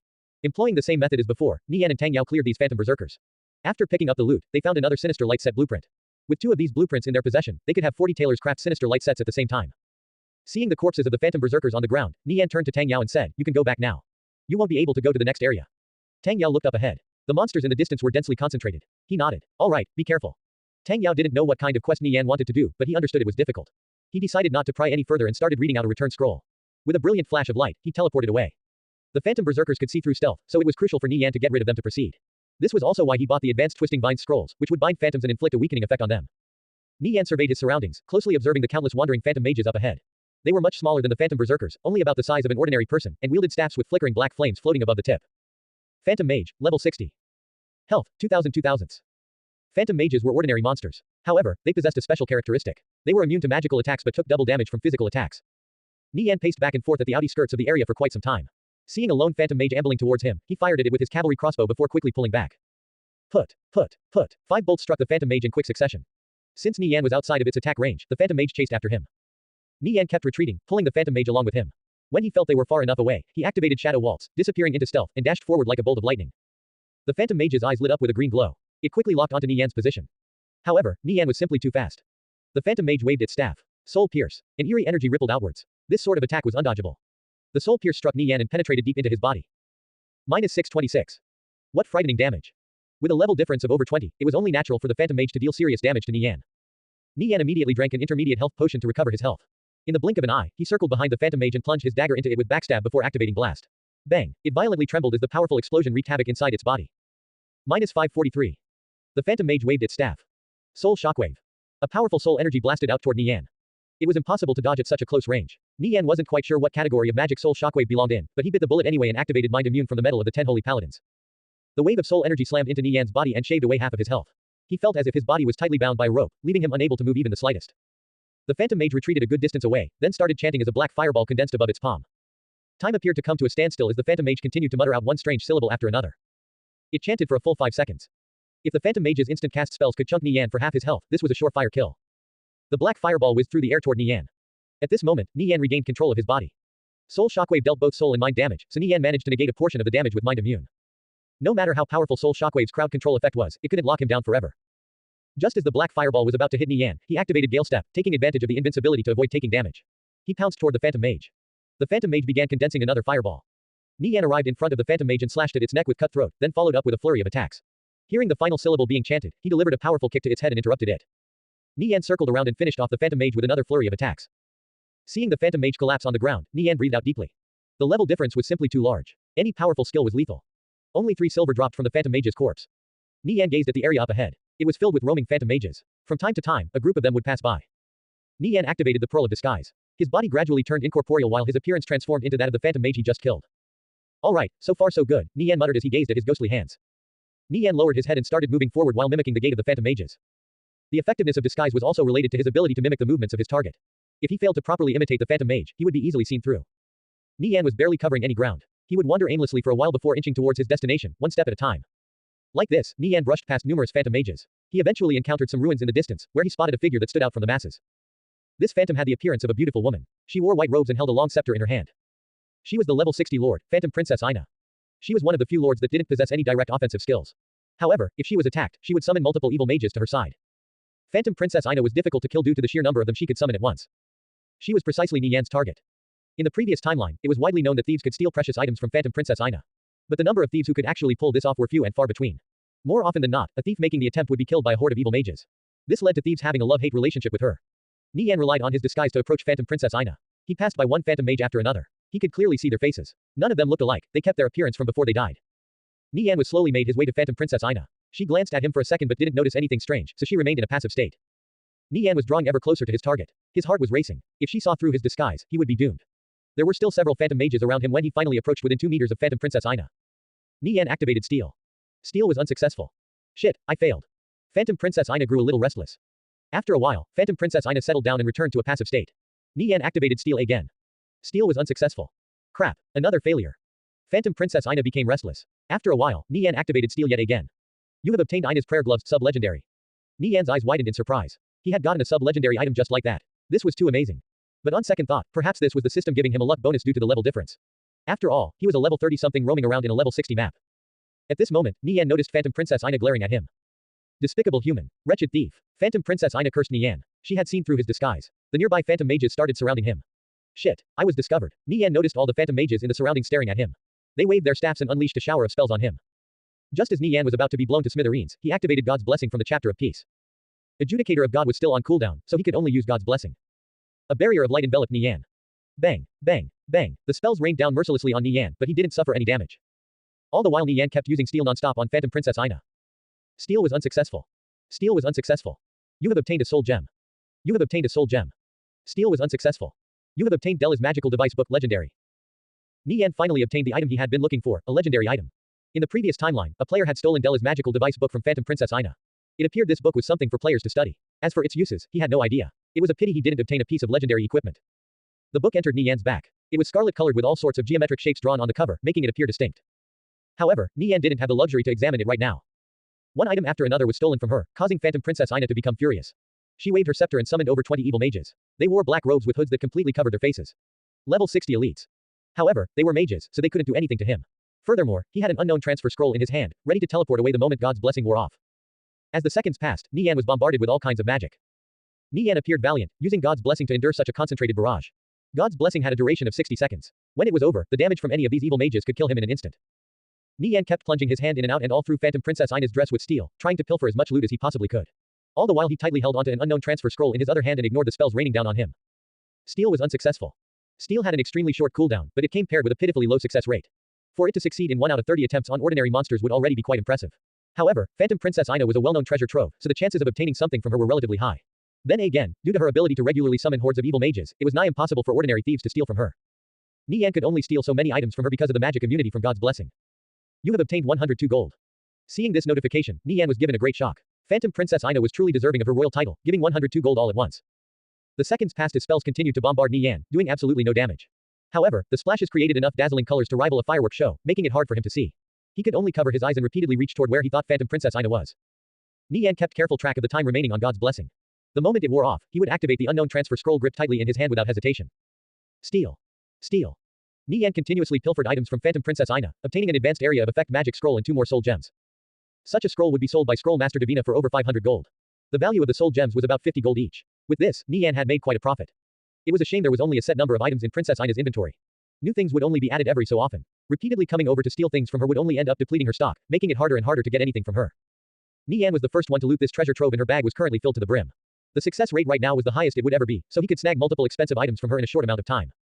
Yet another successful theft notification appeared. Nie Yan didn't have the chance to see what it was before time ran out. The evil mages cast another wave of spells, and he knew this barrage would spell the end for him if it landed. Just as Nie Yan was about to be obliterated, he crushed the unknown transfer scroll in his hand.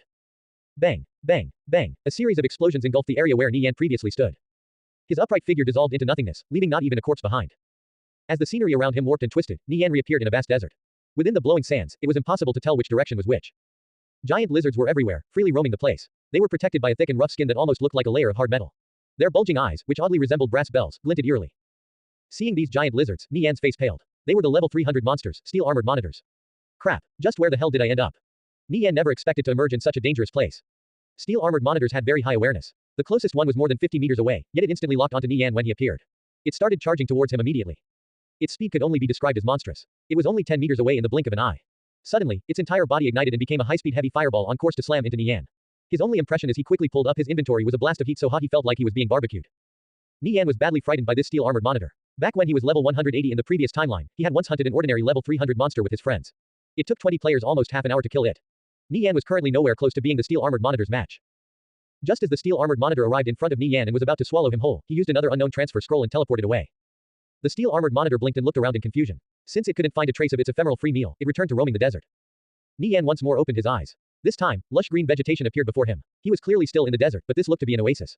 A crystal-clear lake sat in the center, sparkling brightly in the sunshine. Looking carefully to make sure there weren't any monsters nearby, he moved under a tree and took out a return scroll so he could go home. System, activating return scroll. 3%, 12%. With a flash of white light, Nie Yan was back in Soyu Town. Seeing the familiar buildings around him, Nie Yan felt like a new man. He was finally safe. He hadn't expected to need 2 unknown transfer scrolls to get out of danger this time. His luck really was a bit too poor.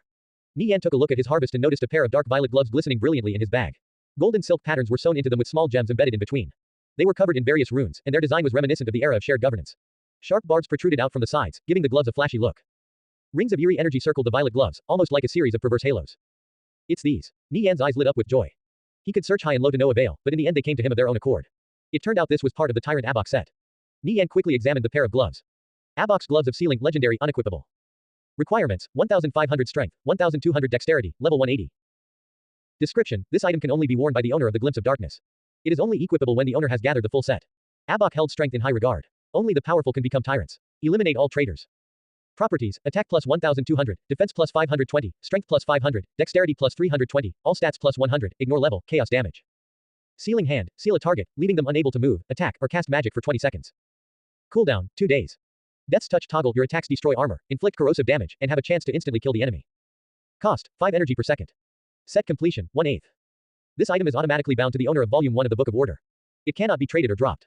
Wandering Princess Mark, Phantom Princess Ina will hunt you down at all costs to retake Abok's gloves of sealing. The violet aura around Abok's gloves suddenly lit up. A powerful energy surged through Nie Yan's arms and forcibly bound itself to his soul. Adventurer, you have found Abok's gloves of sealing. Pursue the remnants of history to unearth the glory of the past. Seek out Earl Kelfide. He might have some clues. Hurry, adventurer. You only have 10 days before trouble comes knocking at the Earl's door. It was a bound piece of equipment, causing Nie Yan to be taken aback until he saw the glove's properties. Just looking at this alone made it clear that the Tyrant Abok set was insanely powerful. The set could only be worn at level 180, so it stood firmly at the peak of legendary equipment. It didn't matter that it was bound since there would never be a need to replace it. Nie Yan was flabbergasted as to why Abok's gloves of sealing would drop from the level 60 Lord, Phantom Princess Ina. But after seeing the Phantom Princess's mark, he bitterly chuckled. This piece of equipment was a hot potato. There was nothing funny about being pursued by a level 60 Lord. Nie Yan would have to wait for Smokestub and the others to reach level 60, whereupon they could set up a trap and kill Phantom Princess Ina. Before then, he would have to be careful since he didn't know where or when she would show up. He searched the official website for some information and learned that Phantom Princess Ina would deviate from ordinary lords when her hidden quest was triggered. She would grow increasingly powerful every time she was killed, reviving after 30 days until she reached her final form, which was a level 180 demonified lord. This was probably both the reason Abok's gloves of sealing were in her inventory and the result of pilfering them. If Nie Yan could acquire all 8 pieces of the Tyrant Abok set, and fully unseal Zenard's sword, he would have a set of godly equipment. The whole world would bow at his feet. Dragon King Zenard was a legendary existence in the era of darkness. Tyrant Abok wasn't inferior in the slightest. The era of shared governance was humanity's golden age. If he completed this set by the time he reached level 180, no one would be his match. However, collecting the full Tyrant Abok set was no easy feat. Not to mention if Nie Yan wanted to get to level 180, even if he focused all his attention on leveling up, it would take at least a year if not more. Who knew what sort of trouble would occur during that time? It still remained to be seen if he could even keep Abok's gloves of sealing secure in his bag. Phantom Princess Ina could take Abok's gloves of sealing back. They weren't officially his yet. Obtaining the gloves could only be considered the first step. Nie Yan would have to continuously defeat Phantom Princess Ina until she reached her final form as a level 180 demonified lord. Only then would Abok's gloves of sealing truly belong to him. Nie Yan contemplated for a moment before putting the gloves back in his inventory. He looked at the rest of his spoils and pulled out Delis' magical device book. This thick book, meant for tinkerers, had a torn cover and was in a generally shabby condition. After all, having existed for so long, it would be strange if it hadn't suffered any wear. Delis' magical device book, legendary, special item. Requirements, advanced tinkerer. This legendary book had been left behind by the fabled Della, a goblin tinkerer who had been captured by humans and put to work in the prisons of Kalor. The goblins tried and failed multiple times to rescue him before sending a full-blown Colin airship that finally managed to bring him away. However, the ship was shot down and crashed in the desert. Later, the humans found the goblin's corpse, but Delis' magical device book had disappeared without a trace. Delis' magical device book was a tinkerer item. Nie Yan wondered what was written in this thick magical device book. He opened it up, causing a cloud of dust to rise up into his face and send him into a brief coughing fit. All kinds of exquisite design schematics entered his eyes. One in particular immediately attracted Nie Yan's attention. It was a design schematic for magic bombs. Magic bombs were divided into junior, intermediate, advanced, and specialist ranks. Intermediate magic bombs could be crafted by advanced tinkerers. Advanced magic bombs required master or even grandmaster tinkerers. As for specialist magic bombs, no one knew what rank was required. Even the best tinkerer in the previous timeline was only a grandmaster. Tinkerer was one of the hardest crafting professions. Nie Yan also recognized a design schematic for goblin muskets, which served the same purpose as bows and crossbows but had a longer range. They were by far the favorite tool for drawing aggro. There were other design schematics for things such as goblin golems and goblin shrinkers as well. These marvels were created by goblin civilization with their splendid magitech. Delis' magical device book was definitely a priceless treasure. Today's harvest far exceeded Nie Yan's expectations and left him incredibly excited. He finally examined the first item he successfully pilfered from Phantom Princess Ina, the Ina's Prayer Gloves. Ina's Prayer Gloves, sub-legendary. Requirements, 630 intelligence. Properties, defenses 520 to 532, dexterity plus 30, movement speed plus 30, balance plus 20, radiant flame explosion rank 12, scorching holy smite rank 12. Restrictions, holy mage. Yao Yao immediately popped into Nie Yan's mind. The intelligence requirement for Ina's prayer gloves were a bit steep, so she probably couldn't equip them yet. But even if she wasn't Xie Yao, he couldn't think of a better owner for this item. Besides, equipment was meant to be worn. Nie Yan teleported back to Kalor and got into contact with Bird Leaves No Eggs. Boss, what's up? Bird was in the middle of concocting potions. Who are our top tinkerers? Nie Yan asked. He wanted a skilled tinkerer to learn Delis' magical device book, so they could craft items exclusively for him. Delis' magical device book was a legendary item. He would only give it to a tinkerer who was loyal and trustworthy. Tinkerer. Bird blurted out in surprise, wondering what Nie Yan wanted with a tinkerer.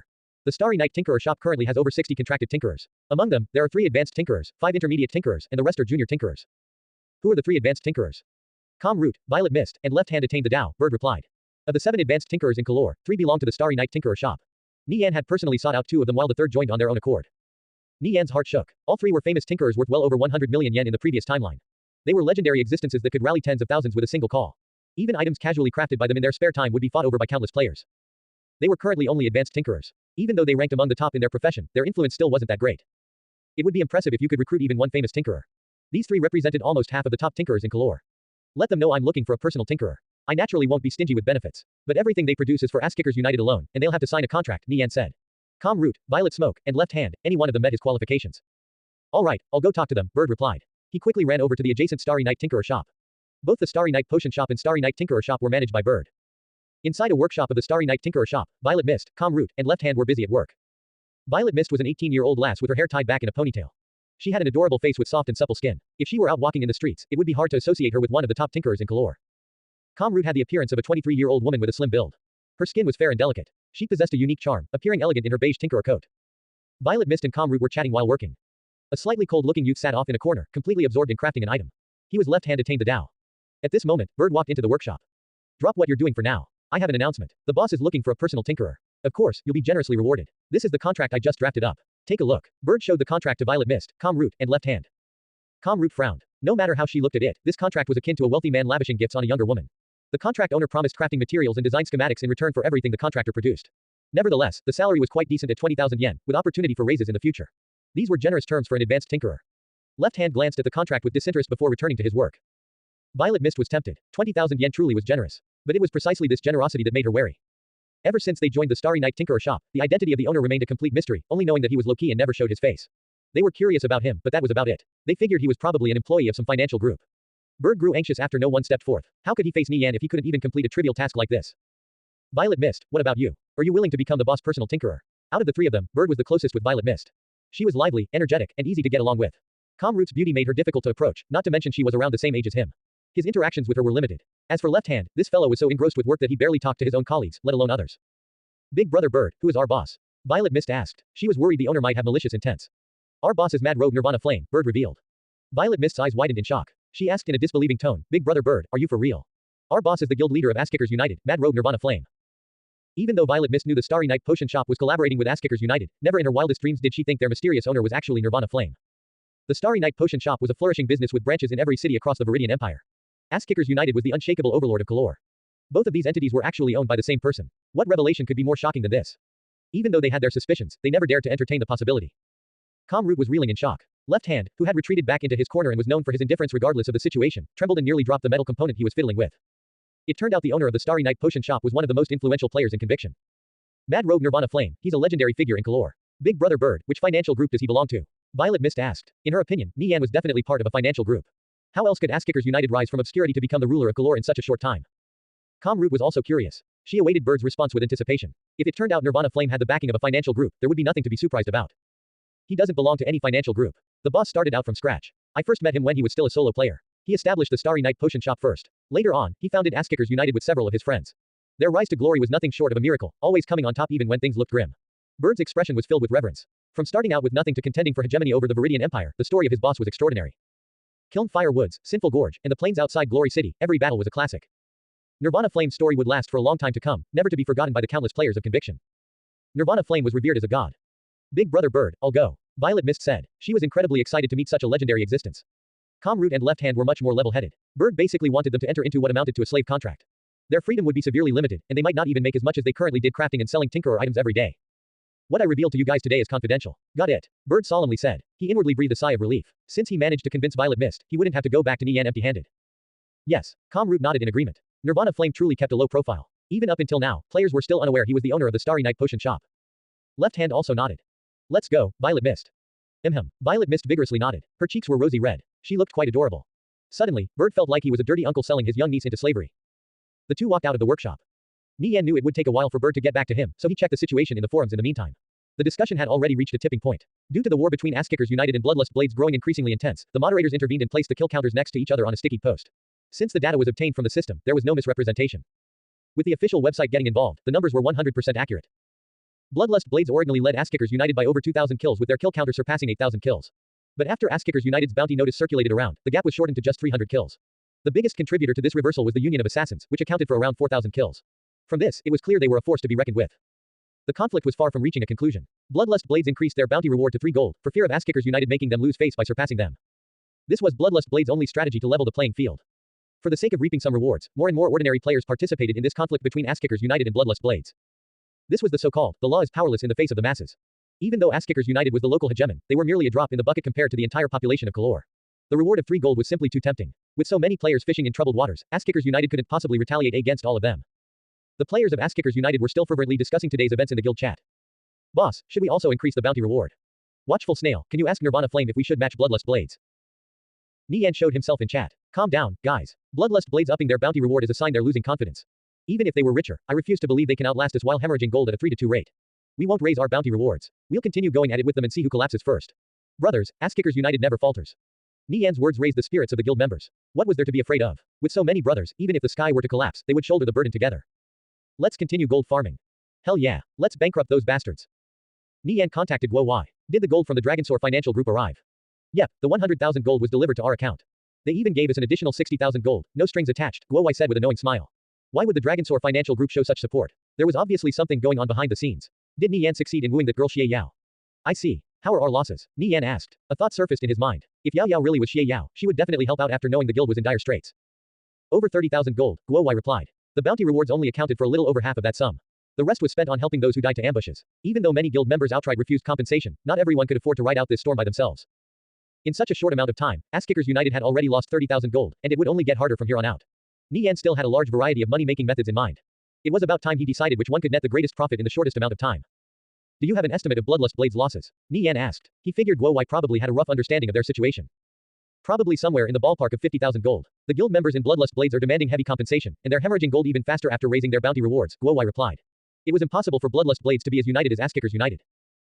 Nie Yan always followed a certain set of policies to build as much goodwill as possible with the players under him, such as never reducing their benefits under any circumstances and aiding them whenever they were in a pinch. He hoped to lead by example and create a guild with a strong sense of camaraderie. Ass-Kickers United was widely known to provide their players the best benefits out of all the major guilds. On top of this, Nie Yan, Guo Wai, and the other higher-ups were easygoing and approachable, which made them well liked by the players under them. So when the guild encountered a calamity, everyone was willing to pitch in. On the other side, Bloodlust Blades was bloated with over double the members of Ass-Kickers United. Outside of the investment they received from the Century Financial Group, they didn't have many other sources of income. How could they compete with a tycoon like Nie Yan? They regularly changed their benefits policy to cut costs, which was one of the reasons for their many ongoing internal struggles. Those who had complaints with the guild could be found everywhere. When everything around them was burning, who would be willing to give it their all for nothing?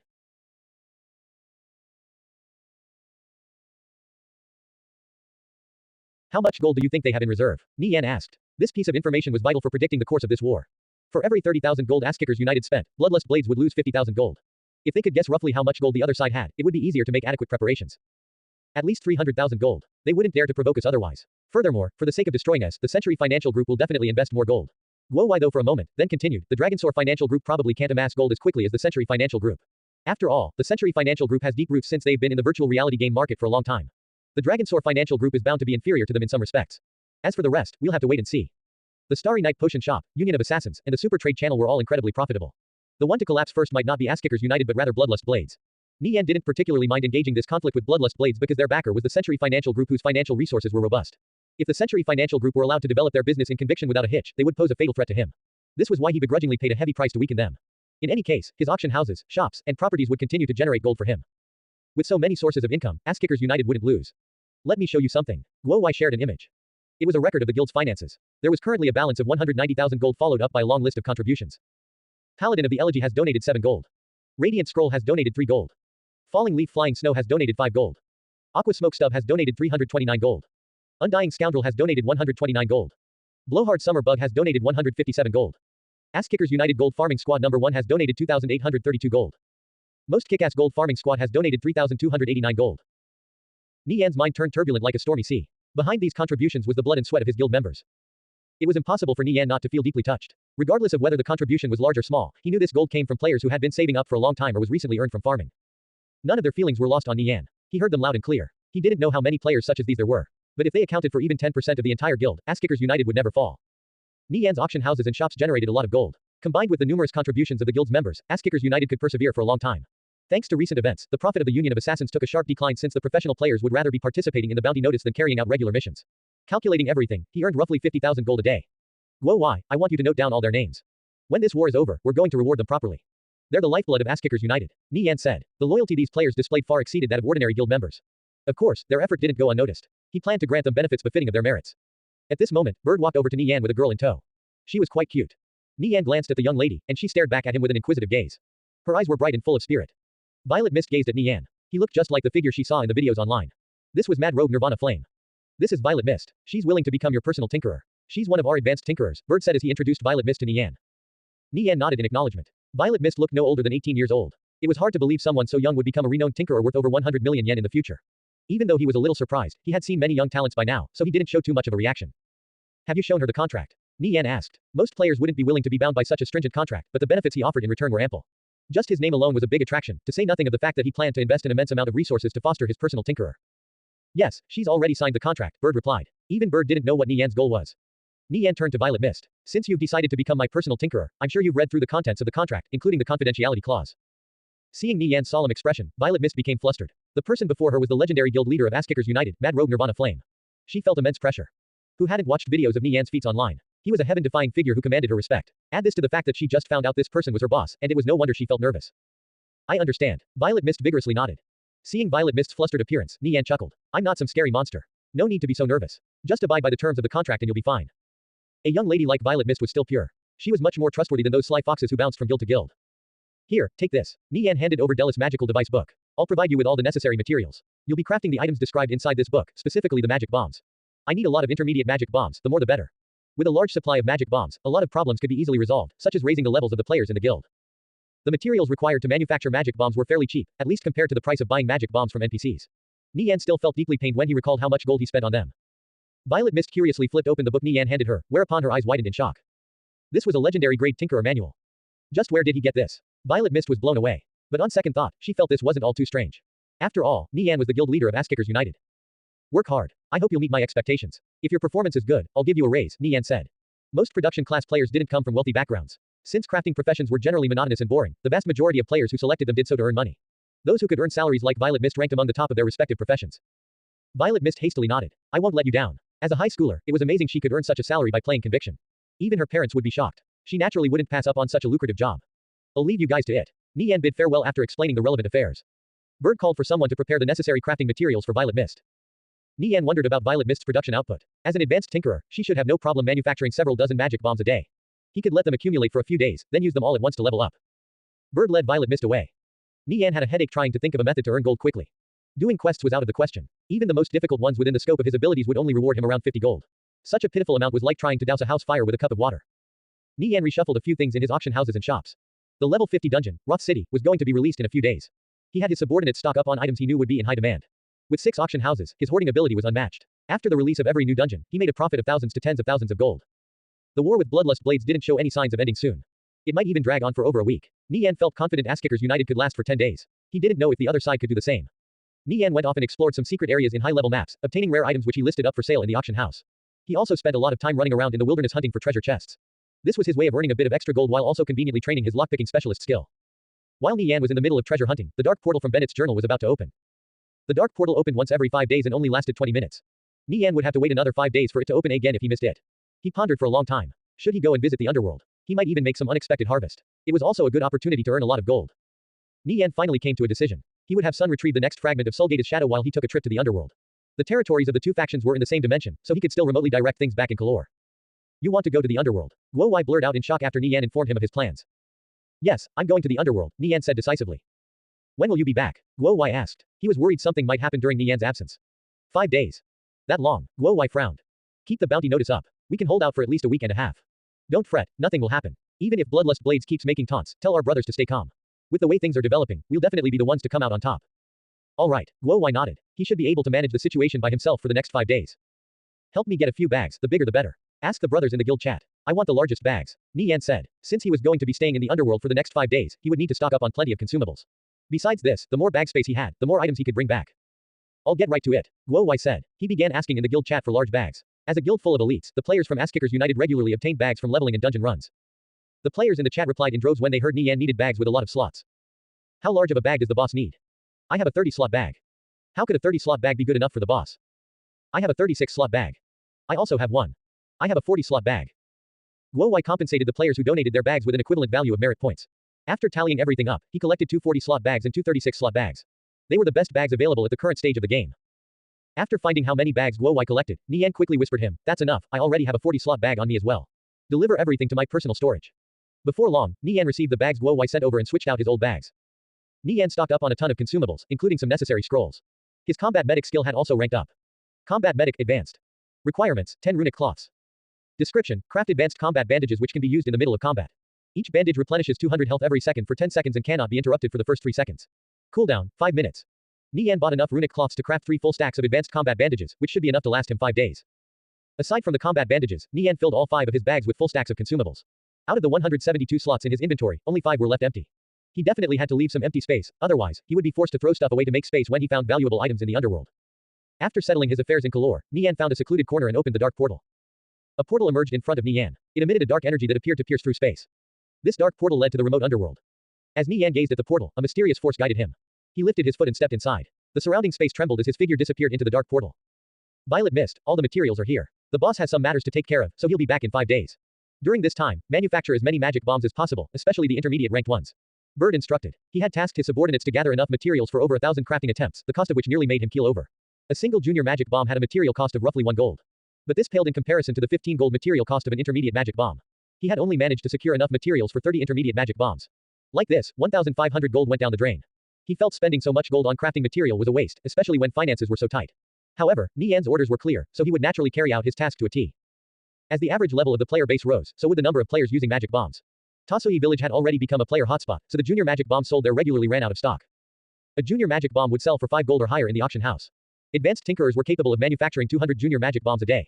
Subtracting the material costs, this was a net profit of 800 gold. This was the most lucrative business Nie Yan could think of for the time being, so he wasn't stingy about the material costs.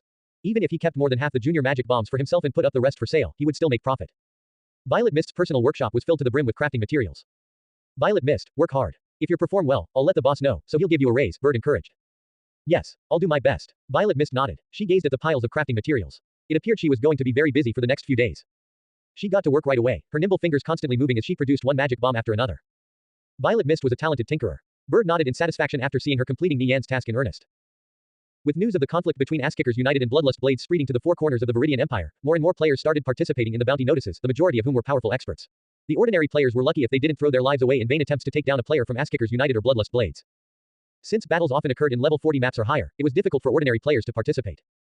On the other end of the spectrum, some individuals even achieved kill counts of over 100, leaving the major guilds scrambling over each other to recruit them. However, they were extremely rare exceptions. This kind of hectic situation probably wouldn't end anytime soon. 7 players were gathered together in a small house in the west district of Kalor. They wore shabby equipment, except for the leader who appeared somewhat decent with a full set of silver-grade equipment. Boss, are you sure you want to go to Glory City? Why don't we just hunt the Ass-Kickers United players in Kalor? Asked one of the players. The leader was a short-haired man in his 30s with a slim build. He wore ash-gray leather armor and carried 2 dinky-looking daggers. He was a thief called King of the World. I agree. You have to pay 1 gold to teleport to Glory City. It's too expensive. We also don't have much gold. After selling all the equipment in our storages, we've only managed to pool together 2 gold. That's just enough for a round trip, said a player with the appearance of a 20-year-old youth. A round trip costs 2 gold. If you fail to kill a player from Bloodlust Blades, won't we go broke? Yeah, we'll be rewarded 3 gold for killing a player from Ass-Kickers United, and we won't have to take any financial risks, persuaded another player. King of the World turned to the priest beside him and asked, OL3, do you know why I insist on going after Bloodlust Blades? Why? It's because of Mad Rogue Nirvana Flame. King of the World replied. I studied his videos religiously to get to where I am today, so I consider him half my master. One other thing, the players from Ass-Kickers United are far stronger than those from Bloodlust Blades. The safer bet is for me to go to Glory City. Even if we have to spend 2 gold, I think it'll be worth the investment. With King of the World saying his piece, the others stopped trying to persuade him. Since you've made up your mind, I guess it can't be helped. We can't accompany you there, so be careful. King of the World confidently smiled. Even though it's impossible for me to make a big splash, I should have no problem taking out the lower-ranking players from Bloodlust Blades. As long as I can kill more than one, we'll have made a profit, and this trip won't be in vain. King of the World gazed at the players in the room. They had sold all their old equipment to outfit him with a set of decent gear. For the sake of helping out these poor brothers, he would definitely give it his all. He accepted the bounty notice mission in the Union of Assassins. His goal was to assassinate 2 or more players from Bloodlust Blades. Their group walked toward the transfer area. King of the World was the strongest among them at level 37. Everyone else was around level 25. It was too big of a contrast. When they walked through the streets, players gazed at them with expressions of disdain. With such poor equipment, they still had the face to show themselves in public. I'll be going. King of the World heartily laughed before stepping into the transfer point. Take care, boss. Stay safe. We believe in you. Before they finished speaking, King of the World's silhouette disappeared into the transfer point. They felt a sinking feeling in their hearts, not knowing what the future had in store for them. Only a single ray of hope laid ahead. They prayed for his success. The space around Nie Yan warped and twisted as he was transported to a completely new region. It was a world without sunlight. Nie Yan found himself in a rocky wasteland with small patches of black vegetation scattered about. He gazed upwards, but instead of the sky, all he saw was an endless patch of darkness which gave off an oppressive feeling. Thanks to the night vision plus 12 property of Empress Fina's Fate Pearl, Nie Yan's range of vision was roughly 10 meters. Everything past this distance was pitch black. The monsters in the underworld had an extremely high chance of dropping night vision enhancing equipment. It was to the extent that every item here was almost guaranteed to raise the player's night vision by a minimum of 1 or 2 points. Such items were as prevalent as those that increased strength, dexterity, or intelligence on the surface. Night vision enhancing equipment was extremely common in the underworld. But on the surface, they were highly valued and precious.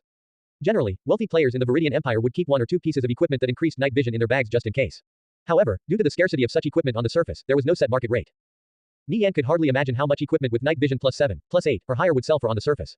It was bound to net him a massive profit. At the same time, equipment with other stat bonuses which were rare on the surface like focus was also common in the underworld. Nie Yan wondered if there was a city nearby. He explored around and found spike-covered porcupines roaming around. Their bodies were silverish gray, and they looked like giant hedgehogs. Nie Yan snuck behind one of the porcupines and inspected it with transcendent insight. Bloodthirsty porcupine, level 45. Health, 2000. It was only a level 45 monster, which meant this area was a level 45 map. The destination of the dark portal was random. Nie Yan didn't want to imagine the consequences if he was teleported to a level 300 map again. There were herds of bloodthirsty porcupines roaming everywhere. Nie Yan pondered for a moment before summoning Lil Gold. Lil Gold appeared before Nie Yan and greeted him with a puff of hot breath. Nie Yan took out his Dualahan cavalry crossbow and fired at one of the bloodthirsty porcupines in the distance, immediately attracting the aggro of the entire herd. The ground shook as dozens of bloodthirsty porcupines charged at Nie Yan. At this moment, Lil Gold sprayed out a mouthful of dragon breath, blasting the herd of charging bloodthirsty porcupines for over 700 damage. Lil Gold's dragon breath almost completely shrouded the bloodthirsty porcupines. Nie Yan circled behind a bloodthirsty porcupine and stunned it with smothering strike. After which he followed up with assassinate and lacerate, shaving away almost all its remaining health. Nie Yan no longer paid attention to the bloodthirsty porcupine and moved on to his next target. The bloodthirst porcupine awoke from the stun and charged toward Nie Yan. But before it could even take several steps, it collapsed to the ground with a heavy crash, dying to residual burn and bleed damage. The bloodthirsty porcupine's corpse dissolved into motes of light before completely disappearing. Nie Yan had a chance of purifying an evil creature's corpse. Purified, 1. In the blink of an eye, Nie Yan took down another bloodthirsty porcupine. At the same time, Lil Gold breathed out another mouthful of dragon breath, bringing down the nearby bloodthirsty porcupines to low health. They rammed into him and knocked him back several steps. He immediately retaliated with a swipe of his claws, killing another one of them. Lil Gold and Nie Yan quickly cleared the herd of bloodthirsty porcupines, littering the ground with corpses. Like the first one, each of their corpses dissolved into motes of light before disappearing. Nie Yan checked the Holy Spirit Heart quest. He had purified a total of 56 corpses. As long as Nie Yan continued purifying evil creatures, he could eventually unlock all seals on Zenard's sword. It was the best weapon he had ever seen, much better than those so-called godly equipment posted on the forums in the previous lifetime. When it was fully unlocked, its properties would be beyond astonishing. Tyrant Abok's set and Zenard's sword were the pinnacle pieces of equipment Nie Yan would work toward in this life. Nie Yan had Lil Gold tank at the front while he repeatedly cast undead right from the back. He eventually caught 5 bloodthirsty porcupines, 2 ordinary, 2 leader, and 1 elite. Their damage was negligible, but they had high health and tough armor, making them decent meat shields. Nie Yan continued to aggro herds of porcupines while using his meat shields to tank the damage. When one of them died, he would just capture another one.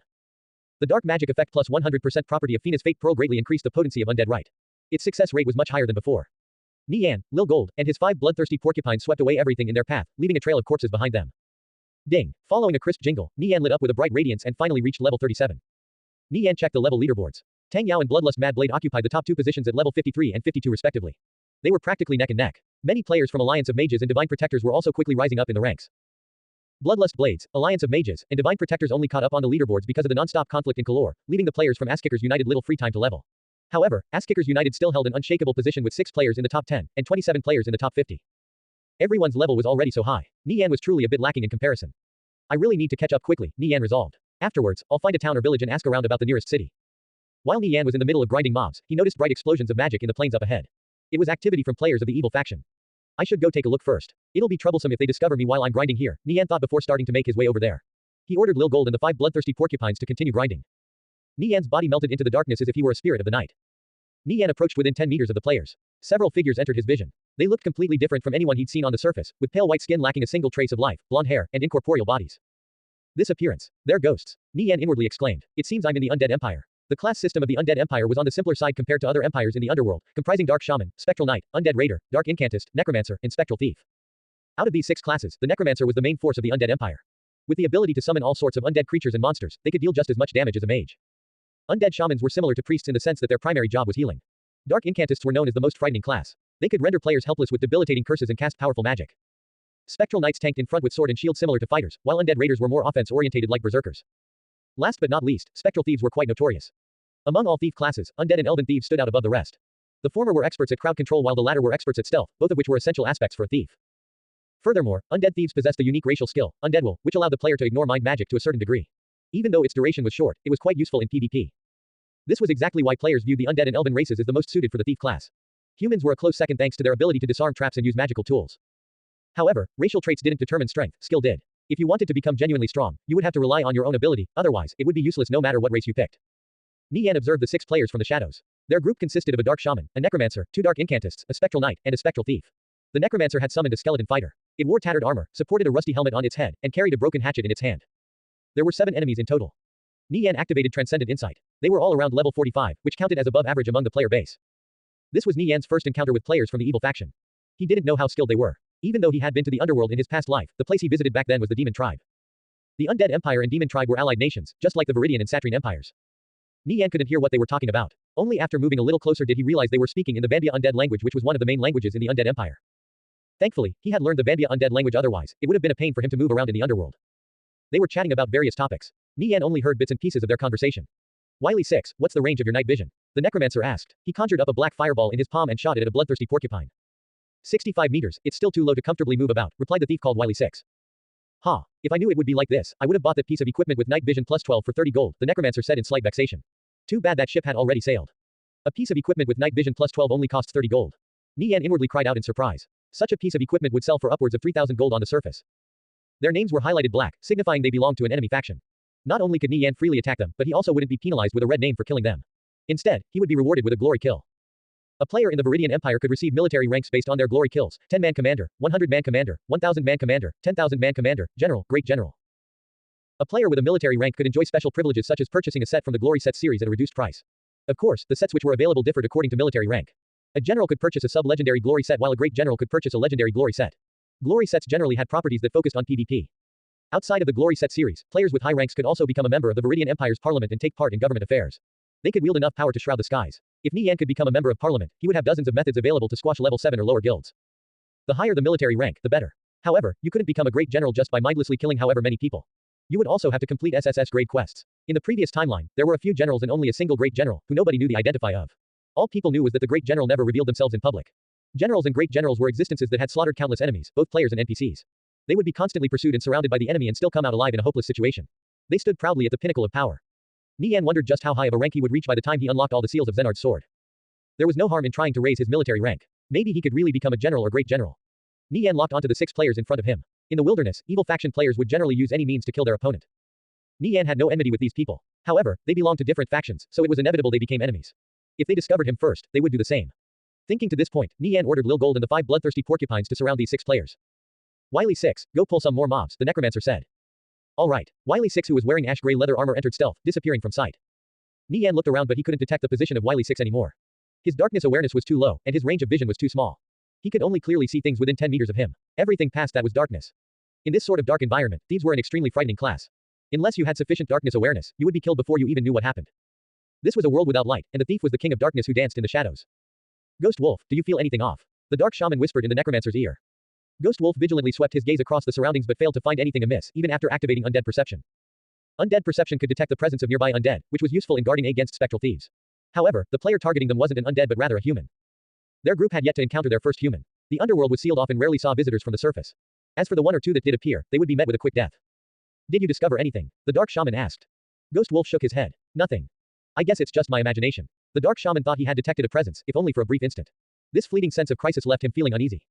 No worries. We just have to stay on guard, Ghost Wolf comforted. With the 6 of them, handling 1 or 2 thieves would be a piece of cake. Just at this moment, Wily 6 sent a frantic message in the voice chat.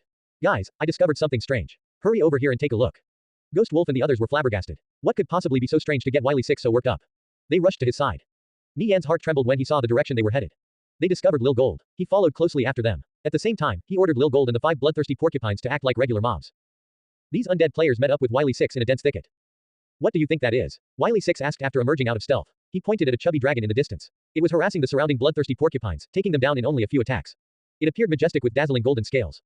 Is that a dragon? One of the players asked in surprise. Why did a dragon appear here of all places? It still looks young, Ghost Wolf observed. Adult dragons were usually the size of 3-story buildings or larger. What do we do? Wily 6 asked. Should we kill it? What level is it? Ghost Wolf asked. I don't know. Wily 6 shook his head. I was too afraid to approach it, so I called you guys over first. If I'm in danger, Small Imp can rescue me. When he confirmed the monster up ahead was a dragon, he felt a bit anxious. A dragon was simply too frightening. The most powerful monster they had encountered so far was an Empress Medusa which had destroyed an entire village. However, a dragon was an even higher level existence, even if the one before them was only a fledgling. Small Imp was the name of the dark shaman. He had a skill called Rescue Teleport which could teleport an ally from 40 meters away to the caster's side. It was a skill that only appeared in the underworld. It had a cooldown of roughly 1 hour at junior rank. Wily 6 was afraid of dying, so he called Small Imp over. In case he encountered any danger when scouting the dragon, Small Imp could pull him out to safety. Go inspect the dragon. If you're in danger, just call out for help and I'll teleport you out immediately, Small Imp said. Wily 6 nodded. He entered stealth and headed toward the dragon. He had faith in Small Imp. The 6 of them always played together, so their teamwork was impeccable. Wily 6 came to a halt 10 meters away from the dragon and activated Inspect. Golden Dragon, level 36. Health, 3,200. Wily 6 was startled. Why is it so weak? He double-checked to make sure he wasn't seeing things. Shouldn't a golden dragon be at least a lord or elite? So, what did you find out? Ghost Wolf asked in voice chat. It's a golden dragon, but...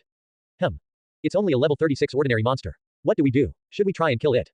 Ghost Wolf was also bewildered. How could a golden dragon only be an ordinary monster? Let's go for it. Ghost Wolf decided. He could only think of one possibility. The golden dragon was an event mob. Maybe something special would drop after killing it. The group of 6 started moving to surround the golden dragon. The spectral knight, who was at the front, slowly advanced with his shield raised. Seeing their movements, Nie Yan instantly understood they were preparing to slay Lil Gold. This was precisely what he wanted. Nie Yan ordered his 5 bloodthirsty porcupines to slowly encircle them. He was ready to take action the moment they attacked Lil Gold. The spectral knight let out a roar and charged at Lil Gold. Lil Gold turned to face the oncoming enemy. The spectral knight rammed into Lil Gold with his shield and dealt 50 or so damage. Lil Gold immediately retaliated with a swipe of his claws. -623. The group was badly frightened by Lil Gold's terrifying damage. Small Imp quickly healed the spectral knight. It's a melee-only monster. Everyone can attack freely, Ghost Wolf said. If this golden dragon had ranged attacks, it would have already used them long ago. Little did they know that it was actually someone's pet. If the owner of a pet belonged to an opposing faction, it would appear the same as a regular monster. This was why Ghost Wolf and the others believed Lil Gold was just an ordinary monster. As Lil Gold's health gradually dropped, he followed Nie Yan's commands and slightly shifted his position so that the Dark Shaman was within the range of Dragon Breath. That Dark Shaman called Small Imp was able to detect me earlier. He's the biggest threat. I should take him out first, Nie Yan thought. The Spectral Knight and Skeleton Fighter were tanking at the front, while the mages dealt damage from the back. The Dark Shaman provided support from the sidelines, and the Spectral Thief had circled around and started attacking Lil Gold from behind. This was a standard battle formation. While focusing on healing the frontliners, Small Imp spread out his senses every 10 seconds. Just at this moment, he felt a cold nip at the back of his neck. Not good. A thief. Small Imp inwardly cried out in alarm. He quickly protected himself with a life barrier. Bang! Nie Yan struck the barrier, instantly shattering it. Life barrier could block one attack. However, it would shatter immediately afterwards, not to mention it consumed a lot of mana. Small Imp quickly pulled back and waved his right hand. A cage of bones erupted out of the ground and enveloped him like a cocoon. Small Imp's movements were pretty quick. He was no slower than players like Undying Scoundrel or Summer Bug. Nie Yan was struck by some of the bones erupting out of the ground as damage values floated up above his head. He quickly retreated.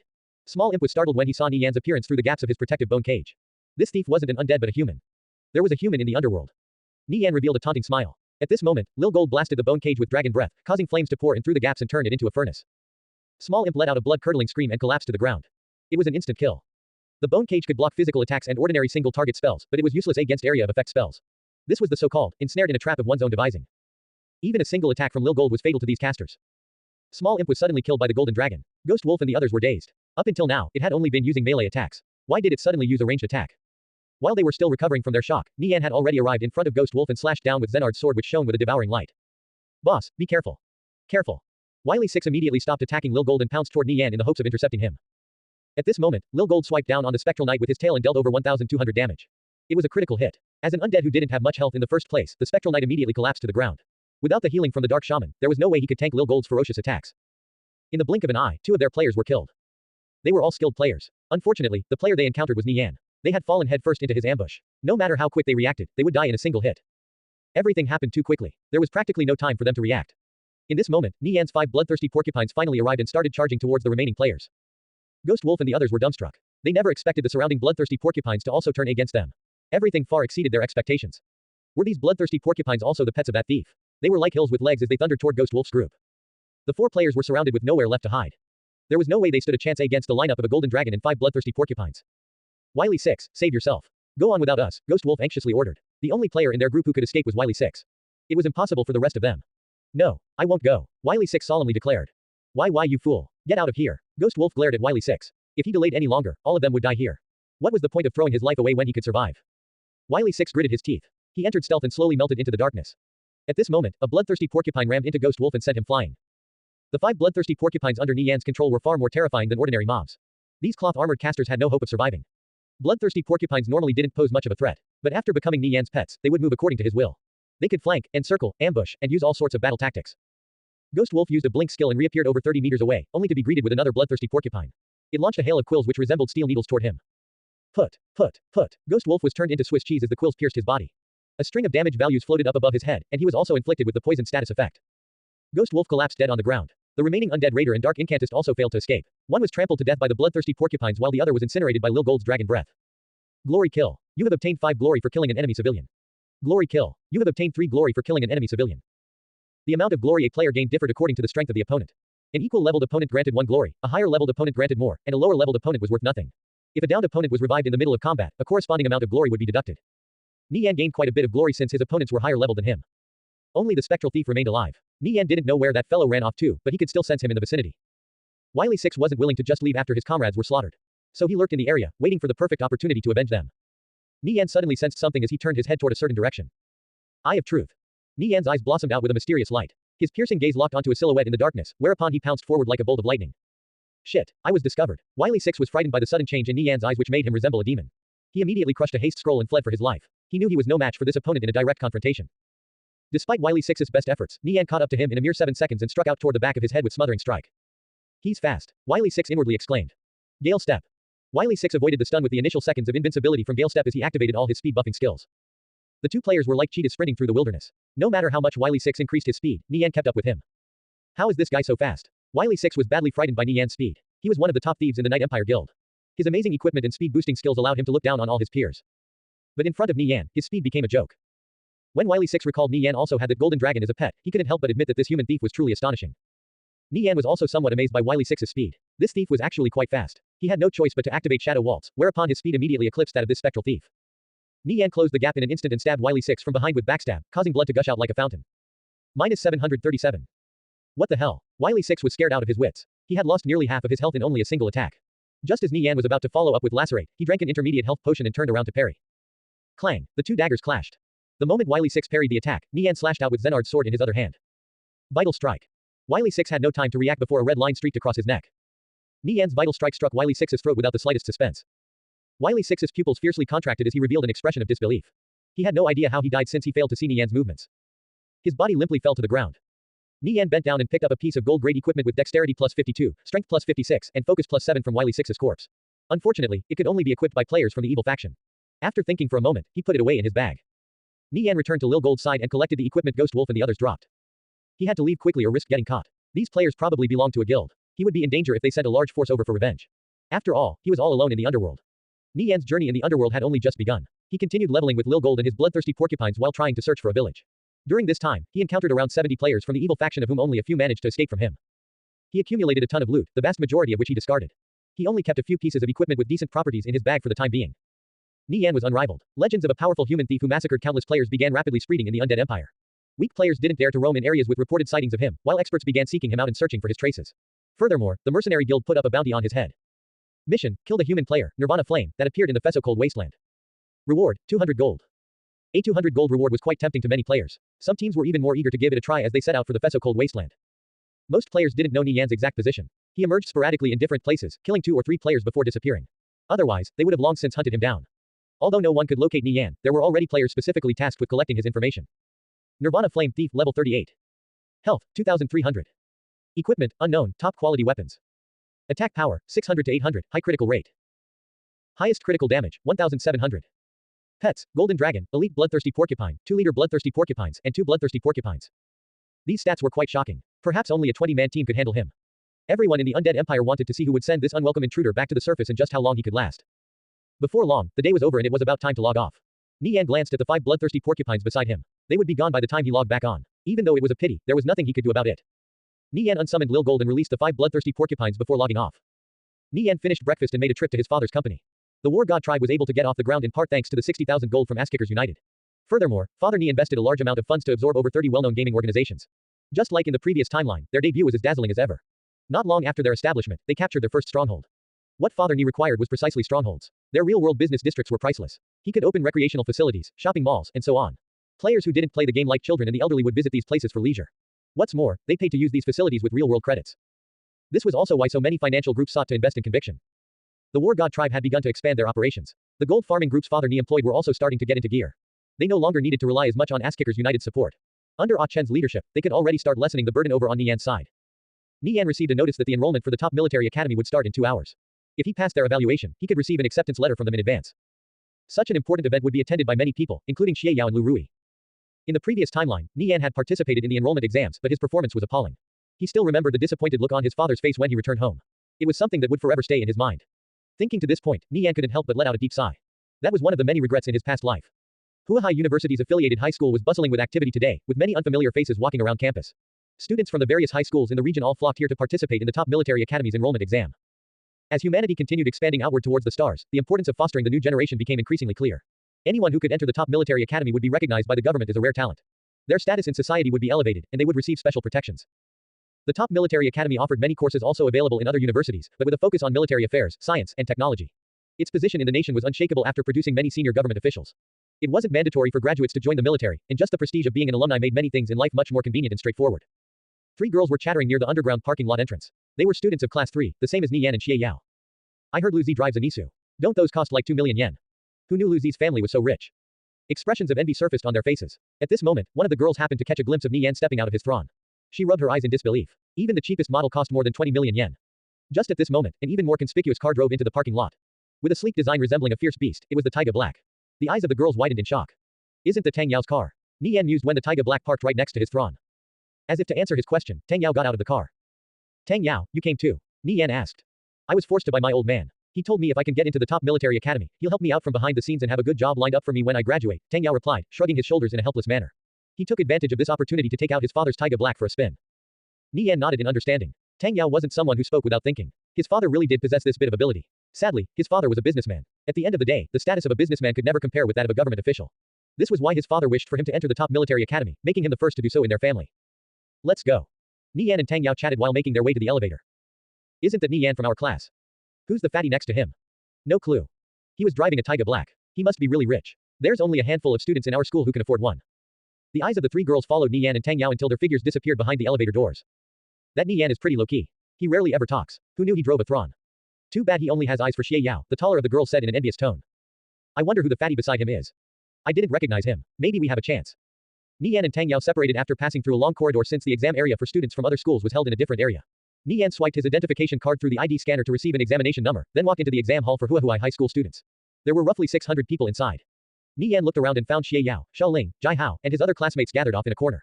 There was also the unpleasant face of Lu Rui among them. Xiaoling and Jai Hao stood between Lu Rui and Xie Yao to stop him from pestering her. Nie Yan suddenly felt this couple was too lovely.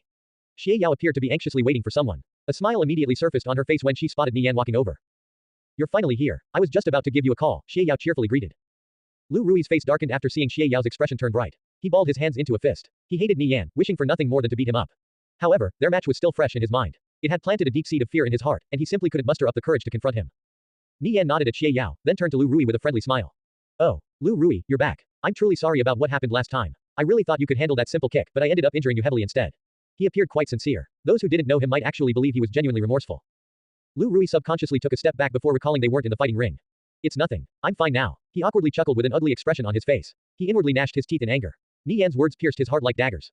Nie Yan wrapped his arm around Lu Rui's neck and patted his chest. Haha, you're right. We're all in the same class. We can't take such trivial things to heart. Trivial? Is that what you call trivial? Hospitalizing me for weeks? Lu Rui felt his blood roil at the heavy pats to his chest. He wanted to cuss Nie Yan out. But with Xie Yao and his other classmates present, it wouldn't look good for him if he turned hostile out of nowhere. He forced a smile on his face with great difficulty. No problem. I've already put it behind me. It's my turn for the examination. I've got to go. I'll see you guys later. Lu Rui pushed Nie Yan aside and hurried over to the examination area. Nie Yan's lips cracked into a mischievous smile. Xie Yao looked at him with a hint of admonishment. How could she not see through his actions? However, she detested Lu Rui, so she didn't speak up. Nie Yan, Xie Yao, Jai Hao, Xiaoling, and their other classmates continued chatting. A while later, Nie Yan and Xie Yao looked over toward the examination area. Lu Rui was starting his exam. His results were posted up in real time for all participants to see. Punch force, 230 kilograms. Kick force, 260 kilograms. Squat, 320 kilograms. Lat pull down, 220 kilograms. Each of these results far exceeded the top military academy standards, causing the surrounding students to exclaim in shock. That's the strongest student in class 3, Lu Rui. I heard he can compete with class 7's Zhao Long. Amazing, he'll surely make it into the top military academy. I heard the new transfer student in class 3 is even stronger than Lu Rui. No way, right, that can't be true. Lu Rui had endured a bit of hardship ever since his defeat to Nie Yan, using the best nutritional supplements and rigorously training every day. As a result, he rapidly improved in many areas. Nie Yan and the others overheard these discussions. Jai Hao walked up to Nie Yan and patted him on the shoulder.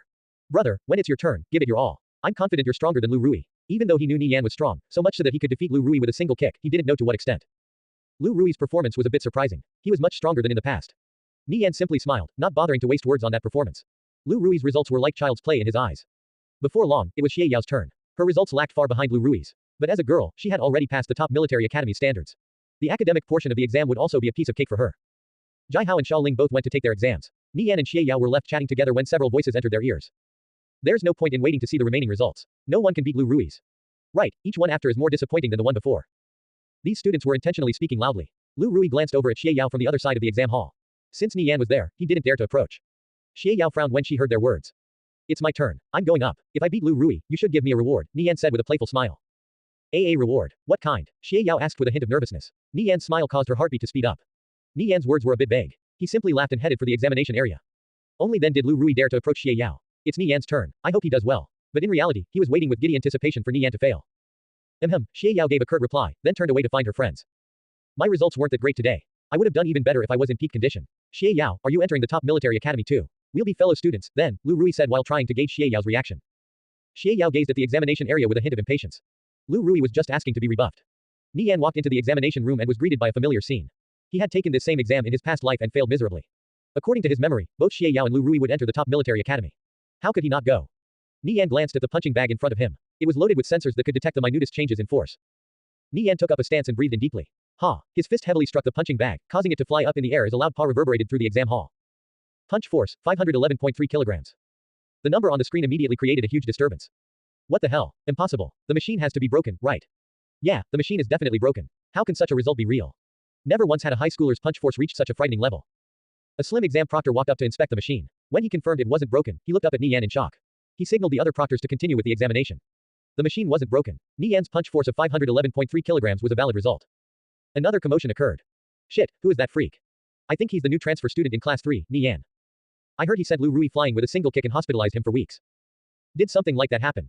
What a terrifying fellow. With a punch force like that, he can compete professionally. Keep watching. Let's see how he does in the other tests. Yao Yao, our families are longtime friends. Uncle and aunt wish to see us going to the same school, so we can look after each other. As for Nie Yan, he's only a slightly skilled fighter. I only lost to him last time because I was too careless.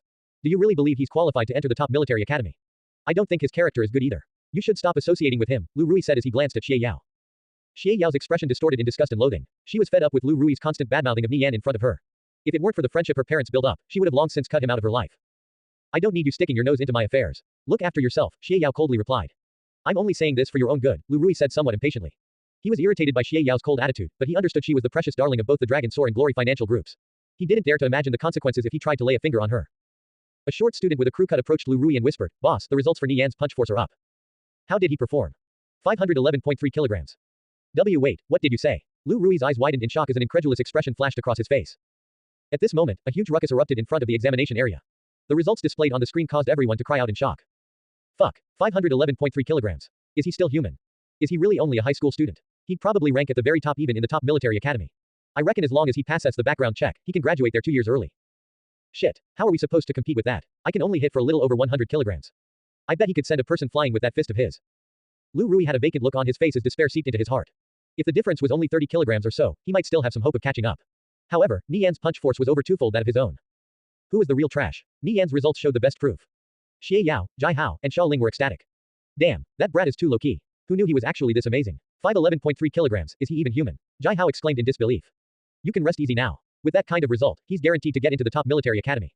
Xiao Ling smiled. Just a moment ago, Xie Yao was grabbing her hand so tightly that it started to hurt. It was clear Xie Yao wished to go to the top military academy with Nie Yan. Xie Yao's furrowed brows finally relaxed. After thinking for a bit, she realized that this level of exam was nothing to Nie Yan. What would you have done if Nie Yan failed to get into the top military academy? Xiao Ling suddenly asked with a teasing smile. I would have followed him to whatever university he chose to go to, Xie Yao replied without a hint of hesitation. She had long since thought this answer through. Xiao Ling gazed at Xie Yao for a long time before eventually letting out a sigh. I see. Your family is so rich it really doesn't make a difference whether you go to the top military academy or any other university. Just at this moment, there was another disturbance in front of the examination area. The rest of Nie Yan's results are up. What are they? The surrounding students immediately perked up their ears. His updated results had yet to show up on screen, so most people still didn't know. Punch force, 511.30 kilograms. Kick force, 563.23 kilograms. Squat, 835.78 kilograms. Lat pull down, 582.21 kilograms. Nie Yan was an accomplished fighter in the previous timeline. The top military academy's exam was a cakewalk for him. My god, he could probably kill me with a single kick. No kidding, a kick force of 300 kilograms can already directly break bone. If you took a hit in a vital area, you'd be dead. How many years of training would I need to reach such a level? This relies on talent and good genes. With a matchstick body like yours, you'll never reach that level in a lifetime. Nie Yan instantly became the subject of heated discussion. He was satisfied with his own results. With the first portion of the exam over, the slim exam proctor approached him with a smile. Your results aren't half bad. You'll definitely pass on the physical fitness portion. The academic portion is up next. Let's see if you have what it takes to enter the top military academy as an ace. My name is Li Yu. I'm one of the military instructors. If you have any problems, feel free to contact me. Nie Yan sized up Li Yu. He was quite short with a lean figure. For a person with this kind of build to be an instructor at the top military academy was a little odd. It was rumored that the top military academy accepted only around a dozen or so aces every year. Anyone that could become one was recognized by the Federation as an extraordinary talent. As long as you passed the yearly assessment, you would keep your special status. There was only one caveat: in the event of war, you would be drafted. During periods of peace, however, you were free to do as you pleased. Fortunately, war hadn't broken out in centuries. Yes, when will I be taking the academic portion of the exam? Nie Yan asked. He had no intention of serving in the military after graduating from the top military academy. However, the special status of an ace greatly tempted him. He would be granted special privileges such as the right to carry a firearm. If someone posed a threat to him, he would be allowed to act first to neutralize them. He understood these kinds of favoring would always exist in the world. Rather than cry out about the injustices, it was better to grow strong enough so he could protect those he cared about. In the previous timeline, Tang Yao was murdered by the son of a senior government official and his case ultimately remained unresolved. What use was hatred? What use was grief? If he had entered the top military academy back then and graduated as an ace, he could have prevented all of that from happening. While Nie Yan was lost in thoughts, Li Yu's palm suddenly stabbed out toward his throat. Li Yu's actions were decisive and ruthless. It didn't look like he was playing a joke. Nie Yan finally reacted as he raised his left arm to block on reflex. Bang! He suddenly felt a numbing sensation as a heavy blow struck his right arm. Li Yu didn't stop. With a sidekick, his foot swept past Nie Yan's cheek. Ha! Nie Yan shouted as he caught Li Yu's foot. He retaliated with a full-strength kick to the chest which was capable of breaking at least a few ribs. Li Yu quickly crossed his arms to block. Bang! He was sent skidding several meters back before regaining his footing. Nie Yan didn't follow up. There was something strange about Li Yu's attacks. They were sharp but didn't carry any killing intent. Seeing that the exchange was over, he put his guard down. At this moment, Li Yu looked over at the other exam proctors, who nodded in satisfaction. All right, your examination is over. You've earned the qualifications to enter the top military academy. As for whether or not you can become an ace, that'll depend on the performance of your academics, Li Yu said. Sure enough, Li Yu really was just testing him. Nie Yan bowed before leaving the examination area. All the nearby students had witnessed this exchange. With expressions of both fear and reverence on their faces, they stepped aside for Nie Yan. This guy is crazy. He can even beat back an instructor from the top military academy. Nie Yan became a freak in their minds. His awe-inspiring display left them shocked and speechless. It was the sudden emergence of a dark horse who could overlook all of them like a lofty god high atop the clouds. Lu Rui learned about Nie Yan's performance from the students around him. He was left completely slack-jawed. Compared to Nie Yan, he was no better than Refuse. When Lu Rui spotted Nie Yan walking over, he glanced at Xie Yao before quickly leaving with his tail tucked between his legs. Although he felt reluctant, he understood he would only be inviting further disgrace by staying around. Nie Yan coldly stared at Lu Rui's retreating back. This fellow's fate was destined to be a tragic one after encountering him in this life. He wouldn't allow any chances for a comeback. Xie Yao no longer had any trace of Lu Rui in her heart. Jai Hao walked up to Nie Yan and patted him on the shoulders. Brother, I never expected you to be so strong. You have my admiration. When he noticed all the nearby students looking at Nie Yan with the same peculiar gaze, he laughed. You've really put yourself in the limelight this time. Nie Yan and Xie Yao simply smiled at each other, sharing a mutual understanding that evolved beyond words. Let's all go celebrate together, Xiaoling proposed. That'll have to wait. I need to take the academic portion of the exam, Nie Yan said after looking at the time. He was informed by the military instructor, Li Yu, that the academic exam for aces was going to begin in an hour. It was several times harder than the ordinary exam. What, isn't that not for another 5 days? Xiaoling asked in surprise. It's a different exam for those who want to become an ace, Nie Yan replied. This exam was just for him. Ace. Everyone was completely stunned. It had to be understood that Huahai University's affiliated high school had only produced 2 aces in its over 100 years of history. From today forward, Nie Yan could become the third. Is it for commanding or interstellar travel? Xiaoling asked. The top military academy only had these 2 departments for aces. I don't know yet. Nie Yan shook his head. He wasn't too interested in these things. His aim was only the privilege and special status brought by being an ace. As for which department he would join, it made no difference to him. The last thing he wanted was to actually enter a real battlefield. Nie Yan walked out of the academic examination room and let out a long sigh of relief. The maximum score on this hour-long exam was 720 points. But the questions were so hard he'd be happy with just 500. There were even a bunch of concepts he knew practically nothing about. How'd you do? Jai Hao asked. He and Xiaoling had been fretting endlessly this whole time. I heard the benchmark for an ace in both command and interstellar travel is 600 points, Xiaoling added. Don't worry about it. If I get in, I get in. If not, so be it. Nie Yan laughed off their worries. Getting into the top military academy was good enough for him. Being selected as an ace was simply too much to hope for. With the top military academy's admission notice in hand, he could already be considered a part of certain powerful influences. Others would have to think twice before making a move against him, because acting against the academy's students would be provoking the top military academy's prestige. Even if major consortiums had some background, they had to tread carefully around the academy. If they went too far, the academy's alumni could easily take them down. This was the main reason he wanted to join the top military academy. The identity of a student there would be an extra layer of security for him. His status alone would deter his enemies from using underhanded means to rough him up. Nie Yan immediately informed his parents about his admission into the top military academy. Father and Mother Nie were both ecstatic, especially his father. One of Father Nie's greatest regrets in life was not getting into the top military academy. So, when he heard his son had succeeded where he had not, he almost burst into tears. At long last, he saw this dream of his fulfilled through his son. Nie Yan could clearly hear his father's voice quivering on the other side of the call. He thought back to when he got rejected in the previous timeline, and the utter disappointment on his father's face at the time. The contrast between the sad memory back then and the now reversed situation filled Nie Yan with an indescribable emotion. This time, he had no regrets. Nie Yan joined his friends for a celebratory meal. They ate, sang, and drank heartily under the restaurant's red lighting. He and Xie Yao were both pushed into drinking more and more until they got more than a little tipsy. After the meal, Nie Yan stared at Xie Yao. The alcohol flushed her skin, giving her cheeks an additional redness that only added to her charm. She didn't have an overcoat on, only a white wool jumper that perfectly accentuated her curves. She was like an enchantress who drew men's eyes wherever she went. Including Tang Yao, there were 9 of them there. Tang Yao had to leave early, but the rest of them kept having fun until around 1 in the afternoon. That was when 4 more people left, leaving only Nie Yan, Xie Yao, Jai Hao, and Xiaoling. With just the 4 of them, the atmosphere suddenly became a lot more intimate. Jai Hao looked pointedly at Nie Yan before nudging Xiaoling and whispering, let's go. Nie Yan can take Xie Yao home. He's parked just downstairs. Xiaoling looked meaningfully at Nie Yan and Xie Yao, a knowing grin on her face. Alright, let's stop bothering these 2 lovebirds. Jai Hao and Xiaoling quickly made themselves scarce.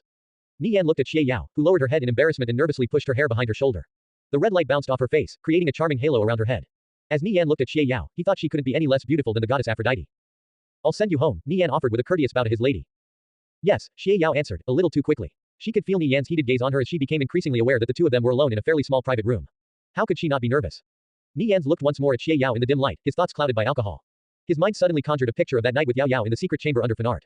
That exquisitely charming figure. Her beautiful jade white body. Yao Yao's silhouette overlapped with Xie Yao's as he drunkenly entertained the possibility that the two were one and the same. His blood began to boil and an intense heat arose in his lower abdomen. The physical sensation abruptly snapped him back into the present. Xie Yao, Nie Yan whispered gently. He quietly slid one arm around her slender waist, holding her within his embrace. He could feel her body instinctively tense, lightly struggling against his touch. A familiar feeling overwhelmed Nie Yan's drunken senses. It felt so distant, yet so close.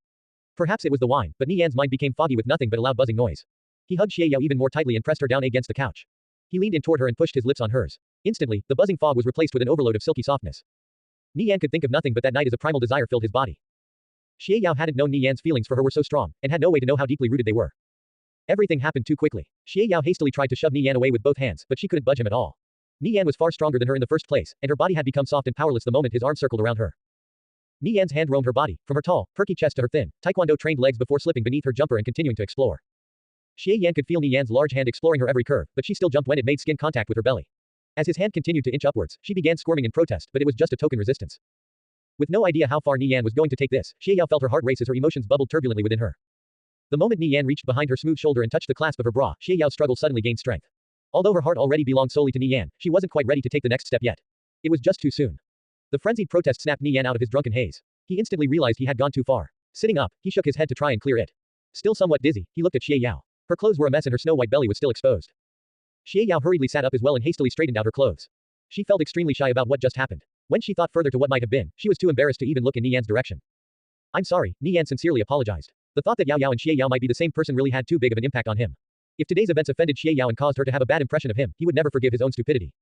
With her face burning red, Xie Yao looked at him mutely for a bit before quietly saying, "Drive me home, please." She had been rather upset by Nie Yan's audacity, but she couldn't stay angry at him after seeing the sincere look on his face. Her discontent vanished completely after hearing his heartfelt apology. Okay. Nie Yan stood up. Xie Yao fussed with her clothes one last time before standing up as well. As she stood, she felt a sudden weakness in her knees and almost collapsed back onto the couch.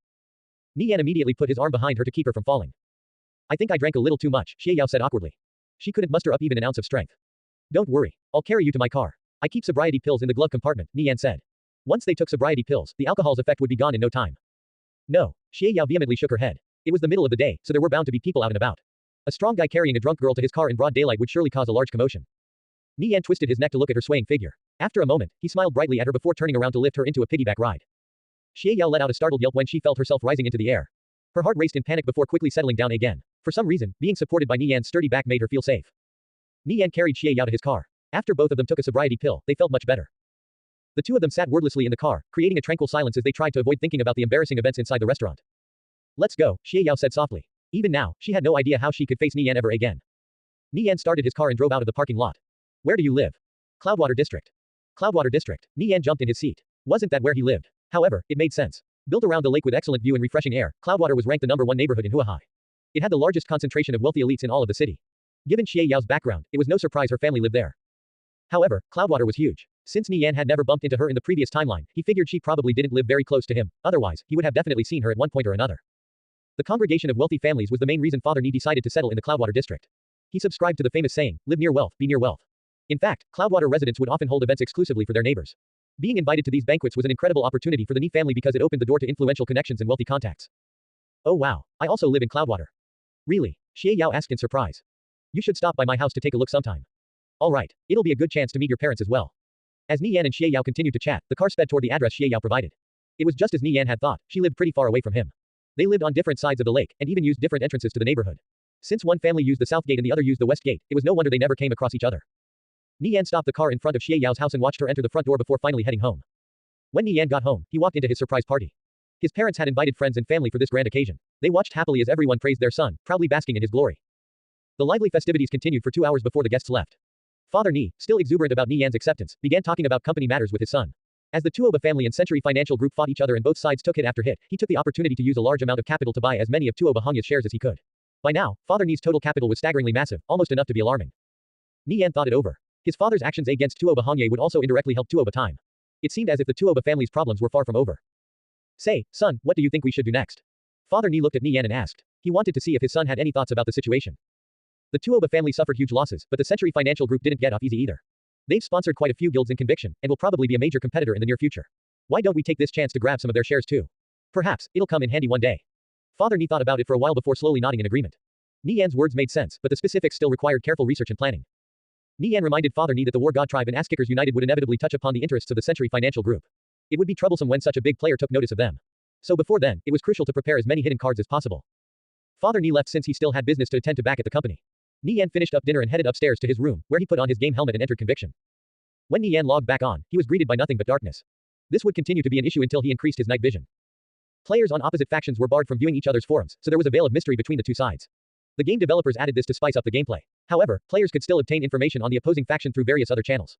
During the server's downtime, the players from the Undead Empire had gathered some intel on Nie Yan. It was impossible for Nie Yan's identity as the guild leader of Ass-Kickers United to remain a secret. Furthermore, some of his videos had also been dug up and disseminated among the players of the Undead Empire. Nie Yan's bounty was consequently raised to 500 gold. This was the limit for the players who died to him. Nie Yan was all by himself, and even though he was a guild leader, he couldn't mobilize any of the members under him. 500 gold was a fair reward. It was enough to entice quite a few experts into tracking him down. After all, such profitable opportunities were few and far between. Nie Yan naturally understood his own situation, which was why he never stayed in one location for too long. Nie Yan still hadn't found a village this whole time. As he continued traveling west, a system notification popped up. You have discovered Falling Gully. Nie Yan was somewhat familiar with Falling Gully. Before traveling to the underworld, he had searched up some information about the maps in the Demon Tribe and Undead Empire. He recalled that just a few kilometers from here was a village called Valadin Graveyard Village. It had a transfer point connecting to the nearest city. Nie Yan immediately started making his way through Falling Gully. There were piles of rubble everywhere. He saw level 50 minor zombies and an occasional elite zombie foreman roaming around. Level 50 mobs were a bit difficult to deal with for Nie Yan. But before long, he successfully took control of 4 zombie miners with undead right. He used them to capture a zombie foreman, losing 3 of them in the process. The zombie foreman was a 2-meter tall hulk of rotting flesh. It was covered in chains and carried a large hammer. It was a bit slow since it moved with a limp, but it was quite powerful. With 1 zombie foreman, capturing successive ones would be much easier. Nie Yan used undead right to take command of 2 more. With Lil Gold and 3 zombie foremen, his mobbing speed increased exponentially. As Nie Yan swept through the monsters in his path, he suddenly received a system notification.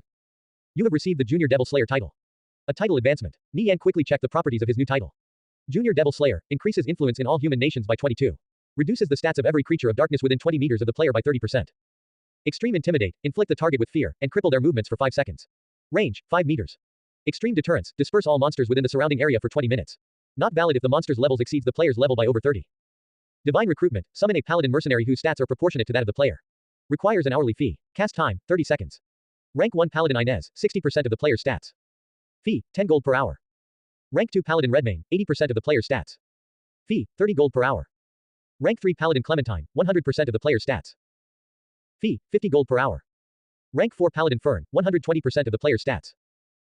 Fee, 100 gold per hour. Rank 5 Paladin Khaleesi, 150% of the player's stats. Fee, 300 gold per hour. It went all the way up to a rank 16 Paladin with an hourly fee of 500,000 gold. This kind of cost wasn't something an ordinary player could bear. These paladins could buff the players with the most basic blessings. They also had basic attack, heal, and shield skills that corresponded to their rank. The only exception was the rank 16 paladin who could use high-rank Templar magic. If a hired paladin died, the player was required to pay 200% of the total fee. Nie Yan was a little perplexed by why the Devil Slayer title gave such a skill. Any holder of the Devil Slayer title was undoubtedly a heaven-defying figure. Outside of pursuing balance, Conviction also generously rewarded the truly powerful. This was because when the Federation first created the game, besides using the game helmets to enhance humanity's physique, they were also trying to scout the best elites. Elite players could obtain extremely powerful skills. Not only Nie Yan, but other players also had the same opportunities. In the previous timeline, there were hundreds of players with the Junior Devil Slayer title. However, they all obtained this title when they were well over level 100. Perhaps Nie Yan was the first player to receive it at such a low level. Nie Yan would have to carefully consider if he wanted to use Divine Recruitment. The hourly fee was a bit expensive. It probably wouldn't be worthwhile to summon a paladin unless he was backed into a corner. Intimidate and Deterrence also received an upgrade. Overall, the rewards of the Junior Devil Slayer title were pretty good. Nie Yan thought for a moment. With the Junior Devil Slayer title, it was rumored he could access a secret shop in Kalor and purchase items that were unavailable to ordinary players. The vast majority of goods sold there were for hunting evil creatures. Many of them were quite useful. Nie Yan planned to check out the secret shop after returning to Kalor. He wondered what sort of benefits he could reap from the place. Nie Yan brought his 3 zombie foremen and Lil Gold to a thicket in the Falling Gully. He saw a flash of magic light up the darkness far in the distance like twinkling stars. Nie Yan entered stealth and went over there to investigate. Under his control, the 3 zombie foremen and Lil Gold followed closely behind him. Nie Yan was hidden in the darkness. After running for about a minute, he finally got close enough to see over 60 players fighting a giant 5-meter tall zombie. It had a disgusting appearance, looking like a rotund mass of rotting flesh. It was unceasingly slashing away with the giant machete in its hand. Nie Yan activated Transcendent Insight. Zombie Overseer Lord, level 50. Health, 173,852 320,000. What a huge amount of health. It was a level 50 Lord. No wonder there were so many players. Nie Yan gazed at this group of 60 players. The frontliners surrounded the zombie overseer while the casters in the back fired magic at it non-stop. They were quite organized, with their levels ranging from level 40 to 47. He didn't know if the players from the evil faction were roughly around the same level as the players from the righteous faction. However, he felt these before him were probably regarded as elites. He quickly spotted their leader, a necromancer who was issuing a steady stream of commands. The necromancer wore a black robe with 3 golden medals on his chest, which dazzled brilliantly under the flashes of magic. He looked to be around 25 years old. He had fair skin and blonde hair, making him resemble an aristocrat. He was probably of foreign descent. Under his command, their teamwork was near flawless. It appeared this fellow was a natural leader. Nie Yan inspected the necromancer. Dark Necromancer, level 47. Necromancers were notorious for being a difficult class to level early on. Only after reaching level 60 and learning the soul-splitting skill, which allowed them to control more undead, would their leveling speed increase. For Dark to have reached level 47 at this stage of the game was quite the feat. Nie Yan was hesitating on what he should do next. Kill these players. For him, this was actually possible. Since they were in the middle of dealing with a level 50 lord, he could probably wipe them all out if he took action. When players from the righteous faction and evil faction encountered each other, it was usually a case of if I don't kill you, you'll kill me. Nie Yan commanded Lil Gold and the 3 zombie foremen to approach from a relatively safe path with plenty of cover to avoid detection. None of the players noticed Nie Yan's presence since they were too preoccupied with the zombie overseer. It sent a large portion of the front line flying with every sweep of its giant machete. However, there were already spectral knights on standby to plug in the breach with impeccable coordination. It appeared they were quite experienced fighting this boss. Many guilds hunted a lord multiple times to farm for rare drops or parts of a set. They would station players to level nearby and wait for it to respawn, which usually took a day or two, after which a team would be dispatched to kill it. Ass-Kickers United also followed this method to farm lords. With Blade Light, Lofty Shadow, Nie Yan, and the other powerful fighters each leading a team, their efficiency was phenomenal. Nie Yan wondered which guild this group of players belonged to. When he saw the Dark Eagle crest on their chests, his mind trembled.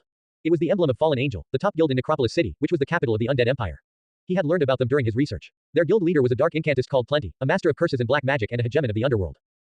Controlling Necropolis City was tantamount to ruling the entire Undead Empire. This absolutely wasn't an exaggeration. Despite having over 31 cities in total, over 35% of the Undead Empire's population was concentrated in Necropolis City. Guilds that rivaled Fallen Angel could be counted on one hand. Due to the limited interaction between the righteous faction and evil faction, players rarely paid attention to what happened outside of their respective sides, with only a few guild leaders receiving the occasional update.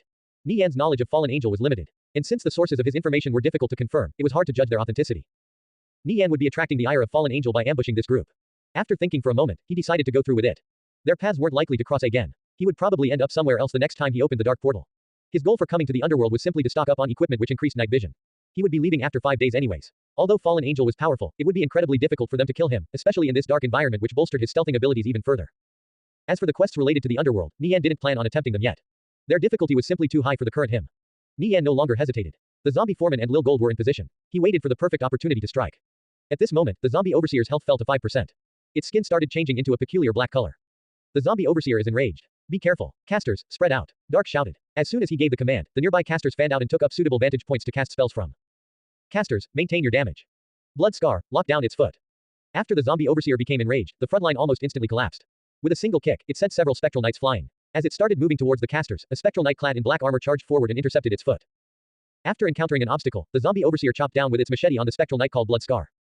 Blood Scar quickly raised his shield to block. A shower of spells bombarded the zombie overseer's body. The casters were tensely firing their magic. These players were dealing with the zombie overseer quite methodically. Without any outside interference, they could easily kill it.